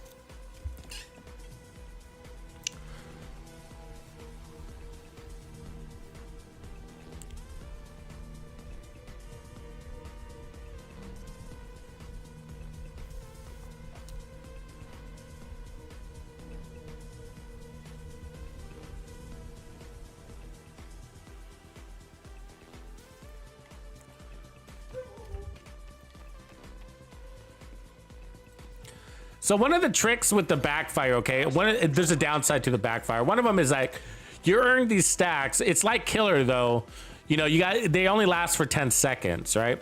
There's a difference though. You don't have to kill to get it, but you have to hit to maintain it, all right? So a hit by shooting, land a shot. So once you get your 200 stacks to maintain it, shoot an enemy, even if they're really far away, just hit them with a bullet, you know? And that's how you maintain it. If not, you're gonna have to constantly be refreshing it. However, the Umbra fixes that, because one of the biggest problems with the backfire is that it sort of lacks luster until you get all of your stacks. But Umbra fixes that. It balances out its damage situation so that you feel good even if you don't have all of your stacks. Like right here, right? Oh God, stop moving weird. What the fuck? You know what I mean? And we got people coming up behind us and shit. This guy's dancing with me.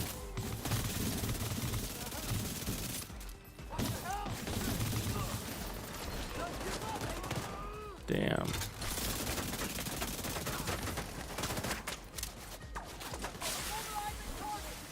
Damn, they're everywhere. Oh, 3 riot foamers. See how fast we got out of that riot foam? Come on, no! We had that! 3 riot foamers though. So, but I don't know if you can tell, but we got out of that riot foam real fast. And that's because we're 60% immune to its duration. That was a tough fight. Oof. Yeah, but I like it. I like it. I love this build.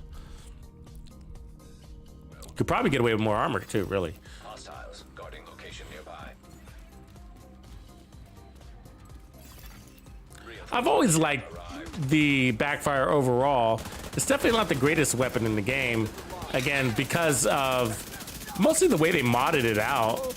And then I wish they made it so that it was easier to get your stacks, maintain your stacks. I don't like that they go away in 10 seconds overall.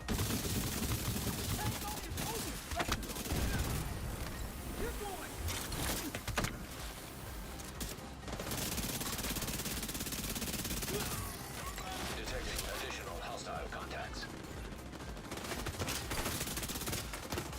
Taking a lot of distance damage, you don't want to do that. Look right there. And we're getting shot in the back. Fuck. She didn't take any damage. God damn it. The reality is because you lose control over your crowd, right? And so they're all spread over. We're taking damage from way across the map into my back at 100, you know, and they're 100% accurate. You know what I mean? They don't miss a shot. And so, and then that happened because we died the first time. So when you die, like, you know, the shitty part about it is you lose control over your crowd, right? Where you're trying to corral the cats. Like, again, I'm already getting shot in the back again.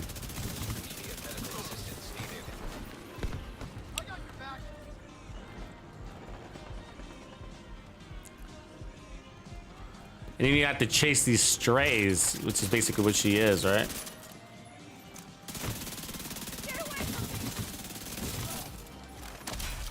She's making me miss so many shots. It's annoying. Incoming hostiles detected.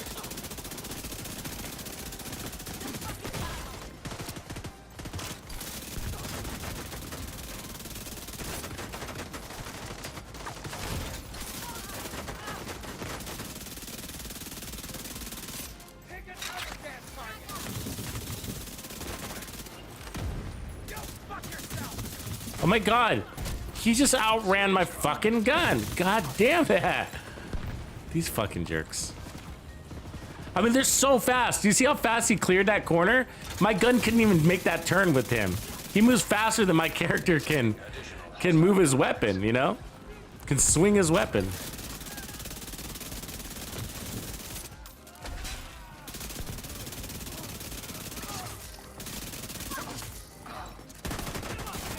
Nice fucking roll. Do you see him stop midair?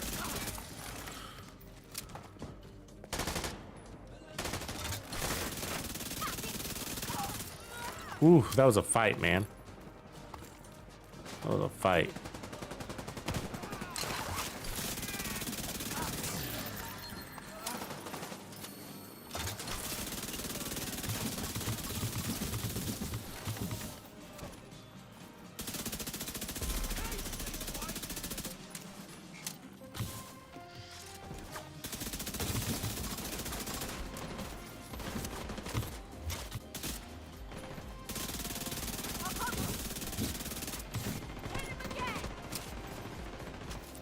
Come on, get out of cover.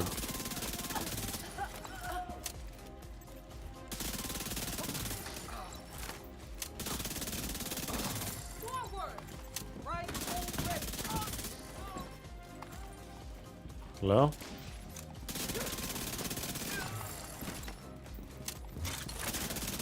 Notice we're maintaining their stacks, so we're at the full 300%. I mean, we're degrading a little bit, but...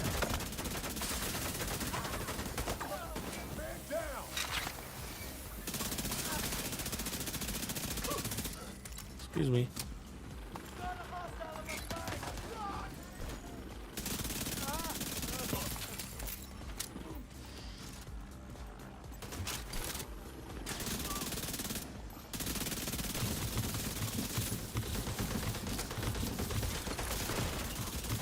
Oh, somebody's shooting us in the back.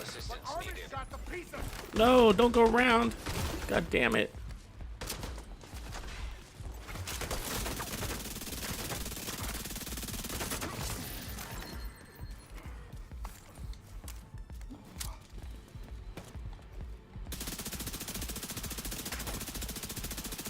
Oh, you're gonna make me go all the way over there? Come on. That's so annoying, you know?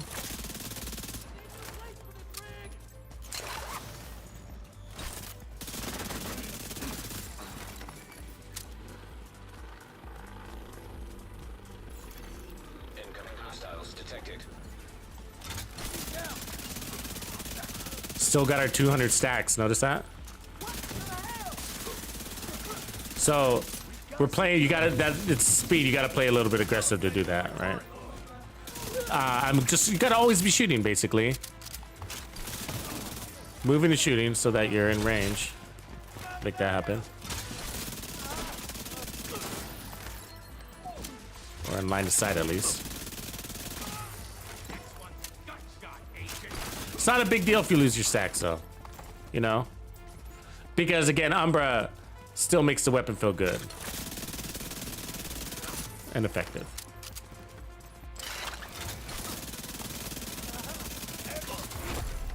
Heavily armored hostile detected.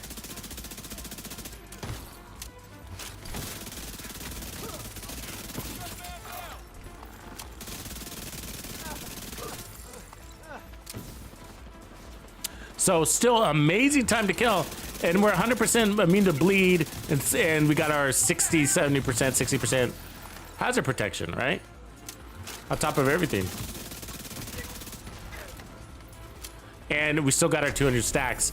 So if you look at our stats, shows 250 right now, and then when we get out of cover, oops, see if it shows still. It doesn't, but we got our 350%. I think maybe because the fight's over. Yeah, very fun build, very effective. I like it. So it's a little on the sort of on the tankier side.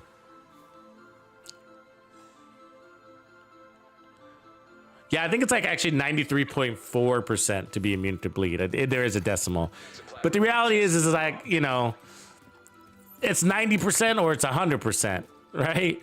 Because unless you just got a gear piece that's shitty rolled, that's what you're really talking about, or a mod that has a shitty roll on it. If you're going to be under 100%, because there is no 5% bleed mods or whatever, right? So it's just basically you're saying I don't have a fully optimized build if I'm under 100%.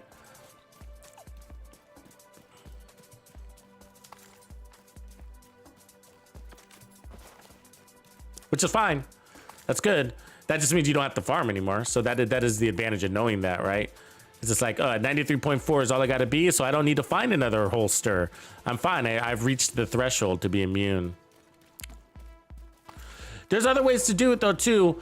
You could actually decrease your immunity and then put on a booster hive. So the booster hive is also hazard protection. The downside is you got to drop in and pick it back up, which is annoying.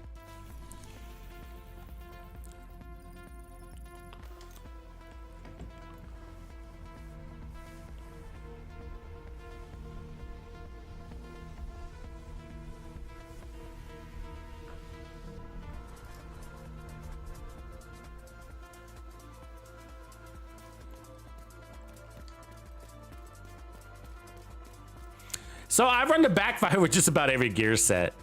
I think I ran it with the Heartbreaker too.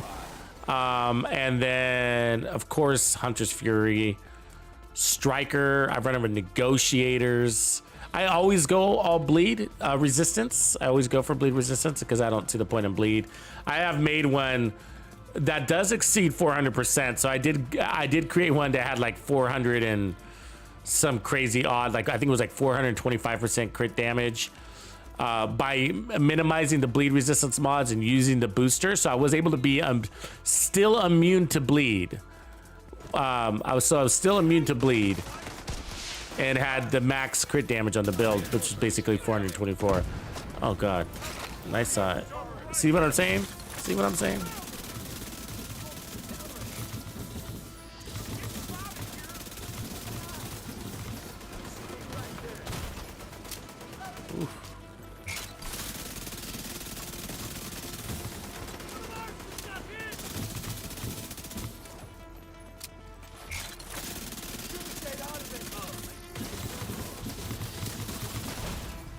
Serious trauma detected.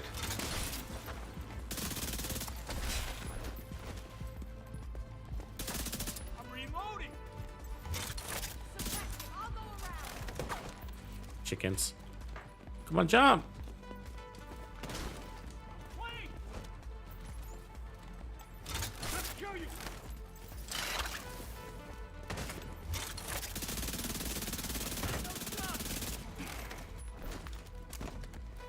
Get away from me! It's annoying.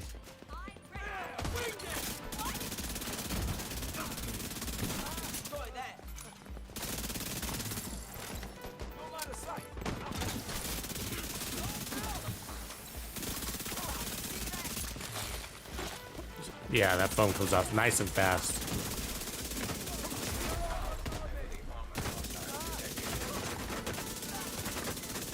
Uh-oh, watch that shield. Shit. Dizzy. See, if you break your shield, you're fucked in this game. You see that? Because we had the power, we had the whole thing. But as soon as that shield goes, you just can't do shit. You can't even get in cover. That's just stupid. I don't know why they have that.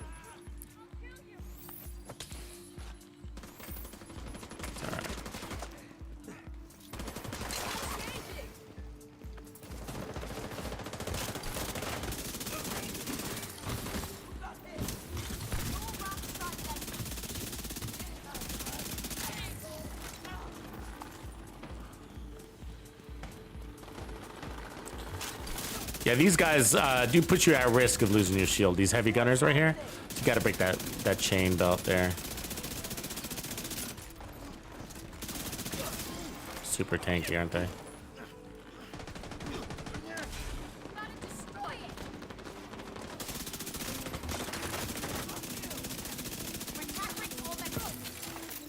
It got me cold here! Civilians in distress. Detecting additional.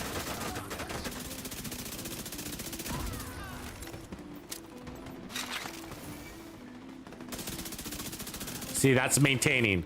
I'm just making sure I'm putting a couple of shots out to make sure I don't lose my stacks, because I know it's gonna take a minute to get that over there.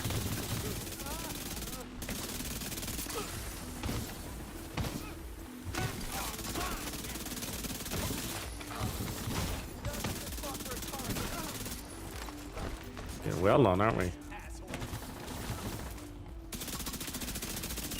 Maintaining.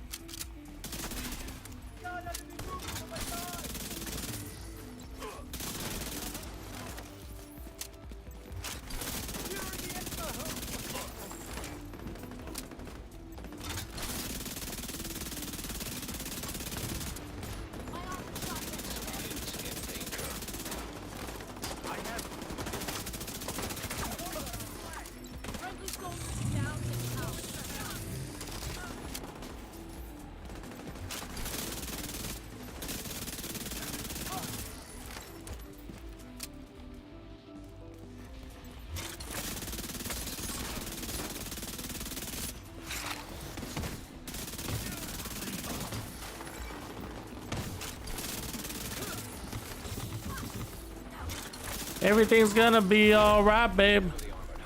Everything's gonna be all right.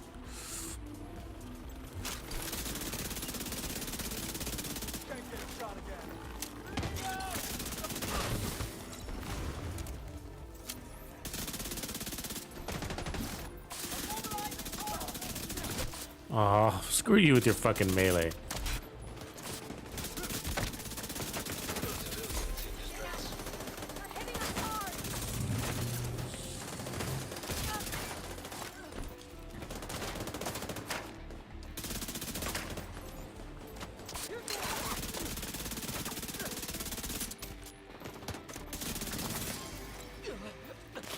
Yeah, so see, we were able to play fast enough to hold on to those 200 stacks the whole time.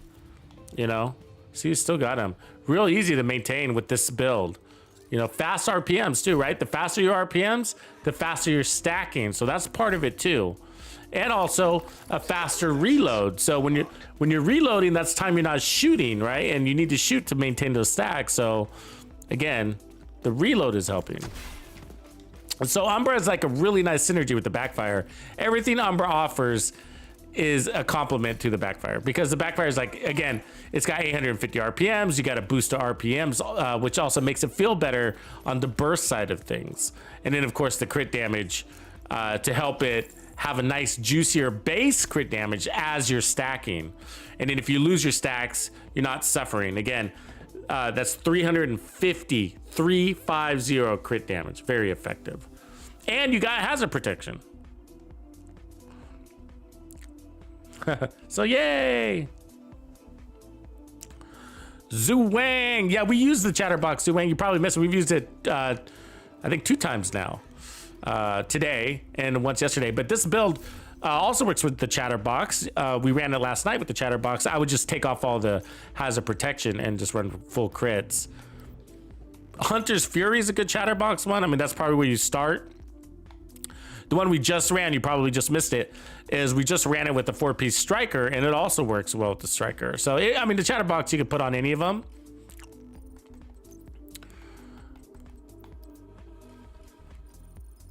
I do like it best, I think, with probably the Umbra and the striker, because when it doesn't have its full RPMs, it's only at 700 RPM without a damage talent.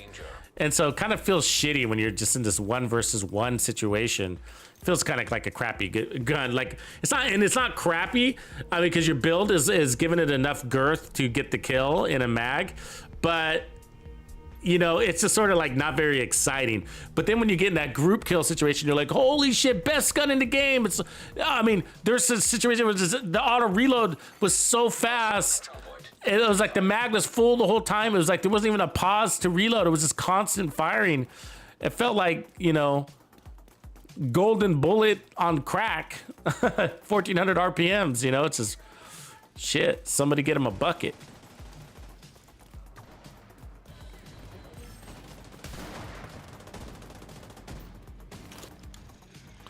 Gonna need a bucket. Reinforcements en route.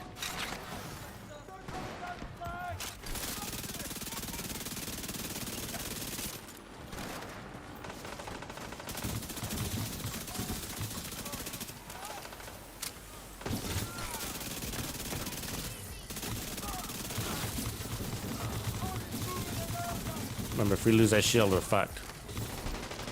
Need some help here.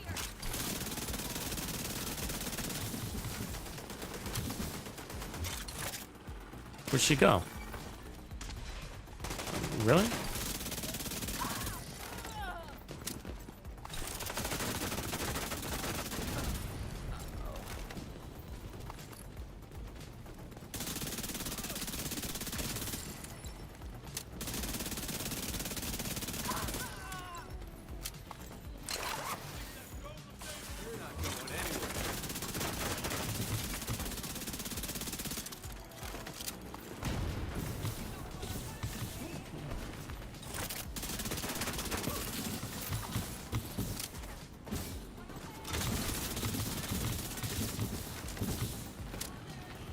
Turret. They always put a turret up there, don't they? Come on, give me something to shoot.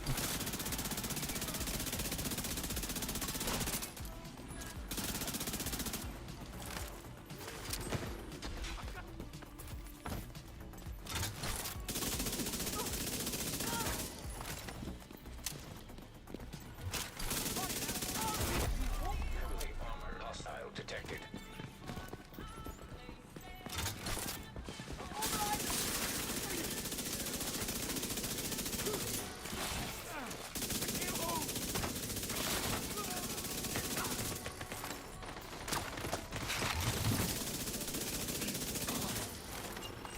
I'll take it.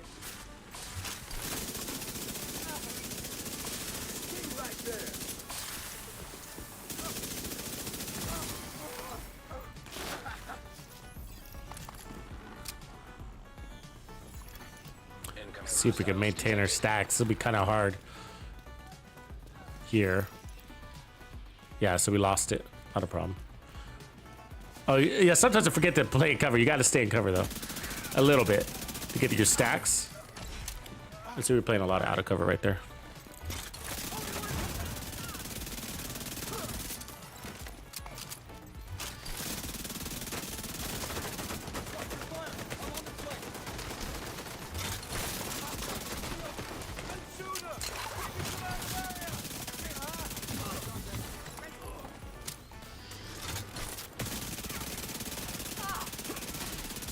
Oh, god damn you.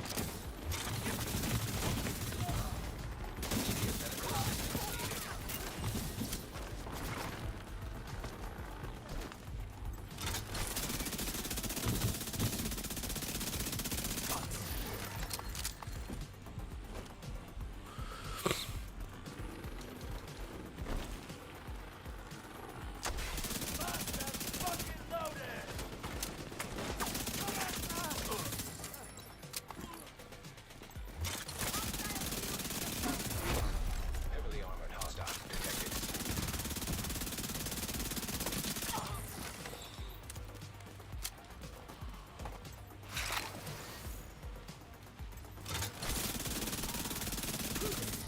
Still got our same stacks. Oh, second wave.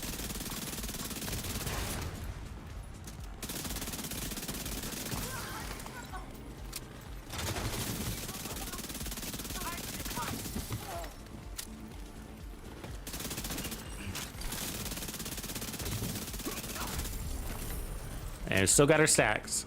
So yeah, you know, so you're still playing fast, and you got the added benefit of some good regen going on there, and some great hazard protection. So that's the win with this one.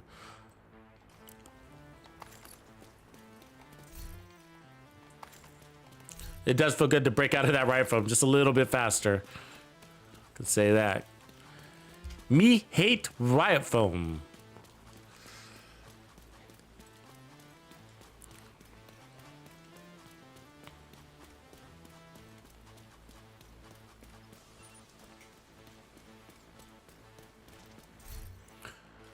I just got one a few minutes ago. Zawang. I was just showing, like, today, I mean, if you're looking for the memento, this is the area you want to be farming backpacks. Is this the area where you farmed today? Did you farm this area? Or did you go into countdown? But I got one basically, I think on my third control point, maybe the fourth. It didn't take me very long. So it took me about an hour to get it. You know, because when you're farming every day, if you're farming and you're doing your routes, you're inevitably probably going to get like at least one exotic drop, right?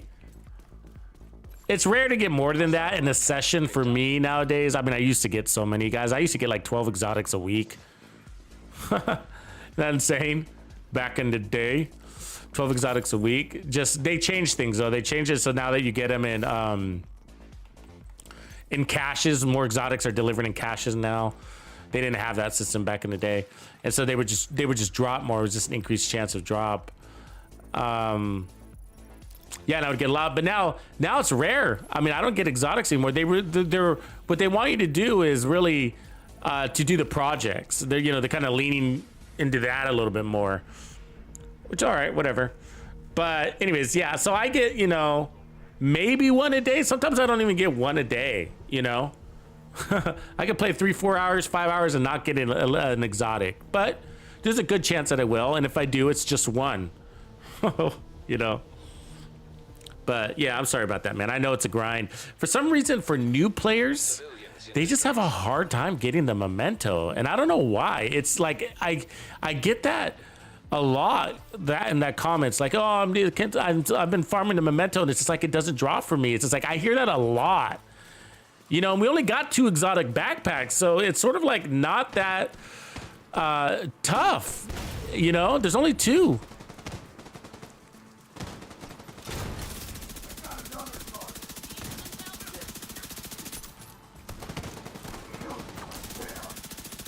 Just gonna try to build some stacks, see if I can carry these off. Big fat guys are great for stacks. Nice fucking, god damn.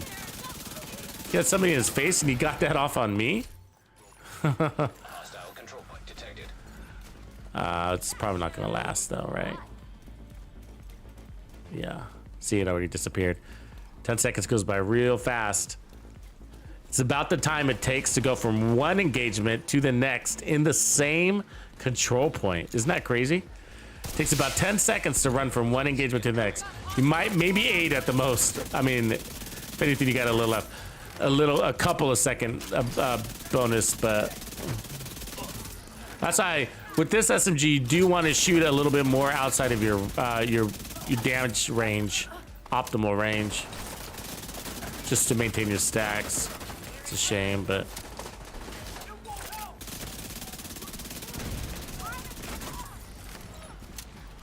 But you do feel bloodthirsty with this weapon, you know? Just roaming through. Killing everything in sight.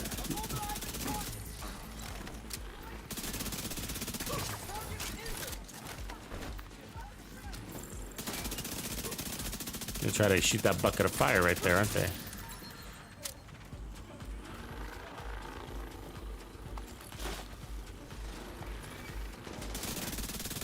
See, I shot him at distance, so I didn't lose my stack.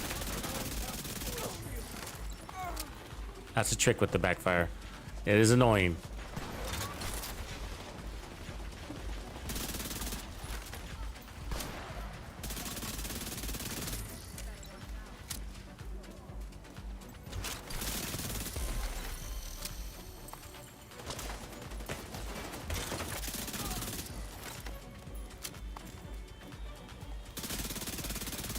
Use that dog to maintain my stacks.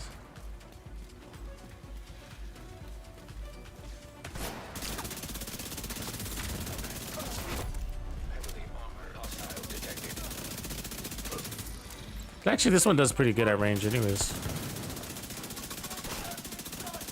Gotta fix my truck. Start coming down the flag. No.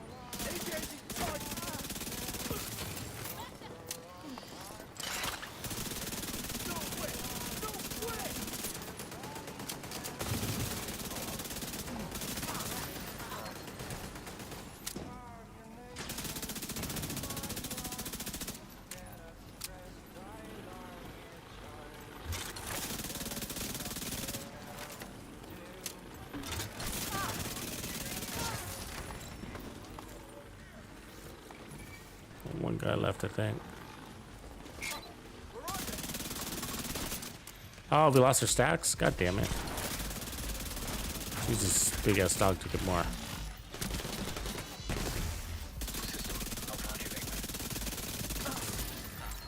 System restored.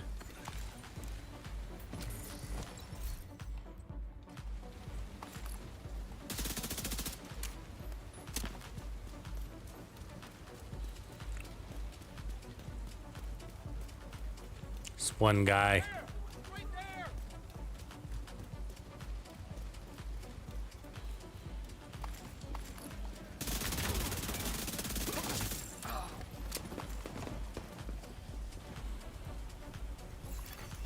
Detecting additional hostile contacts.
Where'd he fucking go?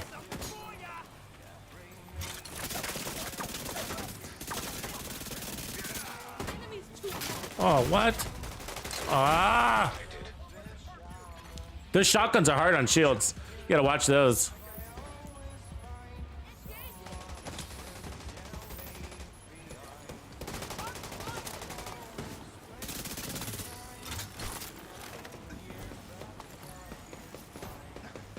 Gotta follow orders.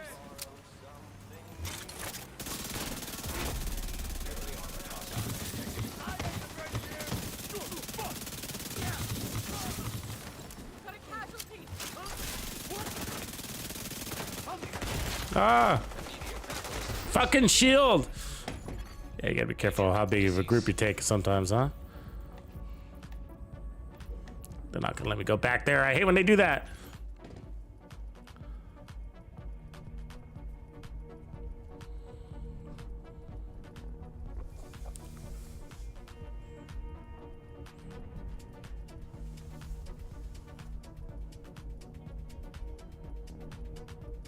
Oh, you did, Zellwang? Yeah, that sucks, man. This is bad RNG sometimes. Holds out on it. Double Mikes! What's up, Double Mike? I didn't see you sneak in. What up, Double Mikes? Norman Brooks, what's going on with you, man? The resistance on the defender can get pretty strong, but it's just like, it's really, you know, like, take a look at it. It goes 60% damage reduction.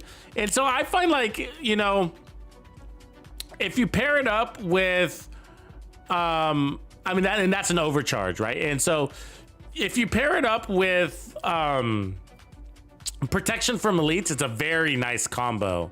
So protection from elites, bonus armor, and defender drone. Woo-wee. Good combo, Norman. But of course, it's the duration of the thing that's kind of annoying. And so when you're timing it out with, I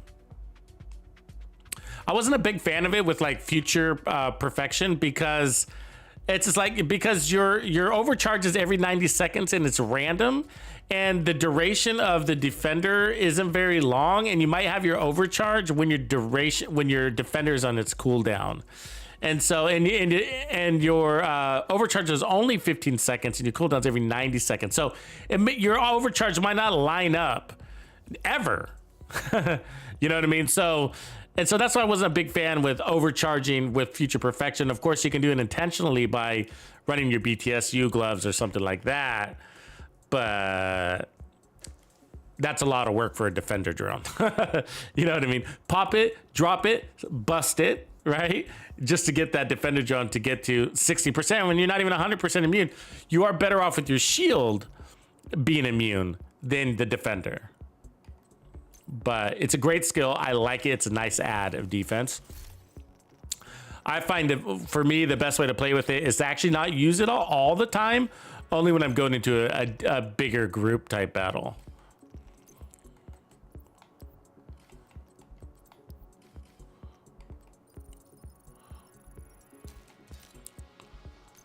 Okay, so one of the ones I wanted to see is, let me see if I got, actually, yeah, let's roll Vector. Okay, we're gonna roll Vector. We're gonna switch some things up here real quick. Let's go Vector. Okay, we're gonna, not the Dark Winter, this is just a regular Vector. And then let's change this Umbra. Let's see if I have these pieces. I mean, we could do the Striker. We can also do a Heartbreaker. I can try Heartbreaker though for SMG build. I don't always do that. So you're gonna miss out on that 15% assault rifle damage. We don't care. We're looking for the weapon handling stacks. So let's just get this going. We're gonna go. I mean, the catch is I really like the Heartbreaker chest piece, you know?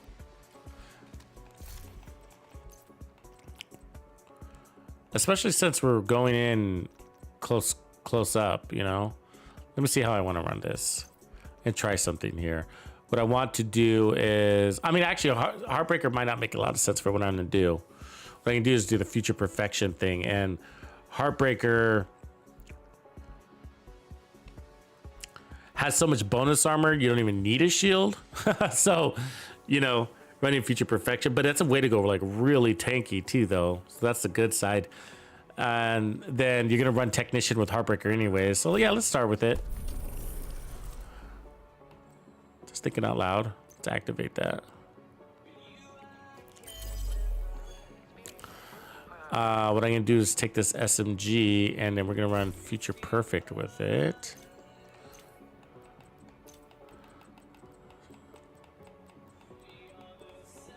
I don't have it. Does it exist on this, on SMGs? It should. I might just not have it, which we can farm it real quick.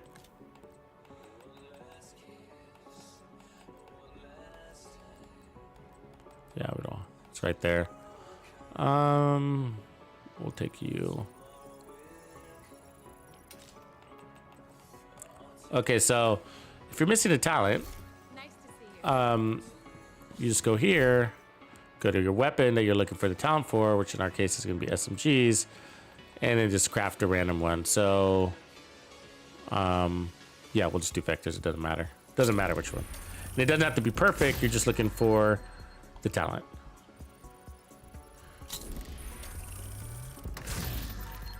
And sometimes it happens really fast, and sometimes you could make 30 of these.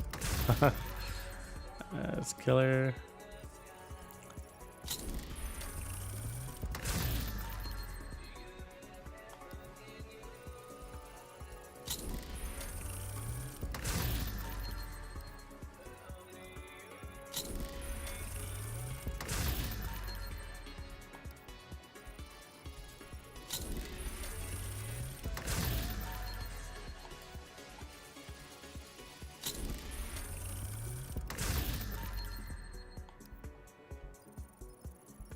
It knows it wants to give me unwavering, huh? Fast hands. Spike. Lots of spikes. All right. So then we don't need any of those, so we'll delete them.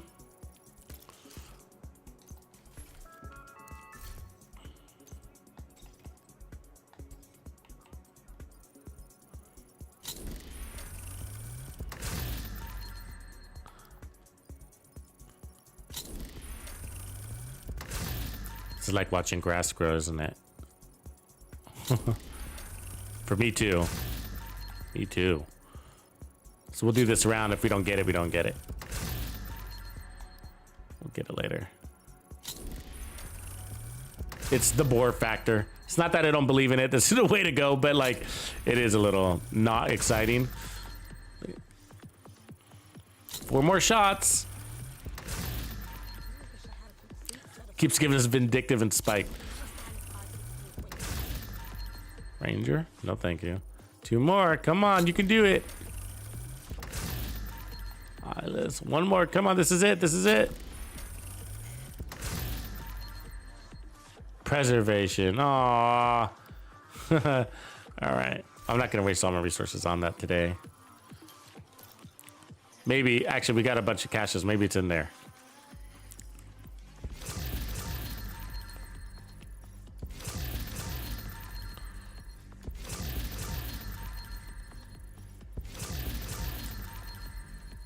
I already know the concept will work because we did it with the assault rifles and it was really fun. I just want to try it with the SMGs, but it should play out exactly the same. Not much difference between the assault rifles and SMGs except for optimal range.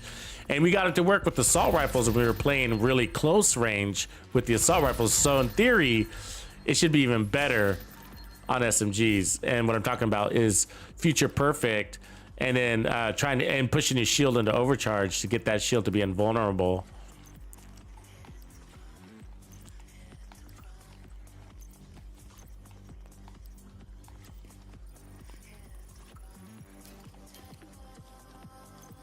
I don't think we've got a drop on it though.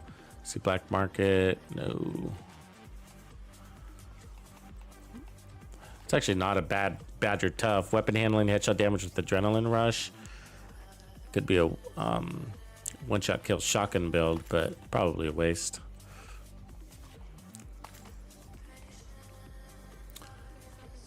Yeah, maybe that's a good place to hold there. I think we did a lot of builds today. So this is not a build right now. I just have a random shit here.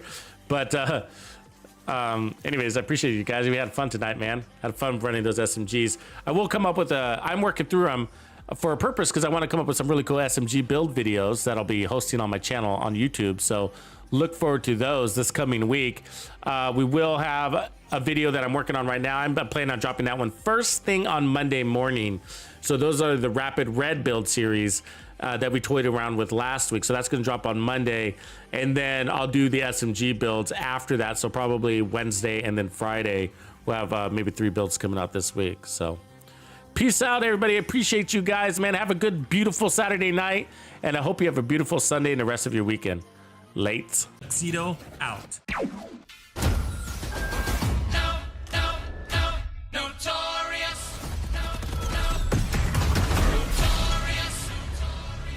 Flows and that's how it goes.